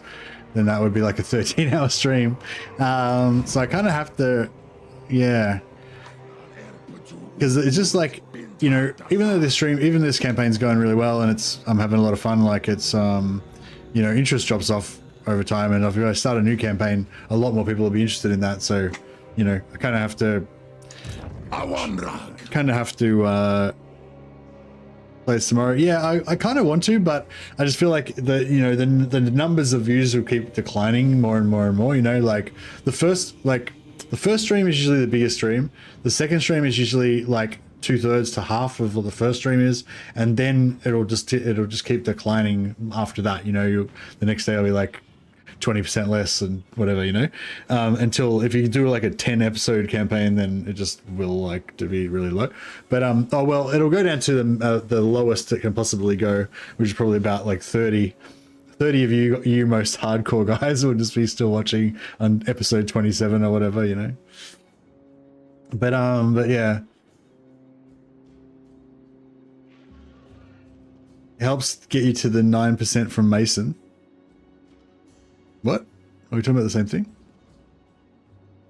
Oh, found a neat trick with Malachi. Siege city, recruit one of your Grony Lords, get them XP. If the city can be leveled up, then recruit a Lugny Lord from the city for double. Oh, right, yeah. You replace your attack, like when you take a settlement, you replace the Lord that attacked with a Grony Lord and then recruit another Grony Lord. Is that what you say? Just go for the entire map. Yeah. I feel like if you want to do a long campaign, the Chaos Dwarfs are one of the best. But I think I have to wait till I do like a video or something, like a Chaos Dwarf video or something, so there's like extra interest, and then like ride off of that to like do like a epic Chaos Dwarf campaign. Dear Diary, it's day 27. Mercy has yet to start a new campaign. Water is running low. Supplies are gone. Drums in the deep. That's right. Oh yeah, and Malachi can recruit a lord from the balloon. Yeah, I noticed that. That's really cool. Yeah, I was doing something like that as well with my Malachi too. What was I doing with it? Oh, I think I was just doing, the other thing I was doing was just, yeah, because I like to roll with like 2, 3, or 4 lords even, so I can get extra magic item drop chance, and also to get experience on the other lords. But because dwarves have supply lines, and when you get to late in the campaign, you have heaps of armies, supply line starts adding up to be quite a lot of money. So what I was doing is like I'd like attack a city with Malachi, then like recruit a new lord next to the city. No, sorry.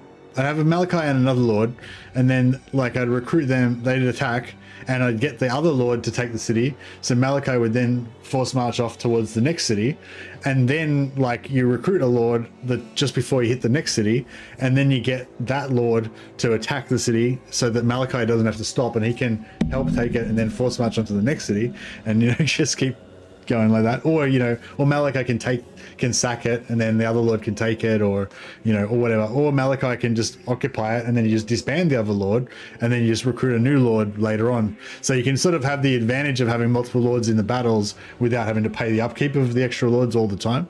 But yeah, it's pretty cool. But yeah, I hadn't thought about that. I hadn't actually done that one with the extra Grungni lord from Malachi. That's cool. Good trick.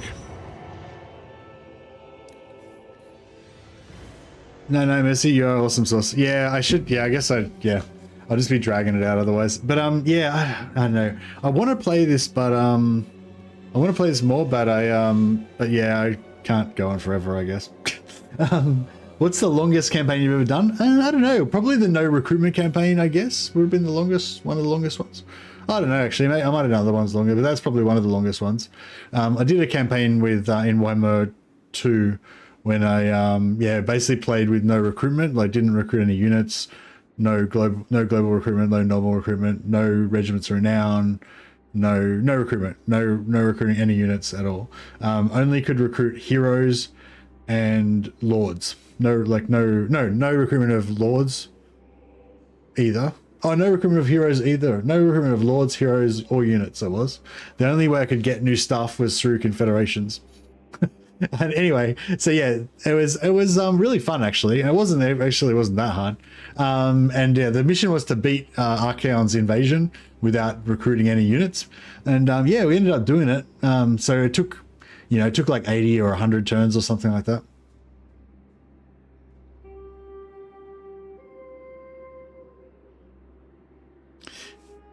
Yeah, you want to get them to level 2 as fast as possible so you can respec them out to get them back quicker. And then yeah, it's so funny. Like if I get it, I find it's like an omen. If when you first start the campaign, if you've got a Grungni Lord on turn 1 and you recruit him, then it's like quite often he'll be replaced with a new Grungni Lord. You'll have 2, and then you'll get another one, and you end up having like 7 Grungni Lords and you're just cycling them constantly, and then you keep getting more and more and more, you know. But if you don't get a Grungni Lord early, then you get some other shitty trait and you replace that Lord hoping that the guy will get it replaced with the Grungni Lord, and he doesn't, and you keep like spending more and more money on Lords trying to get Grungni Lords and you never get any. It's like, yeah, it's a downward spiral. Anyways, enough about Grungni Lords. Yeah, thanks so much for hanging out, guys. Thanks, special thanks to Wolves Paul, being super generous. Thanks so much for supporting the stream, Wolves Paul. You don't have 10 or more Grungni Lords saved? No, I don't play with saved characters. I only play self-found, like they call, like when you're playing Diablo, it's all self-found. I only like self-found in-game characters. But that's just the way I enjoy playing the game. You know, I'm not judging you or anyone that wants to use save characters. I use save characters sometimes, mainly if I'm doing a specific strategy that is based around using save characters for a specific thing. But I don't use save characters normally in my normal campaigns, as I just prefer not to. But you know, each to his own. Alrighty then. So yeah, we should chuck a host to somebody. See that Monsters Abound is doing something. Monsters Abound is playing Galacticaire. No idea what that is. Some sort of space fucking doctor game. PZA is playing Mana Lords. Yeah, thanks Pythax. Thanks for dropping by. Thanks for all your support. Yeah, thanks to new member Pythax and other new members. Much appreciated. I don't know who I'll find someone to host. I'll try and host somebody. I'll figure it out. All right, guys. Catch you later.